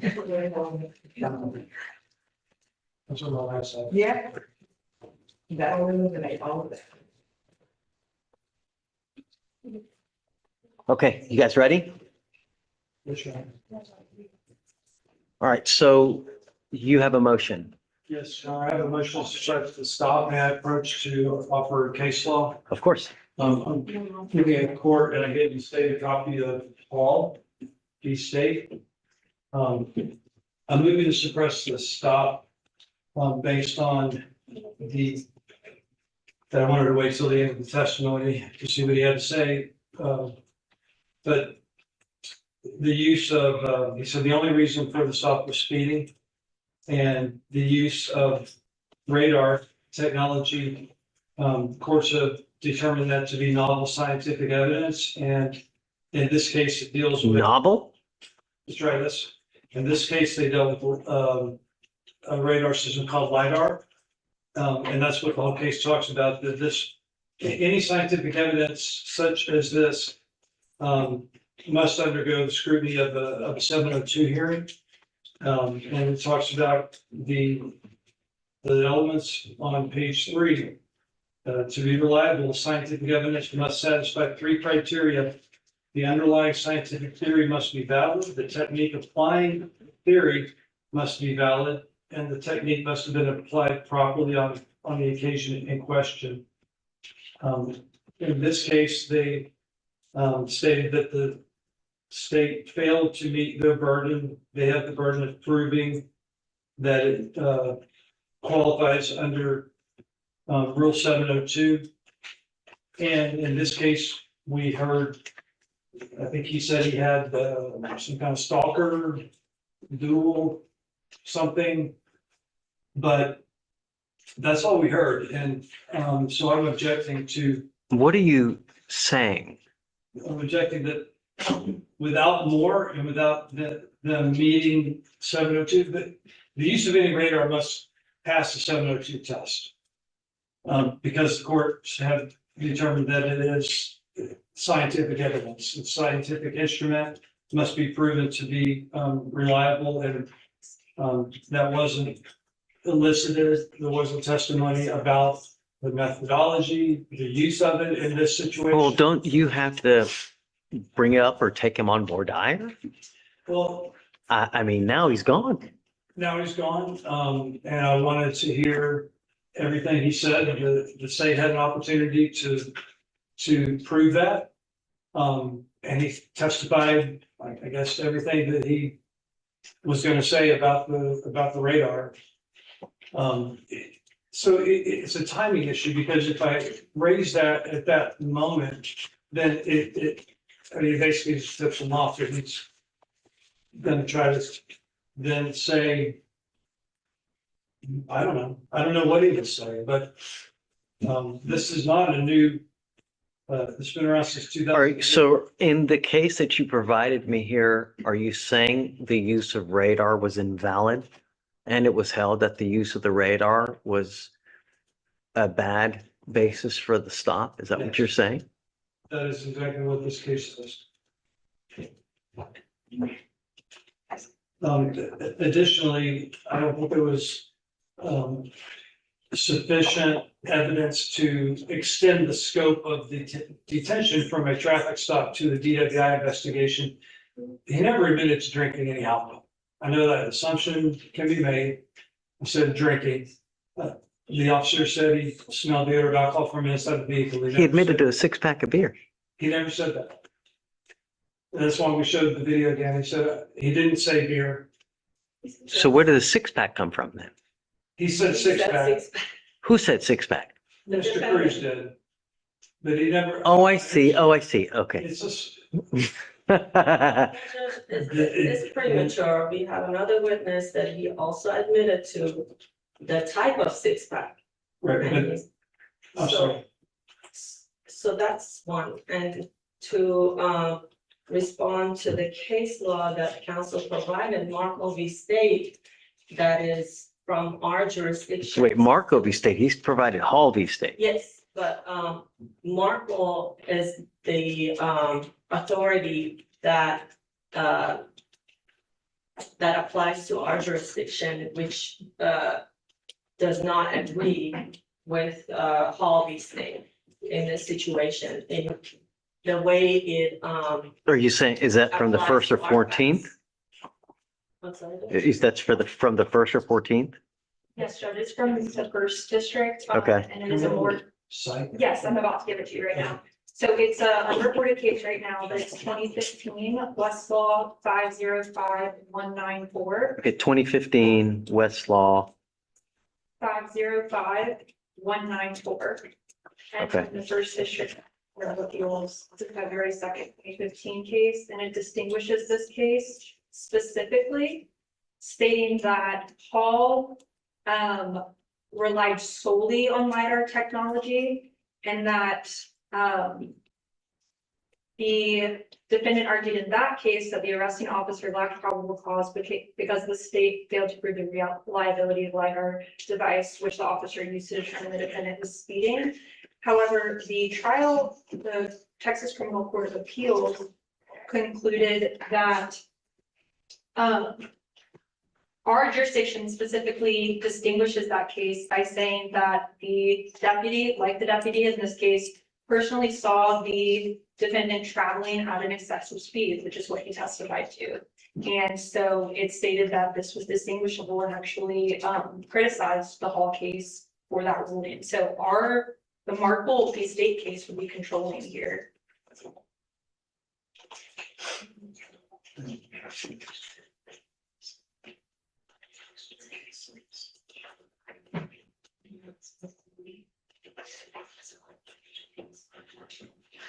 Judge, it appears to be an unpublished opinion, but we're trying to we're reviewing. But he can still testify that in his opinion, he was traveling over the speed limit. No? But he He didn't say he's pacing him. He didn't say anything else other than he uses his radar. That's the issue. That's not true, Judge. She said that he was pacing him, that he was going behind him. And that's how he realized that his speed was, he noticed him. There were other, counsel brought up multiple times, there were other drivers on the road that were going faster. And again, he explained, I followed the one that was going the fastest. You could see on his dash cam the speed clearly. They had every legal reason to stop the car. Or traffic stop. I respectfully disagree. He did not talk about pacing. We didn't hear any evidence about pacing. If that was the method, there's usually more elaboration, how far they paced them, the speed. I think the state just asking, what speed did you get up to? But, you know, it was clear that he used his radar. And Judge Marcos distinguishes radar from LiDAR. Which did he testify to that was he was using here? Radar. He said, I think he said stalker radar. Okay.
And Judge, we're printing out a copy right now, so I'm not sure. I'm reading it right now. Okay, great.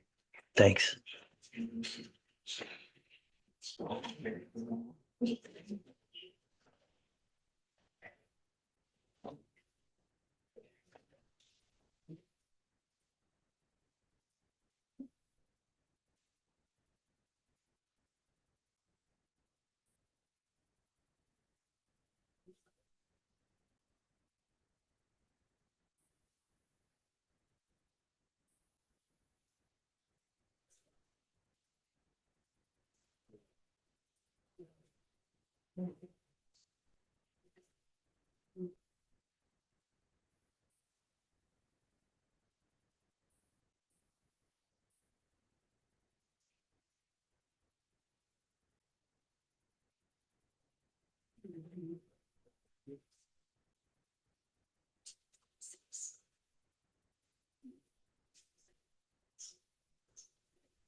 So in this case here in Markle,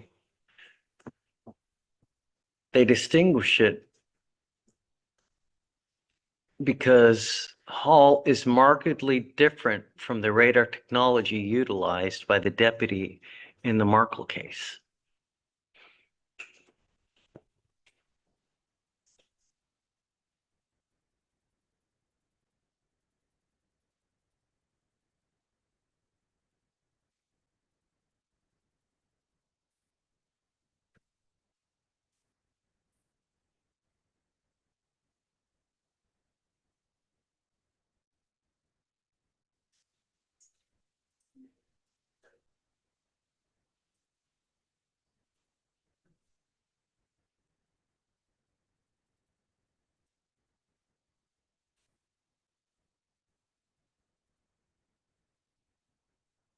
So what all do you want to put for the suppression as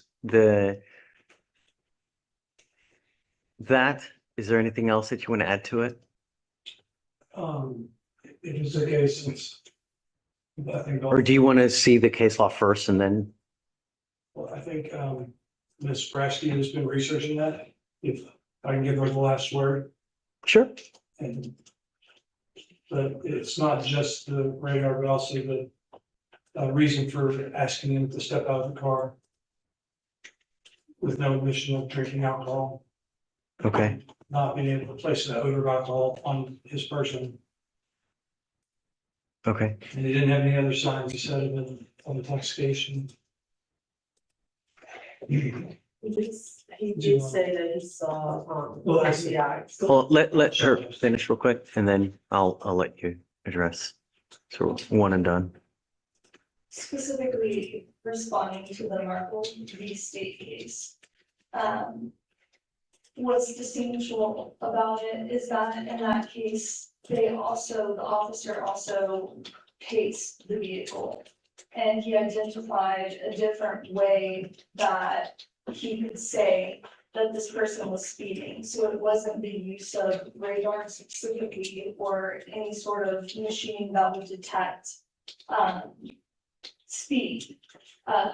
This officer in the Marple case had paced the vehicle. We didn't hear any testimony from the officer today in this case about there being any sort of pacing that happened, or that based on the officer's training and experience, that he was able to conclude that he was going a higher rate of speed or a specific rate of speed. In fact, his testimony was about a specific rate of speed, which lends to the fact that he was relying specifically on the radar, the machine detecting function. And, okay, and the officer, he did testify that he was using Stalker, which is just a brand of LiDAR, so he was using a LiDAR system. Right. But in a separate matter, this Marple v. State case presents an additional issue because it's actually not binding over this jurisdiction or over any jurisdiction because it's an unpublished opinion. Unpublished opinions aren't supposed to be used for use in developing legal arguments or even use in an appellate court. And that's because the purpose of an unpublished case is to step aside from what the general opinion would be and say, okay, well, on this very specific set of facts, we're going to make an exception outside of the rule. Unpublished cases are not intended to be used for all of the other cases. They're not binding. According to the rules of appellate procedure, they're not binding. And so while this unpublished opinion may have came out of the first district, it has no binding authority over this court or over any court in Texas. So those two reasons. Okay. You ready? Judge, we saw, I mean, other than the officer saying that he was right, you know, he was conducting the stop and he was right behind the car. We saw a video, literally a body cam video of him in the same car following the defendant, seeing the speed until they stopped. If that's not pacing, I don't know what is. And it was a while where it showed the speed was high and it kept going higher, and then it came down and you could see it dropping to 0 when they stopped. I mean, and that's in evidence. That's a video that's in evidence. Okay.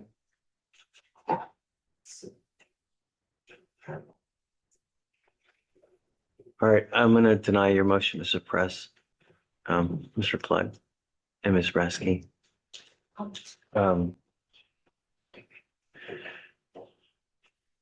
How long has it been? Or wait, let me do a plea. We have a plea first. Let's do this plea so they can get out. And then after that, we'll, guys, do you mind grabbing the defendant? I think you should be outside. Do we have Luis here? Does it need trans? Oh. Kendra, are you ready? Yes, I am, Your Honor. Okay. How do I turn this on? Oh. Page 4.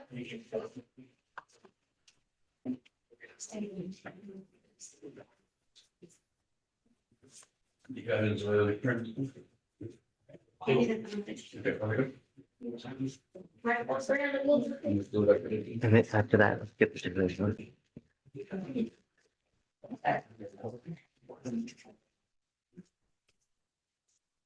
Mr. Castro, so you know, you are not here alone. Your lawyer's here with you, but on Zoom. You're charged with driving while your license is suspended or invalid. You're facing up to 6 months in jail and or a $2,000 fine. You have worked out an agreement. They're offering you 6 days in jail for one or. We only have 1 day credit. So is he going in for? Kendra. Yes. You guys did 6 days in jail credit for only one. That means he has one more day to do. No, well then they made a mistake because it's supposed to be time served. Judge, I'm willing to do 3 days if I'm going to be willing to. Yeah, yeah. I will do 3 days. Okay. Thank you. Thank you so much. Okay. All right. The agreement is 3 days in jail credit for the, should we do one? He only has 1 day credit, right? So we'll just, for 1 day credit, you are giving up the right to a trial, right to compel witnesses to testify on your behalf, confront and cross-examine your accusers. If you are not a citizen, there are possible immigration consequences. You can be deported, excluded from the country, denied naturalization. You give up the right to appeal. This will go on your record. From now on, you will be facing a minimum of 30 days in jail. Do you understand? All right. How do you plead to this offense? Guilty or not guilty? Guilty. I'm going to find you guilty. I'll follow the agreement, send it you to it. Good luck to you, sir. Thank you, Your Honor. Thank you. Yeah, just sign in this page and then also we put 3 days. Yeah, take this page, the first one. So you can, so we can clean another code.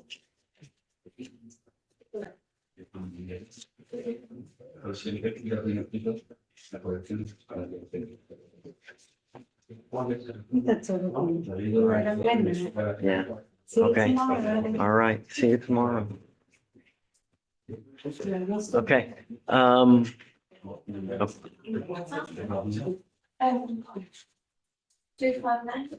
many more witnesses do you have, State? 3 more? Do you have any witnesses? No, that's okay. Okay, so we'll probably push until tomorrow then. We are going to be using, motion to suppress for Miranda, which is any testimony regarding anything after he was under arrest and subject to custodial interrogation. Okay, I guess when we get there, just raise it. Just beware. Guys, beware that they're going to raise this issue. So just.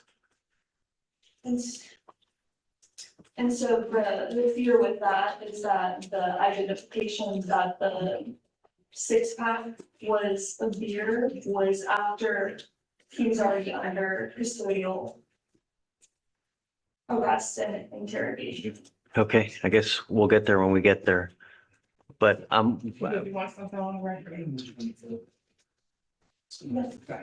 Are you on the record now? No, yeah, if you want me to begin. Yeah, okay, let's go on the record. So defense, we're about to pull the jury in to start with the second witness, and the defense has just raised a point where they want to challenge statements made with regard to Miranda and Miranda warnings. Did you want to say something, guys? We just ask, for a little bit more specificity on when the defense is alleging he was under arrest, just so that we can clarify kind of what we should and should not get into. And if we even have a disagreement, because we may agree that the state. Defense? Yes, so that's a part of the agreed redactions.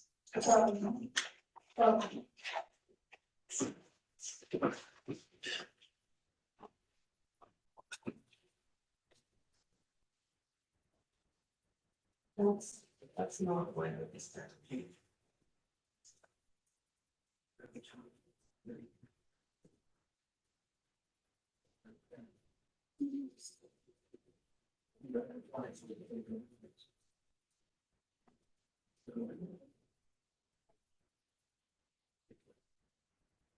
He read the TIC 24 in his car, arrested, which starts out during your arrest. Okay. And then that's when he questioned him more, what were you drinking? And there was never any Miranda there. So you're asking what point? That's the point. Thank you, Judge. Well, I just wanted to. So does that happen like immediately? It does not happen immediately. I just wanted to clarify, because we do agree after that point, I want to review this.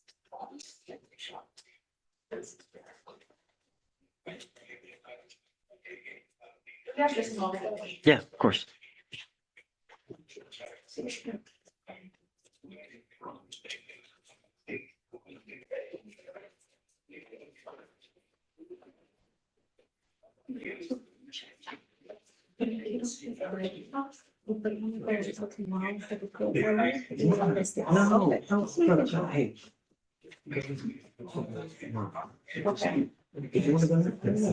I hope you stay. Hey, I'm cool with whenever. I mean, nothing's really, you know?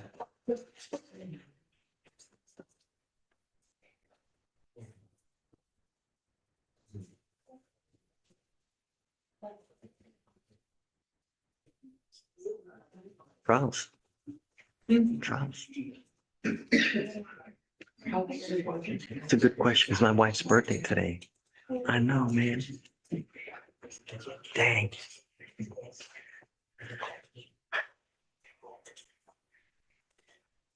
What should I get her?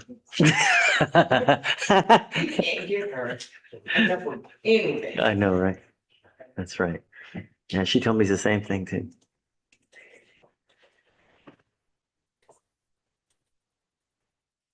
You should have told me. Because I wasn't scheduled something. It's always good. A belated's always good too, really. Okay, I did get, but We'll be back tomorrow. no, for sure. No one. I mean, yeah, we'll probably. Maybe Thursday. No, hell, no. Hey, maybe 3. I mean, take one, maybe 1 week. I mean, Depending on this one, you don't. Right. This one. yeah, you gotta finish at least 1 more. So whenever We'll see. we finish. Depends on how. I can, All right, what's the deal, Pickle? yeah, you judge. It's fine. Okay, We're not gonna so get into it. I guess in an effort to be more expedient, to redact, I guess a cut audio. Yes, Judge. So the portion after the DIC, we would be fine to mute. I believe the prior officer already testified that the defendant stated he had a 6-pack, stated he was Yes. drinking. The only thing that's after the DIC is the specific type of beer he was drinking. Okay, So we'll agree to mute. yeah, so it's stipulated to, guys, defense, up until what part?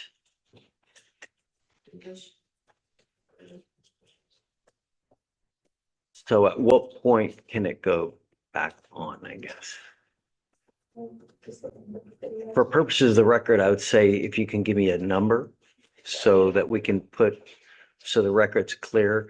So this is with Officer, Officer Perez. so Officer Perez has his own dash body cam.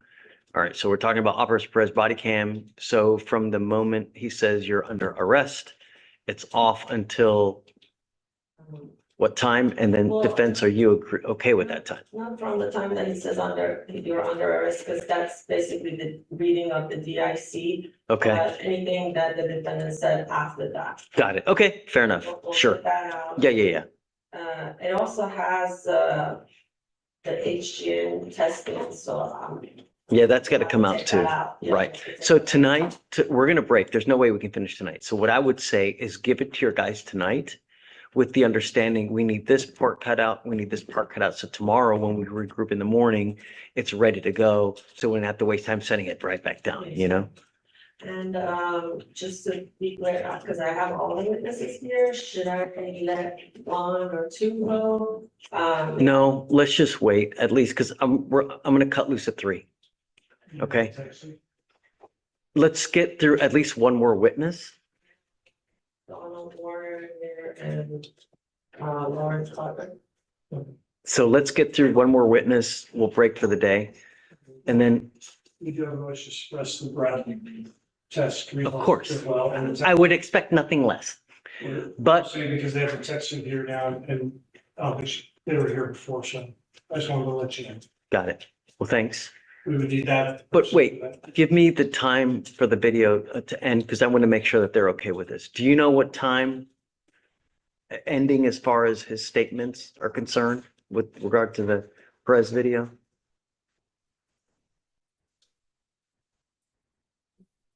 So, Judge, I'll give you where the video should start and where it should stop. Okay, sure. Yeah.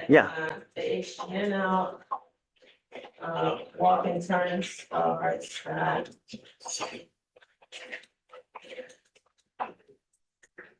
Should I give you the time, timestamp?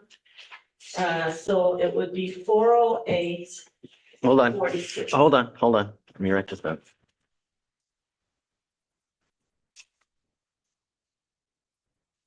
So.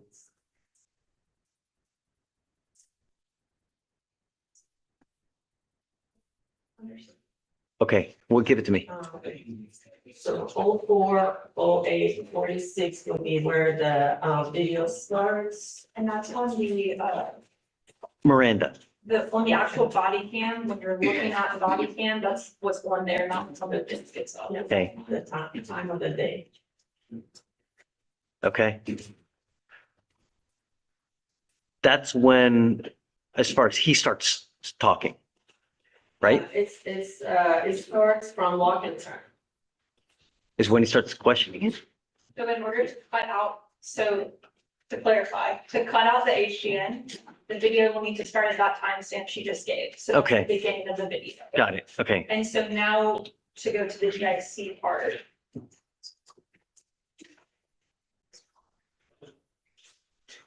Are you guys looking at this so we can be on the same page?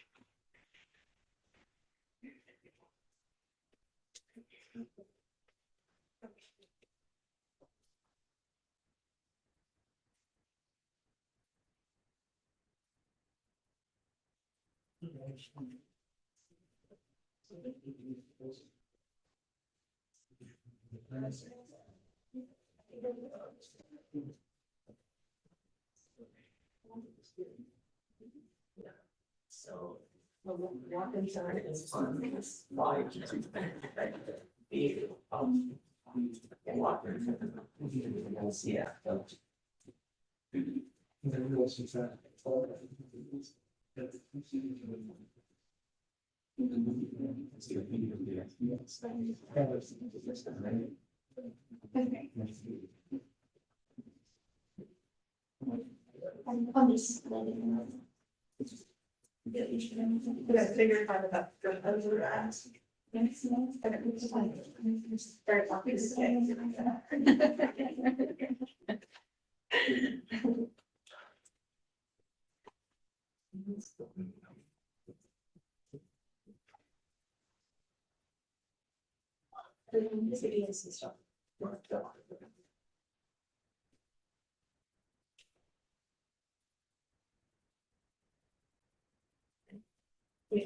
It'll be, 4/19/25. What's that? It's, 4 AM, 4 AM, 9. No, I know it. That's the end of, a DIC meeting. And anything. When the video, we can start listening to it. Start with the 4:08. Okay? Oh, I see. Yeah. So it's 04, you said 19? And 4/19 is Any seconds? 25. So at that point, you stop the video, so no, they can't hear it. Yes. Okay. Anything said after that. When can it come back on? I don't believe it needs to come back on anymore. Okay, so that's basically, we just turn it, so they're only watching around 11 minutes of video then for this particular, is this Perez? All right. And most likely, not even the whole DIC, I just wanted to show the jury that he did leave the whole thing. Whatever, yeah, it's great. Okay, whatever you want. Great. As long as it's just not, they don't hear any unmirandized. Yes.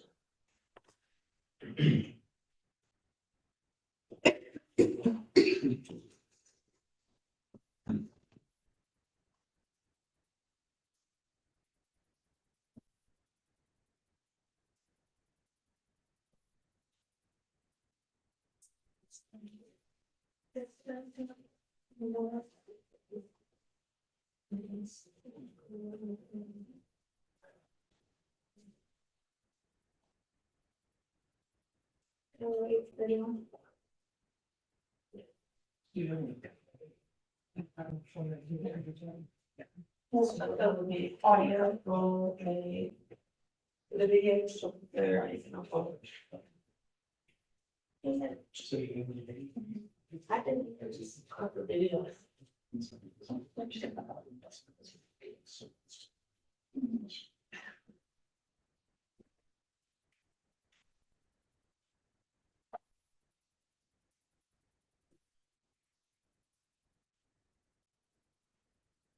Are y'all contemplating life over there or what? Are you, I'm just kidding. This price is, cross Perez, but I'm not here to do anything. No, but we're good, right? Okay, so So we just think we know that we're not going with the last two witnesses, can I let them go? I don't know. You want to challenge the breath test and the person's here.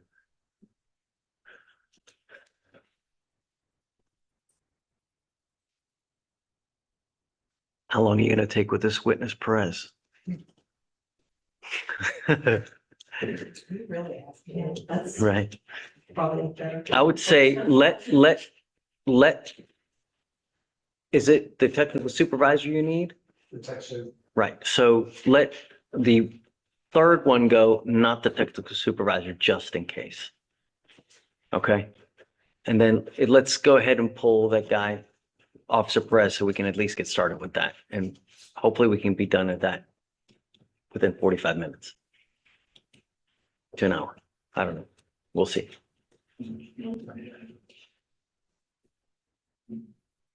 Yeah, let's. Everything okay? I was just asking if there was any instructions before he takes us in, to not go into the things that he learned after using the student interpretation.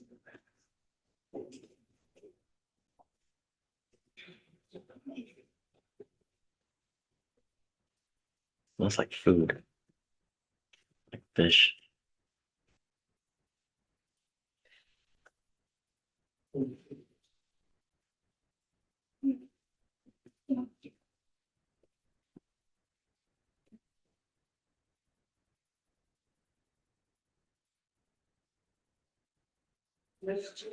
just to clarify, I just want to make sure I'm not letting the wrong person go. I have, Officer Alan Perez who took custody. And then I have the person who conducted the breath test and the. That's the operator. For the machine. Right. You don't need the operator for the, That's Don Garner. We don't need him for the hearing. Okay. you sure? Okay, just making sure. I don't need him. Okay, just, yeah. All right. We just need the technical supervisor. Yeah. So Mark can go Um, for the day. right, I'm not gonna question our, for the hearing. All right. Just want to make sure everybody gets it. Touche. And you did instruct him not to talk about the HDN or anything after the NC. Okay. And specifically that that's about. Yeah. Yeah. Here I said nothing happened.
Come on.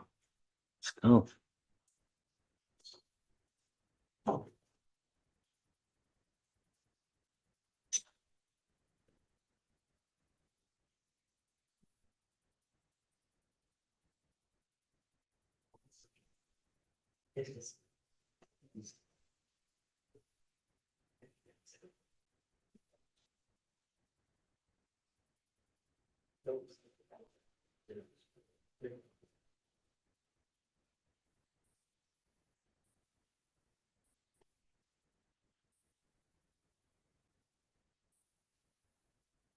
All right, you ready?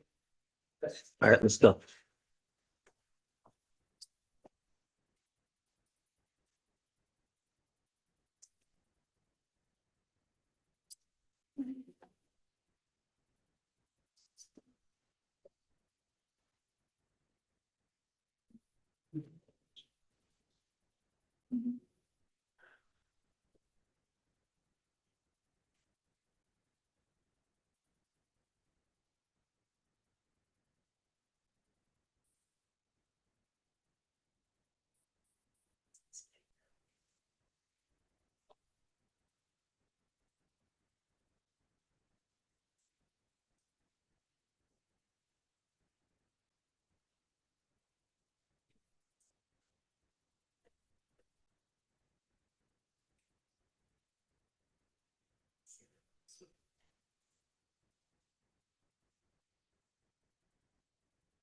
Eyes for the jury.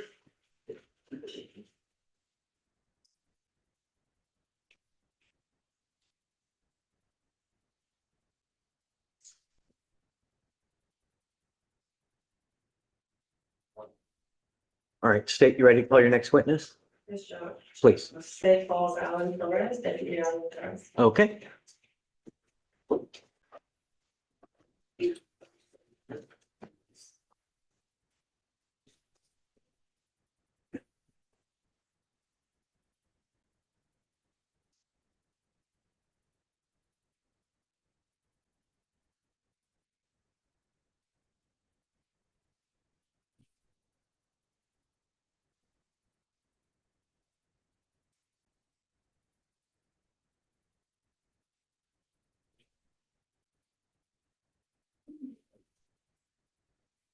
All right, this witness has previously been sworn. If you'd like to come take a seat.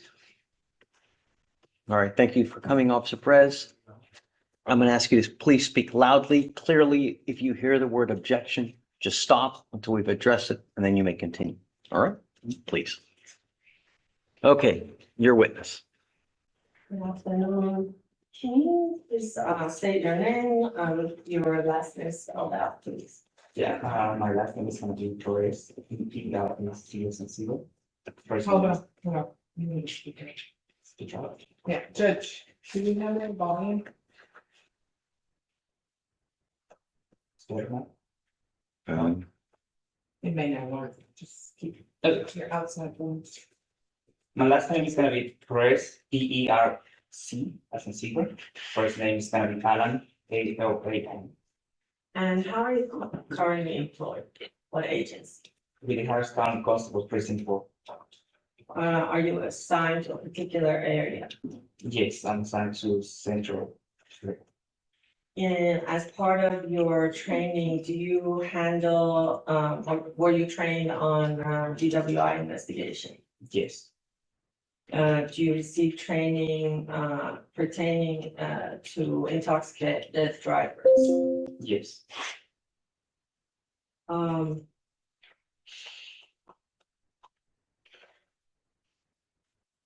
So can you tell us a little bit about your background and training? Okay, so I have 40 hours of training on the academy. And I also have another 40 hours of training from my agency. How long have you been with your agency? 2 years. How many DWI investigations have you been a part of or conducted? Part of investigation, multiple. By my own. I didn't hear that. I've been on part of the investigation for DWI's multiple investigations, but on my own 3 investigations. 3. And I want to direct your attention to May 24, 2025. Were you on duty that day? Yes. Did you happen to do you remember what shift it was? Yeah, it was gonna be night shift. And what was your assignment at the time? I was a state unit on that day. What does that mean? A state unit is one specific in an area where we conduct traffic stop for reckless driving or DWI. Do you remember receiving a call from or call for assistance from a Deputy Ryan? Yes. Do you remember attending the scene? Yes. And what do you remember? What was the scene about? It was a regular traffic stop in relation to a speeding violation. And when you got there, what was your understanding of what the stop had turned into? Yeah, Things lined up hearsay or personal knowledge. I'm sorry, say it again. Things lined upon hearsay and lack of personal knowledge. Well, he hasn't said anything hearsay related yet, so I'm going to overrule that. Just please only testify to things that you have personal knowledge about, okay? All right. So when you arrived, what did you observe? What was happening at the scene? When I arrived to see that day for Ryan, he was making contact with the driver of a motor vehicle. May I approach your honor? Yes.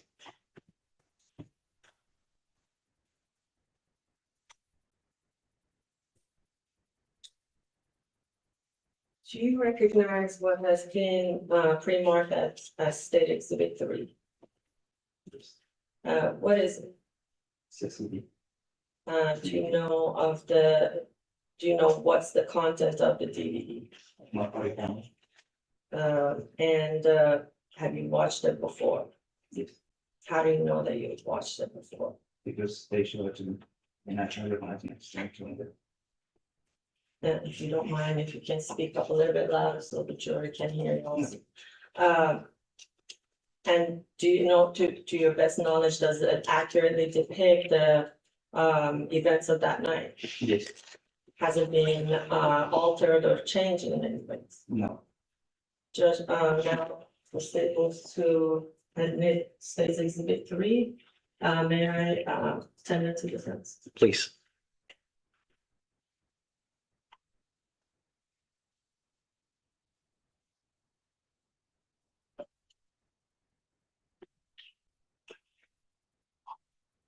We know additional objection. Sure. Okay. It'll be admitted. May I publish this jury? Yes, ma'am.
Show your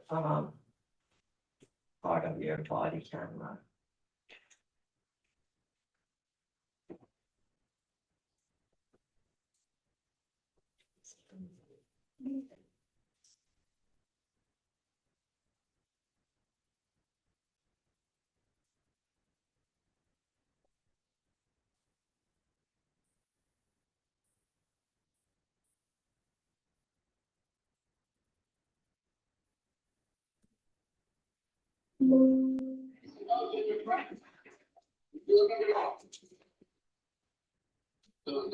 So just by watching the beginning of it, do you know, can you tell us what's going on here? So at that point, he's conducting an investigation for possible DWI. They conducting part of this investigation. And that's field sobriety test, correct? And, do you know what this test is called? Yeah, walking. Okay, so,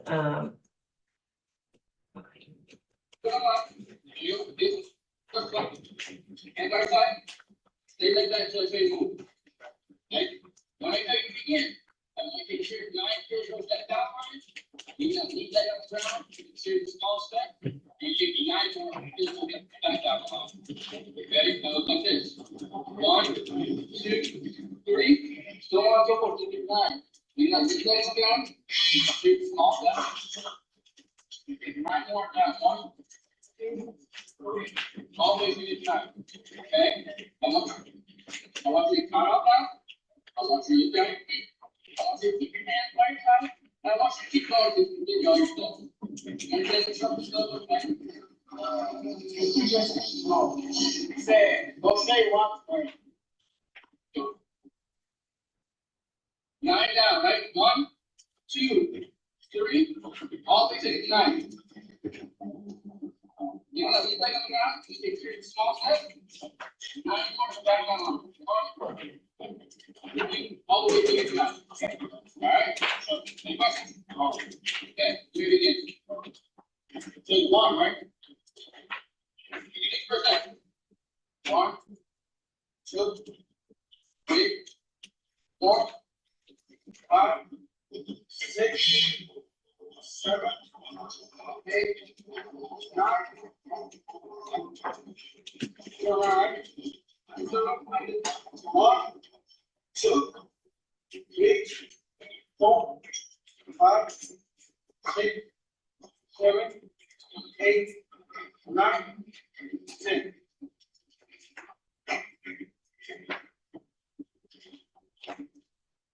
Okay, based on your training and experience with the DWI investigation, and walk and turn, do you see if the defendant had any clues of intoxication? Yes. Can you tell us what clues do you see? He started from even state to star. He started with the wrong Say that state. again? He started when we were even to 4-star. He actually started with the wrong foot. And he didn't count that up. And he was using his arms to balance. Did you notice how many steps he took? Yes. How many did he take? 10, And how many steps was that? 9.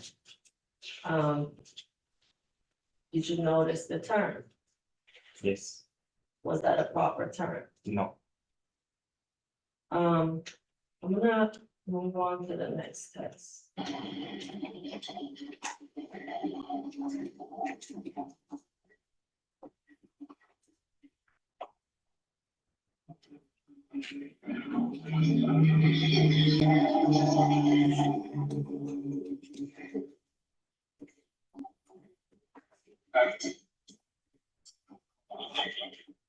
Be together here by your side, okay? Like I tell you again, the lady your choice, put it straight up, you can put 6 inches off the ground, you can put the ground over the ground. Like if your hand by the side, you look down your foot, you can count down. That's 1, that's 2, that's 3, so on and so forth, until you stop. Okay, you can't right side, you look down, make sure you get that leg straight, 6 inches off the ground, count on up. Any question about that? One more question. I got a 1,000, 1,001, 1,002, 1,003, you go to the page up. Any other questions? You begin. 1,001, 1,002, 1,003, 1,004, 1,005, 1,005, 1,006, 1,007, 1,008, 1,009, 1,010. 11,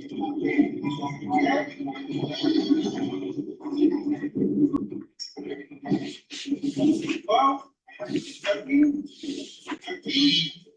14, 15, 17. I'm over here. Stop this right now. Okay, on what you saw with the one night stand test, do you see any clues of intoxication there? Yes. What clues do you see? Counting in the wrong way and he was not balanced on the right way.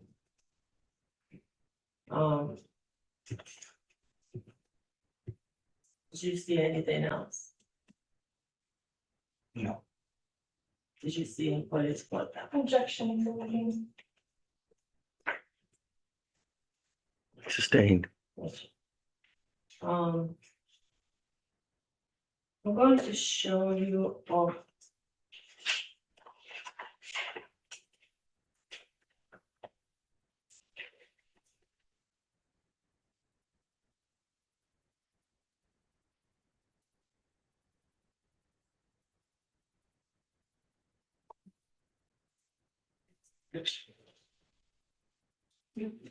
Gentlemen, approach. Yes.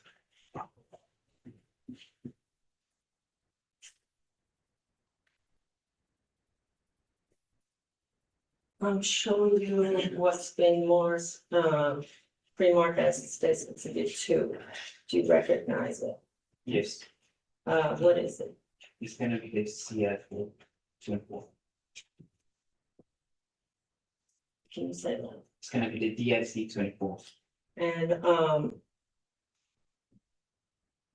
how do you know that is this a accurate copy of the DSC 24 that you used that night? Yes, it is. Do you recognize your handwriting on this? Yes. Does the defendant have to sign this form? Yes. Do you see the defendant's signature? Yes. Has this form been altered in any way? No. Should I attend to?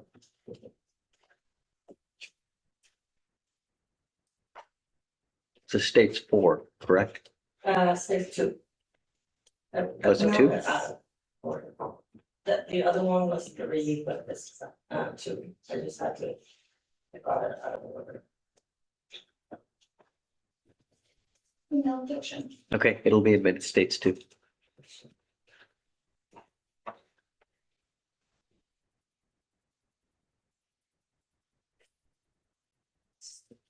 So, after the test, we see you go into the car.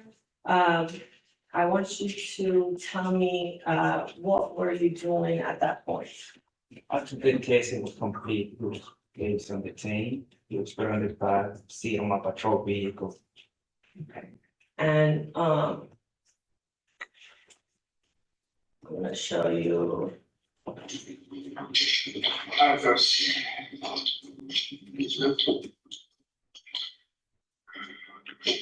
So I'm gonna read you your DIC 24. I want you to prepare. Well, do you prepare? So can you tell us what is a DIC 24? DSC 24 is gonna be the legal rights that he has in case he refused or he wanna provide a break of sample of his blood, and it's gonna be the consequence. Are you required to read the whole, DIC statutory warning to the Yes. citizen? Did you read the whole thing to him that? Yes. And at the end of the reading, what was his decision? He consents to provide a break to his. And, did he sign the form? No, he didn't at that moment. Did he at some point down the line sign the form? Yes, yes. Manager? English or Spanish? English, okay, so you're under arrest for an. So I wanted to ask you about this. You asked the defendant, do you want me to read this in English or Spanish? Why did you ask him that? Because based on the accent, I mean, it's not discrimination, but I mean, it can be either Spanish speaker or English speaker. Just really depend. And we all heard, what did he choose? English. Offense arising out of acts alleged to have been committed while you were operating a motor vehicle in a public place or while trapped while intoxicated, or an offense under section 106.041 Alcoholic Beverage Code, you will be asked to give a specimen of your breath and or blood. The specimen will be analyzed to determine the alcohol concentration or the presence of a controlled substance, drug, dangerous drug, or other substance on your body. If you refuse to give the specimen, that refusal may be admissible and a subsequent prosecution. Your license, permit, or privilege to operate a motor vehicle will be suspended or denied for not less than 180 days. Or not, you are subsequently prosecuted for this offense. If you refuse to submit to the taking of a specimen, the officer may apply for a warrant authorizing specimen to be taken from you. If you are 21 years of age and submit to taking of a specimen and analysis of the specimen show that you have an alcohol concentration of 0.08 or more, your license, permit, or privilege to operate a motor vehicle will be suspended or denied for no less than 90 days, or not, you are subsequently prosecuted for this offense. If you are younger than 21 years of age and have any detectable amount of alcohol in your system, your license, permit, or privilege to operate a motor vehicle will be suspended or denied for no less than 60 days. However, if you submit to taking of a specimen and analysis of the specimen show that you have an alcohol concentration of less than 0.08, you may be subject to criminal penalty less severe than those provided for under Chapter 49. Penal Code. If you submit to taking a blood specimen, the specimen will be retained and preserved in accordance with Article 38.50 Code of Criminal Procedure. If you were operating a motor vehicle and you refuse to give a specimen or provide a specimen that show you have an alcohol concentration of 0.08 or more, you may be disqualified from driving a commercial motor vehicle for a period of no less than 1 year. You may request a hearing on the suspect or denied.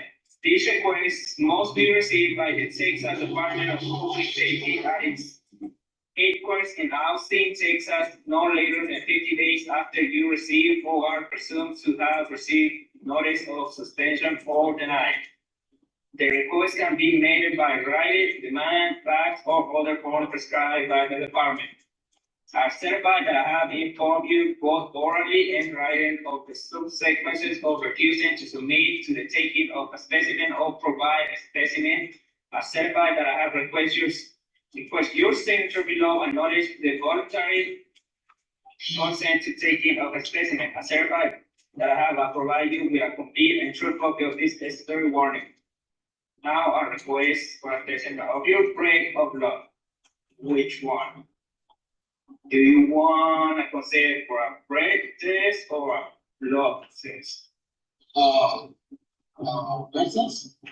You want to do a break test. A break test is mean that you consenting that you're gonna blow in the machine. Yeah. If you refuse to do that, I'm still gonna get a warrant on your blood, and then regardless, we're gonna find out. Okay. So which one do you want to do? I think I'll do the break test. You want to do the break test? You want to consent on that? Yeah. Okay. Good.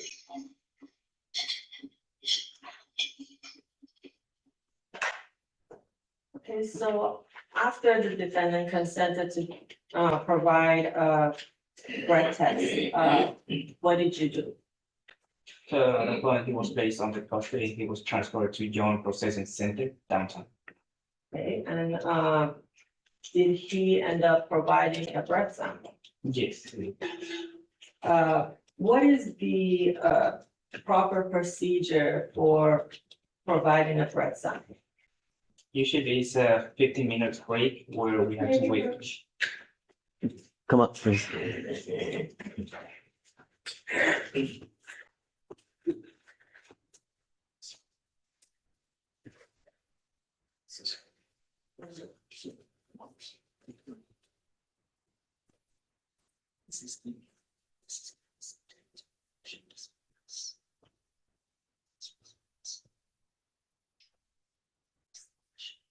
Yes.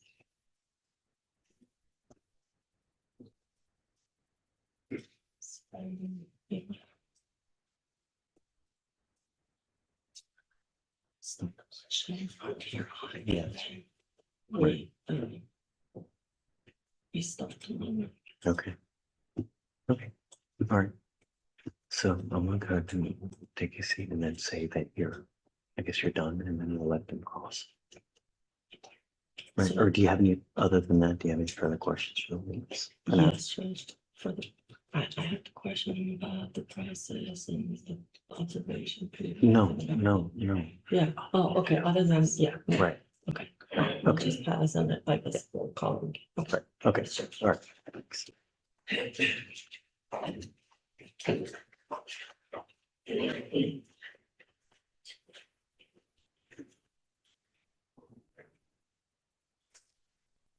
Judge, I'll pass the ladies. Okay, please. So you were a part of the STEP program, Yes. and that's called the Selective Traffic Enforcement Program. Yes. And it's a program that specializes and is supposed to focus on DWIs. Sure. And so part of the things that you need to be a part of this specialized program is be qualified by NHTSA, right? Sure. With the field sobriety tests, Sure. have a good understanding of the field sobriety tests. Right? Correct. And the goal of this STEP program is to increase arrests for DWIs around holiday times. Correct. And this program is something that is funded by grant money, right? Correct. And produces overtime for officers who are selected for it. Correct. Okay. And so you were the primary officer on scene. Correct. And you had created an offense report, right? Correct. And whenever you were in training, you learned how to create a good offense report. Correct. And part of that is writing things in detail chronologically, so if you're ever having to review back, you can tell what happened in that investigation, right? So it's important for it to be detailed and chronological, right? Correct. So I want to talk about, a little bit about whenever you first arrived on scene that night, okay? Okay. Okay. So you had first said that you made contact with Corporal Ryan, right? Correct. And then you said that you made contact with Mr. Cruz. Correct. And in this contact, you said that you observed the odor of alcohol, red bloodshot eyes, and slurred speech. Correct. Do you remember how far away you were from Mr. Cruz during this interaction? About 5 feet, this.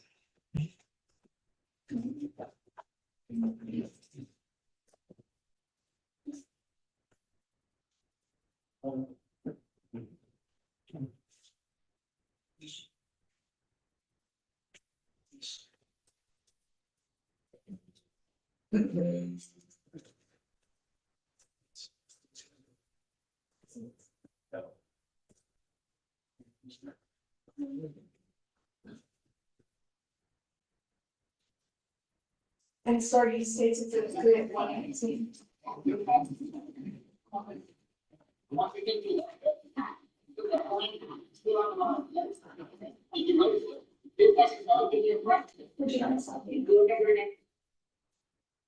Okay, so what we see is that you just got out of your vehicle, right?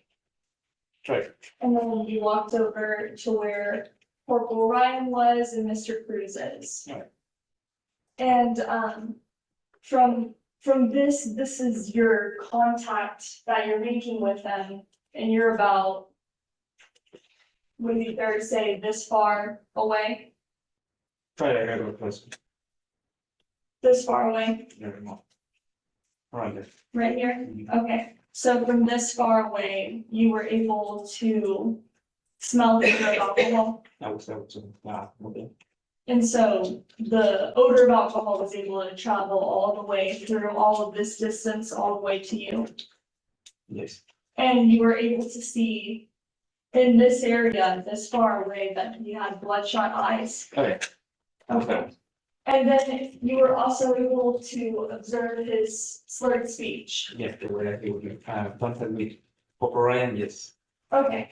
And something that you had said on the box was, you had asked him about the GIC if he wanted it read in English or in Spanish because he had an accent, right? Right.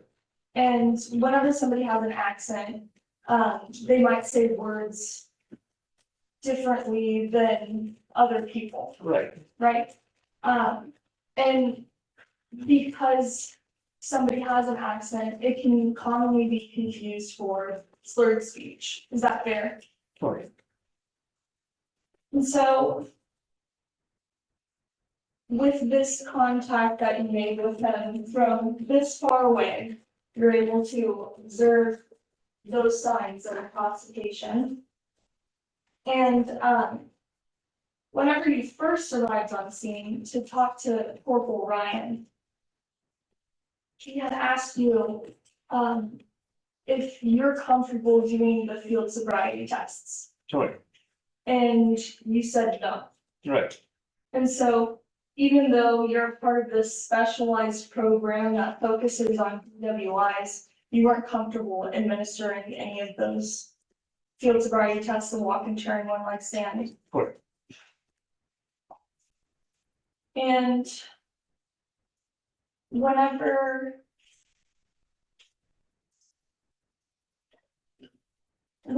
Corporal Ryan, so Corporal Ryan, he decided he was gonna do the standardized field sobriety test, right?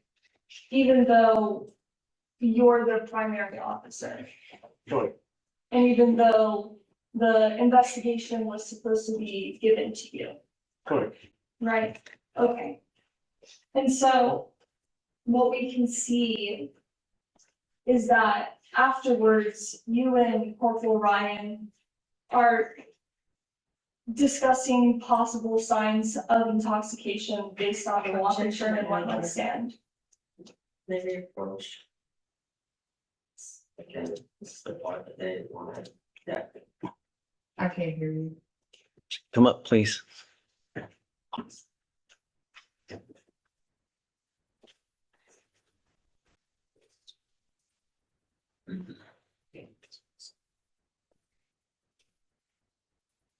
On top of the fact that it is here, so it's so the part that they wanted.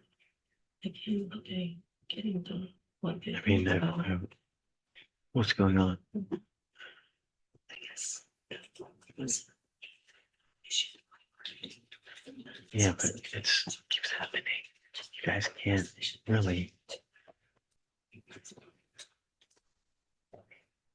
Please.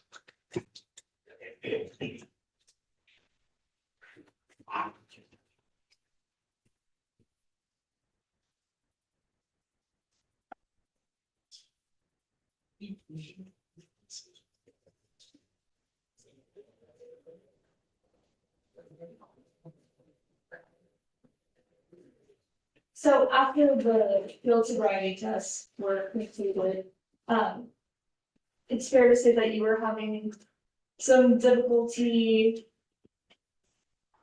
identifying what, the clues were of intoxication. No. No. Mm. And so whenever we just watched the video with the prosecutors, right? Right. You had said some signs that you observed, right? Just based on the video, Right. right? What were those signs? I don't think I. The sign would be for the walk and run and one big sign, which is kind of in relation to the HGA and signs. And so, I mean specifically the walk and turn, what signs, what clues did you observe? That he can't balance on his own, and then that he would start before he was asked to start, and counting on the wrong way too.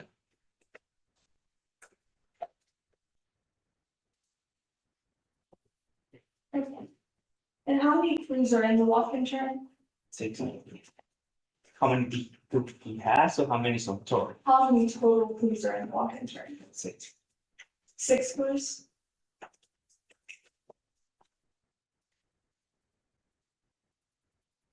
Would it surprise you that there are 8 clues of the walk and turn? What some misunderstanding? Do you want the total clues or do you want the total that Corporal Ryan again? The total clues in the test of the walk and turn, how many clues are there? 8 There are 8 clues. Okay, what are those clues? are gonna be either miscount, balance, either start soon, not making the right turn, and don't count them out.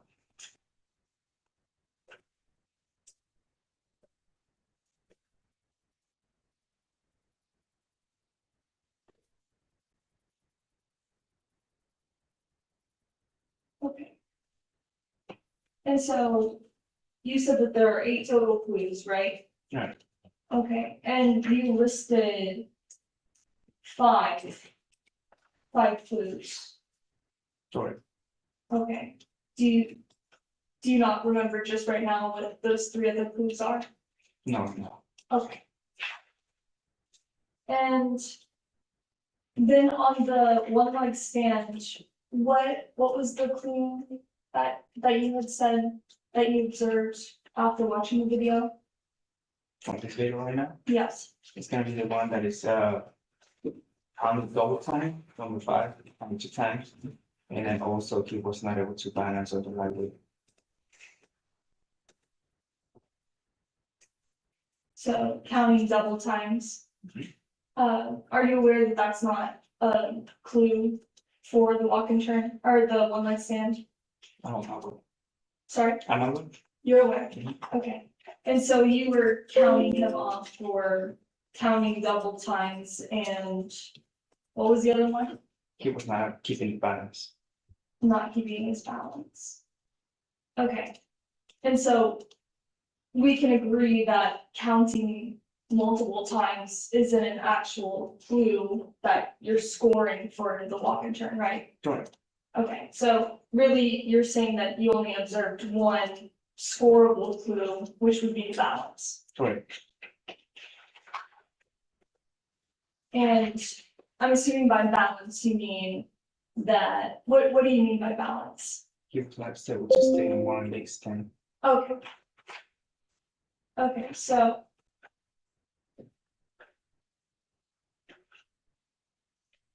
Then.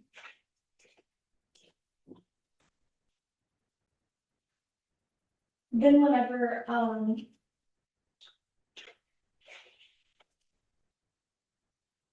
basically Corporal Ryan, did Corporal Ryan or did you make the decision to arrest? No, he didn't. Who made the decision to arrest? He did. He made the decision to arrest, okay. So I guess that makes sense that you were sort of surprised whenever he said, okay, it's gonna be a ticket in. And you said, really? Objection, Your Honor. It's hearsay. Just because it's state of mind, it's an exception in hearsay. And also they're stepping again on saying you should let it pass. Come up.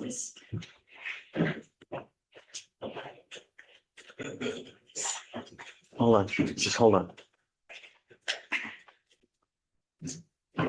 Was that in the video that was not put in? Was that in the video that was not put in?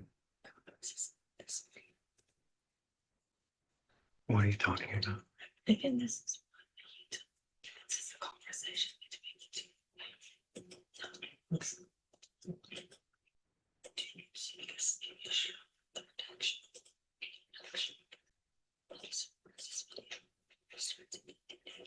Is this in the part that's been redacted? It's not the protection. It's the ending of the reading of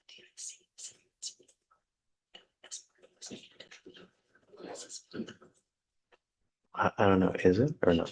Conversation between the two. Conversations between the two.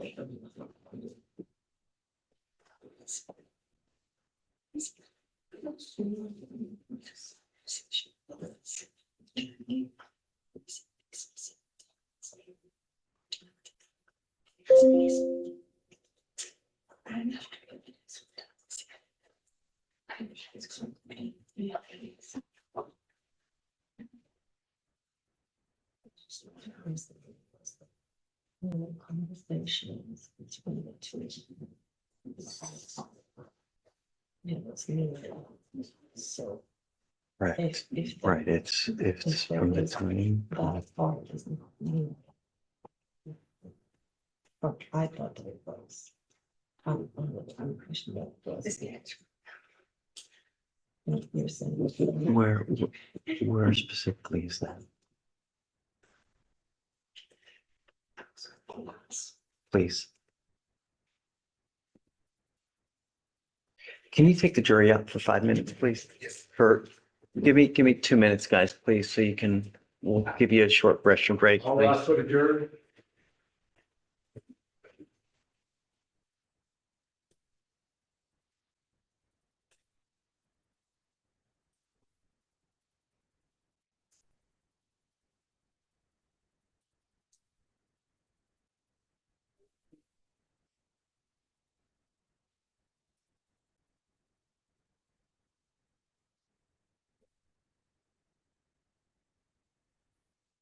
All right, be seated, please.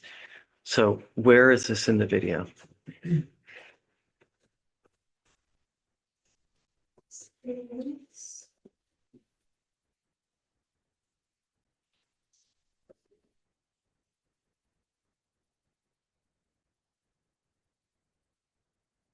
7 minutes and 55 seconds into state paper.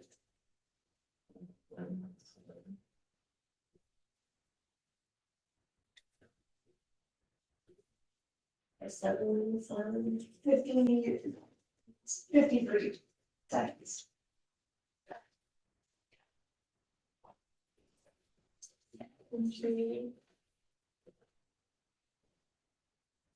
Thank you. Yes. That's not correct. This is correct. Of 0.08 or more, you may be disqualified from driving a commercial motor vehicle for a period of no less than 1 year. You may request a hearing on the suspect organized.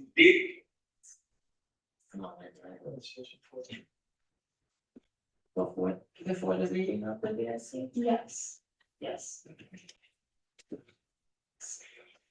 All right, give me 1 second. Find it. I'll be right back. I'm gonna go. It's gonna be after the.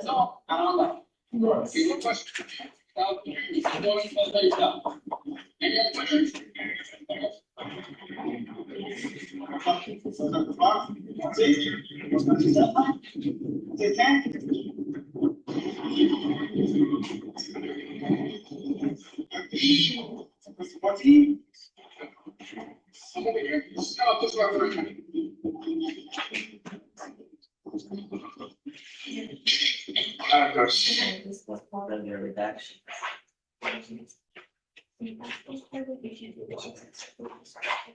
Part of the reduction. Yes, it's, so anything, so this is the redacted version of the request, right? This was redacted even before we did today's redactions. And that, my understanding of any conversation between the two officers you guys wanted about. And that was part of it, that's why you go straight after, The timestamp that it ends on before she stopped it is around 4:12:20-ish. And then it goes straight based on the into reduction, we always present it skips to 4:14:49. I think there's this portion that is what I would requested to be gone. So there's 2 units for the actions before this day was for Corporal Ryan's body worn camera and then the dash cam for Perez. But the body worn camera wasn't discussed or agreed upon. Okay, so what's, I mean, that's the only reason that it is redacted. I have not touched the redacted version that you guys discussed. is it in the redacted portion that she's talking about?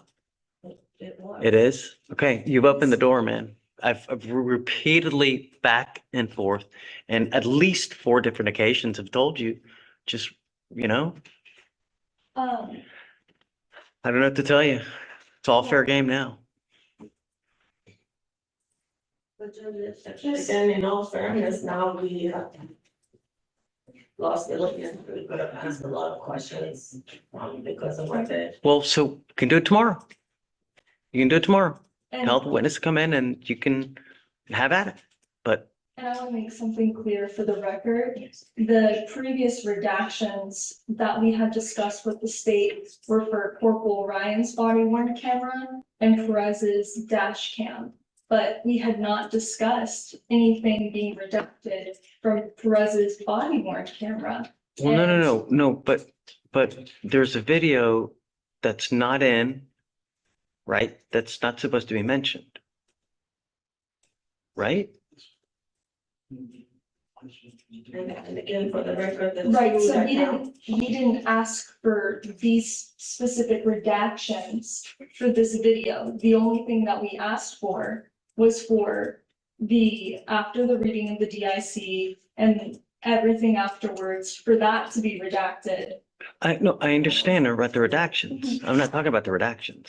Okay. I mean, from what I understand, this is part in a video that's not even supposed to be come in or being made knowledgeable to the jury because apparently it came in late. And because of that, you guys don't want the video in. So that was the dash cam that council was talking about. There was no redaction on those days where we just. Right, we didn't let it in at all because it came in late. But with this one, there were redactions of any conversation between the two officers by request of defense, and we took them out and. No, wait, I'm confused. What she's just now getting into, what video is that in? It's this video. It's this video, but the part that they wanted out, it was taken out. And now they're getting into it again. So what part are you talking about? Where? It- Exactly. It's right after, so there is a short conversation between the two officers. Right after the test is finished to the time that Officer Price starts reading the DIC. There's a conversation between the two of them. And defense had requested, from my understanding, that they had given us the time of any time that the two officers are having a conversations out of the videos that were gonna be admitted to be taken out. And they were taken out and they were tendered to defense. So this is part in Perez's video that we had all previously agreed to, that we're not getting into because they're part, I guess they're not in the unmirandized statements. Yeah, they're not. It's just between the officers and we went over them this morning, showed them, approved. So No, this for Perez's body worn camera, This video. this video specifically. Perez's body worn camera. Yes, we did not request those redactions. Those are the state's redactions that they made. And we did not have an opportunity to review them this morning. What we reviewed this morning was Corporal Ryan's body worn camera. No, but earlier we were talking about Perez's video after the Mirandized statements. We were gonna, from this point forth, everything's not gonna begin. This comes before the part. it is before this. It is before the Miranda's. But still within the time that we had all decided to cut audio or video? No. I think I can clarify, Judge. I think the distinction here is these are pre-trial redactions. Am I correct? Yes, that y'all discussed, and I think there's a misunderstanding about what defense. I think defense disagrees with what we are understanding was a request for redactions pre-trial. Am I correct? So previously, before this setting, there was an agreement for redactions, and it had nothing to do with Perez's body worn camera, Okay, nothing to do. The other redactions were agreed to for Corporal Ryan's videos, but not for Perez's. That wasn't even spoken about because they weren't at last setting.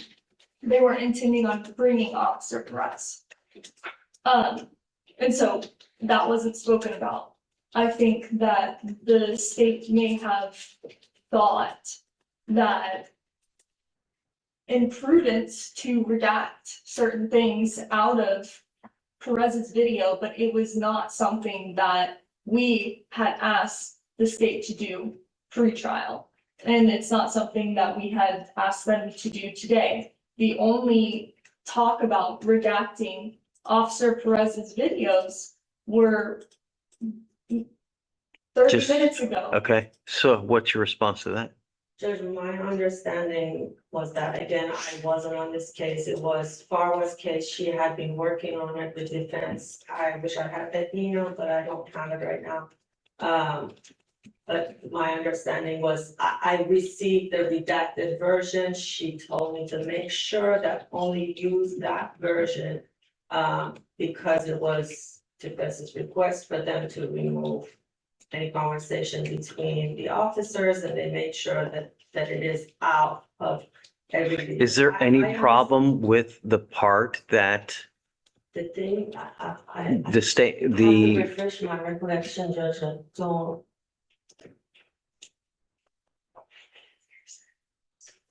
I thought that the statement that you're now alluding to is either in the video that's not coming in or within the part that we're not trying to mention. So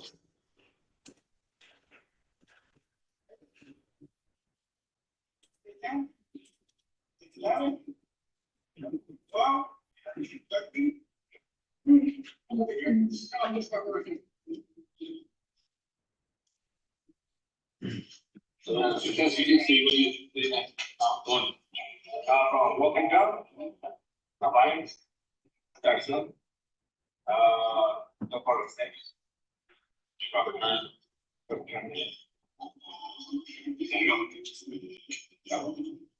So what do you think? yeah, that's totally coming in.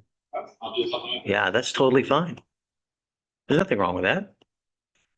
I mean, that's again, maybe it's a misunderstanding, I don't know. Yeah, I mean, I don't think so. I think that's coming in. I don't think you've opened the door at all. Okay, bottom line, that there's no problem with the door on that. That's coming in. I mean, if she wants to allude to it, then by all means, and she can have at it. Yeah. There's no problem with that. Just so to be clear, Judge, so you're saying she can allude to it, but is there currently as it stands, what has been admitted does not include that portion? Oh, well, whose video is that right there that we're watching right now? This is from the file to show, and which we can admit for the purposes of this hearing, not a problem. But what's been admitted to the jury does not include that. So somehow that's gonna, before you can get into it, mention it, anything, it's not even in front of, they've not seen, they've not, so beware that now, I mean, you can't. At some point, perhaps, but now it's not in evidence. Right, so at some point, it will, but, okay, so whose video is that one right there? So this is Perez's unredacted, unmuted portion that's in our files before we made any of the edits to it that were requested. So I'm happy, we can download that and admit it for the purposes of the hearing to the court reporter. Wow, that was redacted out, and so when you went up to the portion, they didn't even see this and they were supposed to. Basically, Yes. yeah. I mean, it is what it is. I don't know. I'm not placing blame on, I'm not placing blame on anyone, but we just need to get the right one played so that they can see it. And then everybody can make questions and crosses and recrosses and whatnot in the right way. So, now,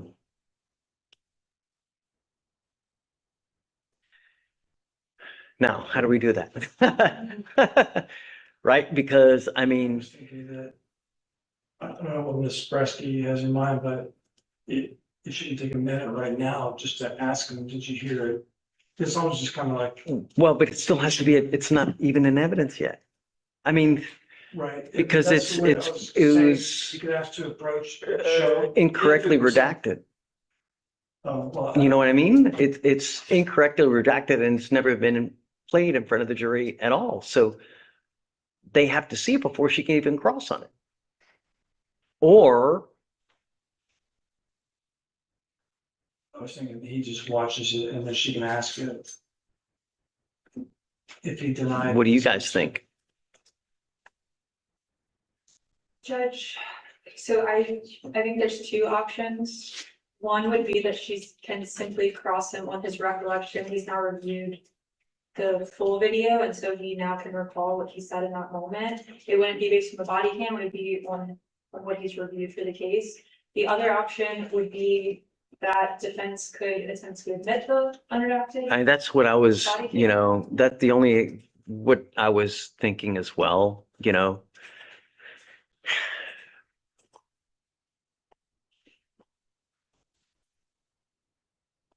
Not unredacted, but because there's still the custodial interrogation issue.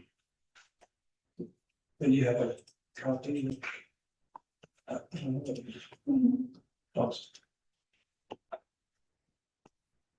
Take 2 minutes to talk it over. Take 2 minutes to talk it over. Judge, we could, because the evidence itself has not gone back to the jury yet. If all of the parties were to agree, the state could put that portion back in. I'm okay as long as defense is okay with that, you know? So we could put that portion back in since it hasn't gone back to the jury yet. Sure. And just keep the same other redactions that we had previously, if that's agreeable to you. So basically, we will amend the video to add that portion in and then make it just longer so that portion is in. Yes, and that will Okay. take me about 5 minutes. So Okay. just need a little time to do that.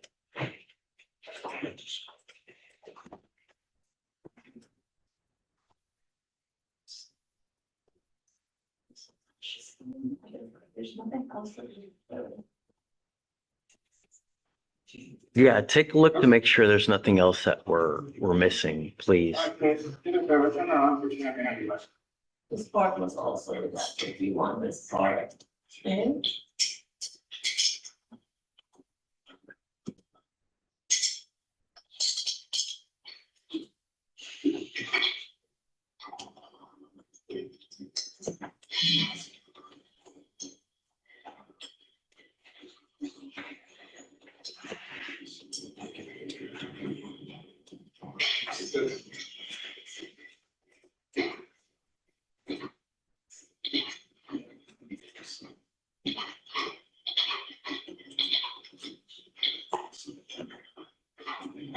Do you have anything on your pocket that is gonna be dangerous? For example, drugs, any fucking knife? Just down, make sure you don't have nothing like that, okay?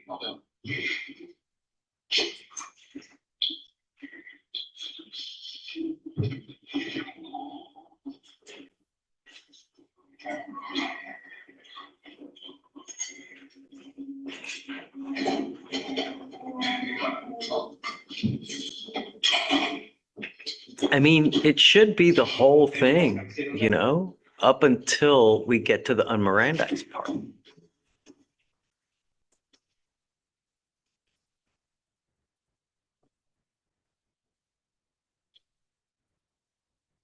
Is there any volume a lot louder? 'Cause I think what you're talking about is hard to. Well, you can turn it up when we're playing it. Go back to the. I don't know, I was just saying. I know it was barely audible. I understand. But you can always turn it up. I don't know if you can. I'm just saying, we can turn the volume up, for that purpose. Yeah, I understand. What he's saying is there's specific part they're referring to. It's kind of it's fast and it happens pretty. To be clear, the part where he's been being put in cuffs was initially requested to be taken out as well, or y'all don't care about that?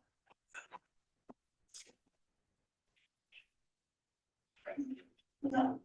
We don't care about that. Okay. So for purposes of the record, let me get it, when you get it done, let's review it and then make sure that no one has any objections and then we'll admit that one. Yes, sir. And maybe that'll be 1A. Judge, I don't know what number it is. Yeah, I'll mix it so up. this is Perez, right? Yes, sir. Perez, so it'll be 2A. So we know that 2 is the bad one, 2A is the correct one. 3 and 3. You, hold on.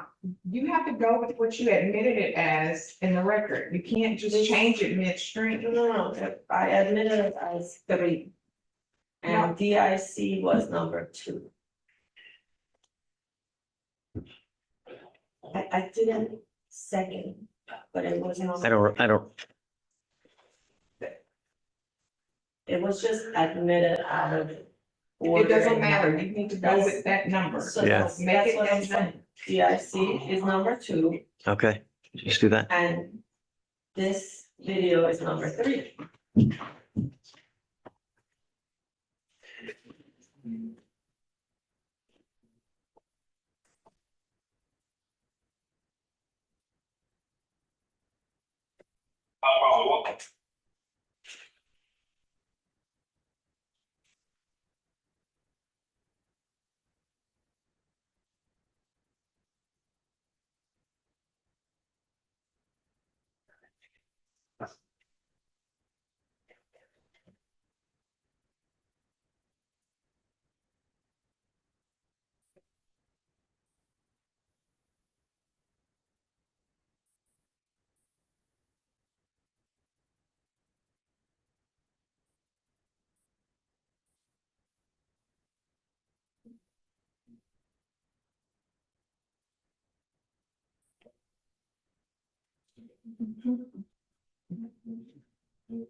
Judge.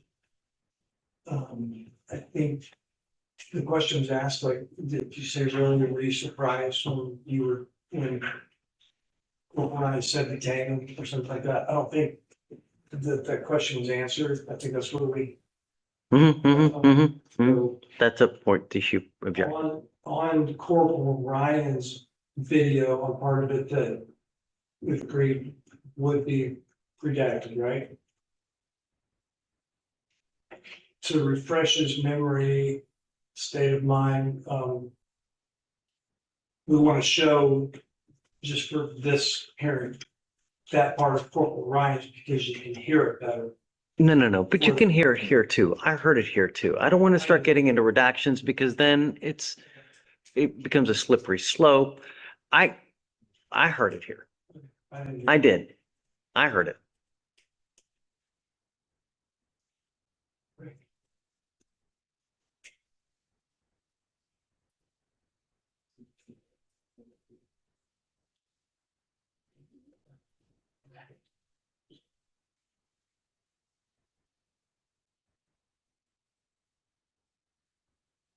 What did you hear? That what she alluded to. He goes, really? Really? I heard it. With the inflection and everything.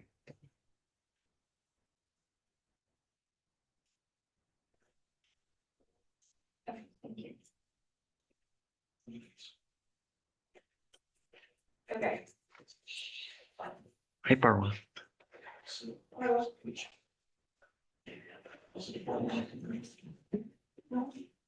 What happened? So this is a record, but I asked what you have as states exhibit two, is this exhibit three? Okay, one, two, understand.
Here is a video. Here's a video.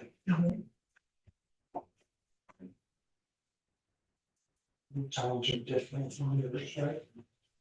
And we want to know what time to start. Yeah, I wrote down. So.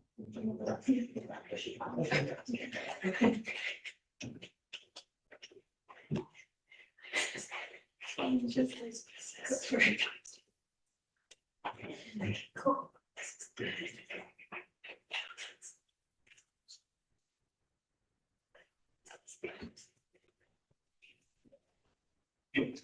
And three is a video. Okay.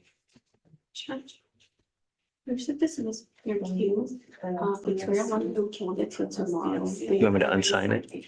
Okay. It's in your queue. Whatever you admitted. This one? Yeah, can you? Yeah, sure, of course. For Victoria. Yeah. Thank you. Right now. Do you want to just leave it in there? Can you, yeah, it's just one sign. Yeah, got it. Done.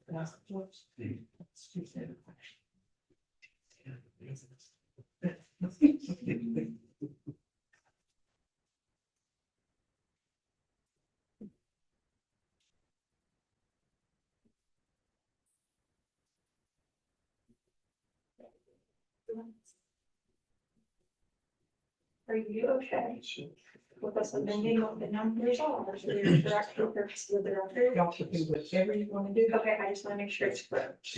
Yeah, I don't care either. I mean, Whatever really. you want to do. So. What, is defense okay with it? So what's in evidence, I need that as is. Whatever y'all do after that, I don't really care. Understood, I just wanted, because there's double numbers, I want to Right. make sure that we have it correct for the purposes of the record. Sounds like whatever we put in is in the two, and also the video, but then two is also the DIC. And so we need to clarify that the line audio on camera is different line. Actually, like Judge said, the BIC should have been 4. Okay. But we only admitted 3 exhibits.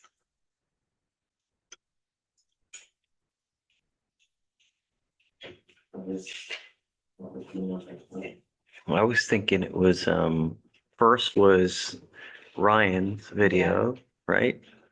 Yes. Then it would be, I mean, traditionally speaking, the second piece of evidence, which was the second video. And then while we're in this second video, then they introduce something else. So yeah, this is why we do stuff in order. All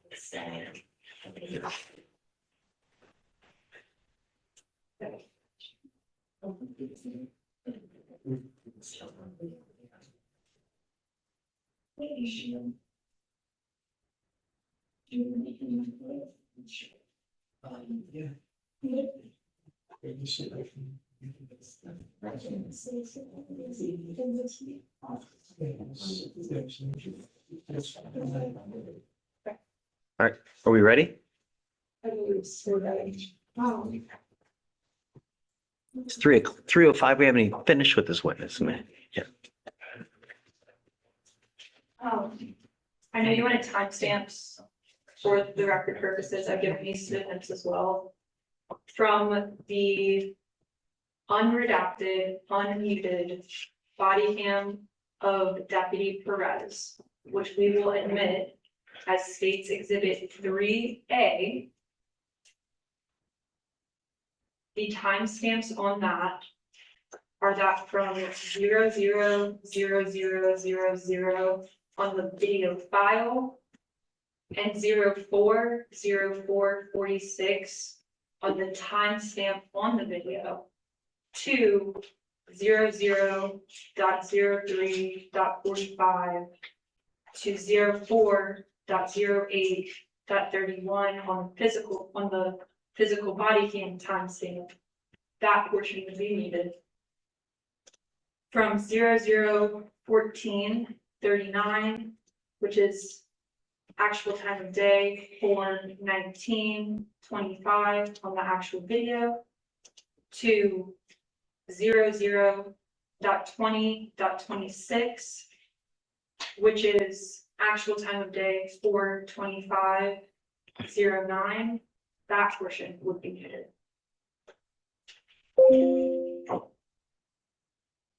So this is after you guys.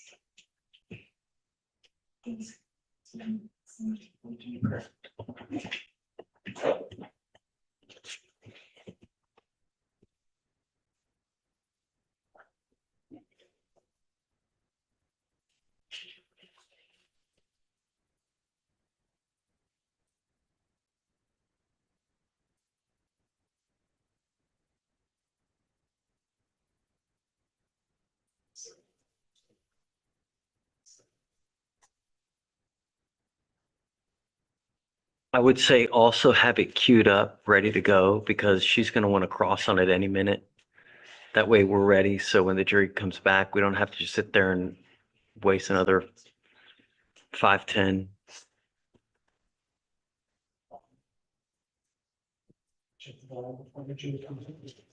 Yeah, do you want to go ahead and maybe play it real quick so we know?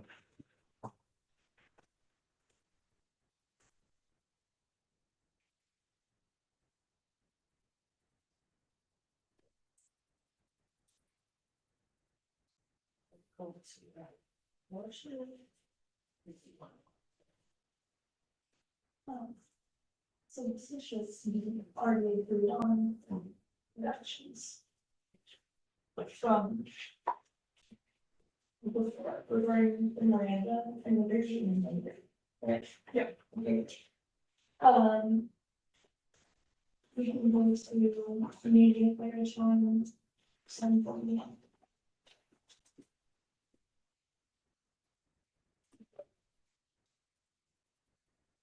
All right, do you want to turn it up on the speaker right there? It's right on. Yeah, that one.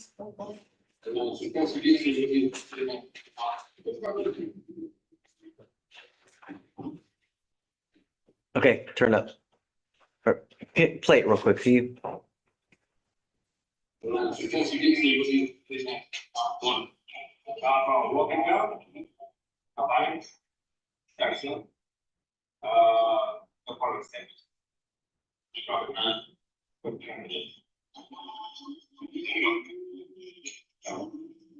So when you take them, over these, you actually 24, I'll do something for you. Alright, so just give it a turn around, switch my hand.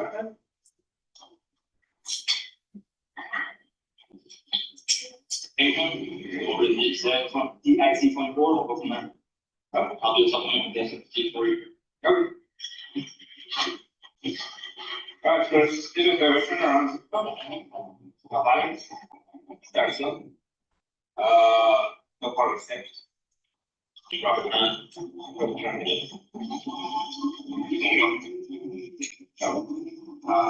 when you take them, over these, IC 24, we'll go from there.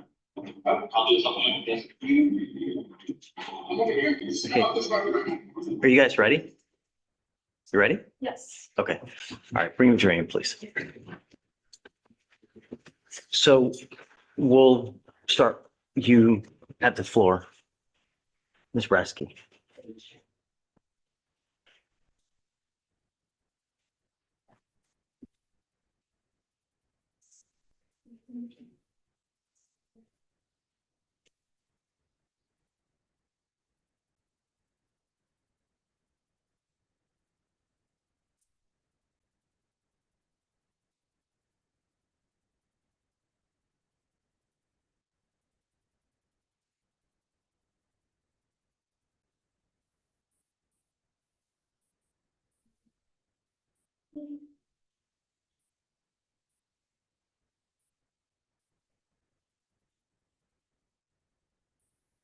All rise for the jury.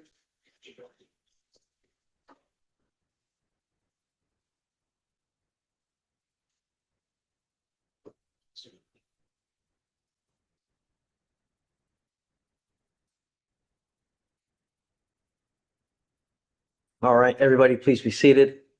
Ms. Brasky, you may continue.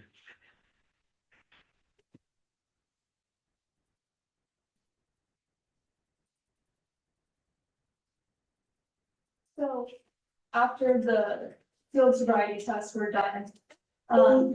There was a discussion about what was observed, and then, Corporal Ryan said, okay, we're gonna take them in, and you had a surprise reaction, really? Do you remember that? Yeah. And would you mind playing? So since you didn't see really, one, walking out, buying, start soon. No part of steps. Robert turn, turn it. So when you take him, over the set, DIC 24, we'll go from there. I'll do something else, it's 4 years. Thank you.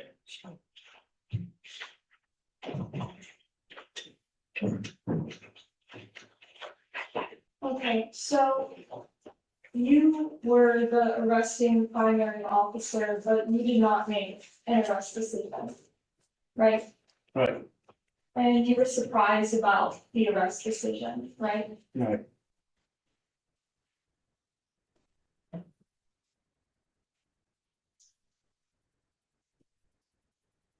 We passed the witness. Okay. Guys, any follow-up? So earlier, council alluded to, the program that you are in funded being by grant money. Does that affect decision in any way in, any DWI investigation? No. This investigation and what happened was about over a year ago, right? Correct. And at that point, how many independent, if you remember, DWI investigations did you have? Since. At that point, not since then, when on that day, particular day. How much experience with, Before that particular day or after that particular day? so at that point, from before to that point, what was your experience? If you mean like how much DWIs arrests I have? Yeah. Not that many DWIs arrests I have. Is it uncommon for another officer to help with a DWI investigation? No, usually it's suit officer on a DWI investigation. Is it uncommon for a primary officer not to have administered the actual test? Yes. Is it uncommon?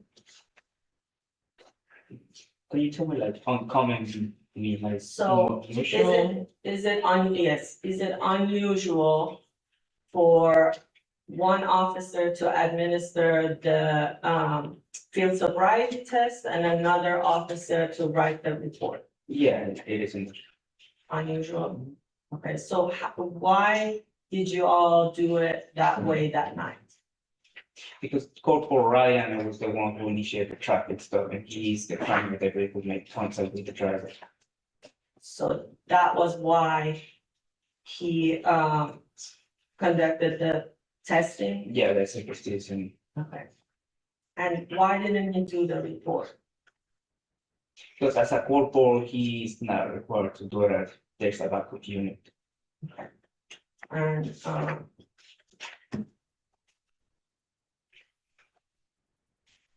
so that night, other than observing the test, you didn't take any part of the testing, the defendant, correct? If I conduct any part of the test? Yeah. Not really. And you were only observing? No. So your knowledge and experience at that point wouldn't have affected the test or the result of the test? Correct. That's the witness, Your Honor. Anything further?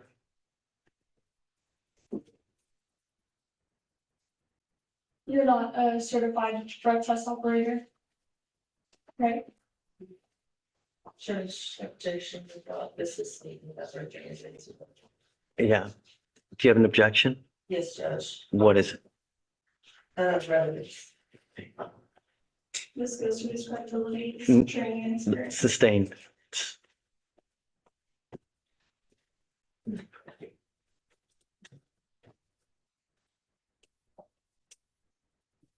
You do remember testifying earlier that, the reason that you didn't do the field sobriety test is because you weren't comfortable doing them, right? Right. Okay, so it wasn't because that was just Corporal Ryan's duties, right? No. Pass the witness. Okay. May this witness be excused? Yes, Judge. Any recall? Anyone? We may have to withdraw the Judge. Let's keep one call, please. Okay, we're gonna need you back, probably tomorrow. Okay, so if you don't mind showing up again at 9 o'clock in the morning, or 10 o'clock in the morning, please. Okay, all right. Thank you so much. Deputy.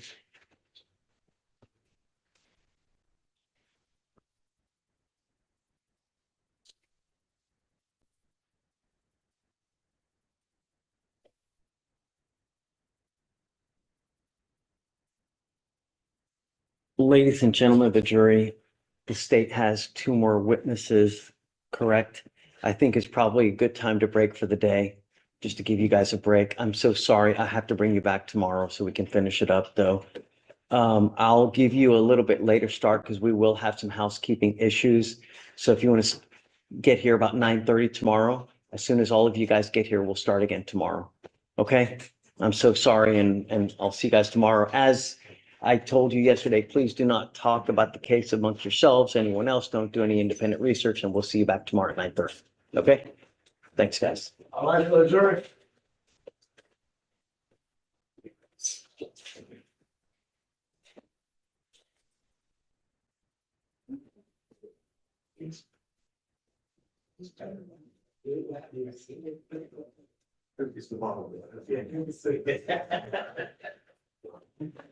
Okay.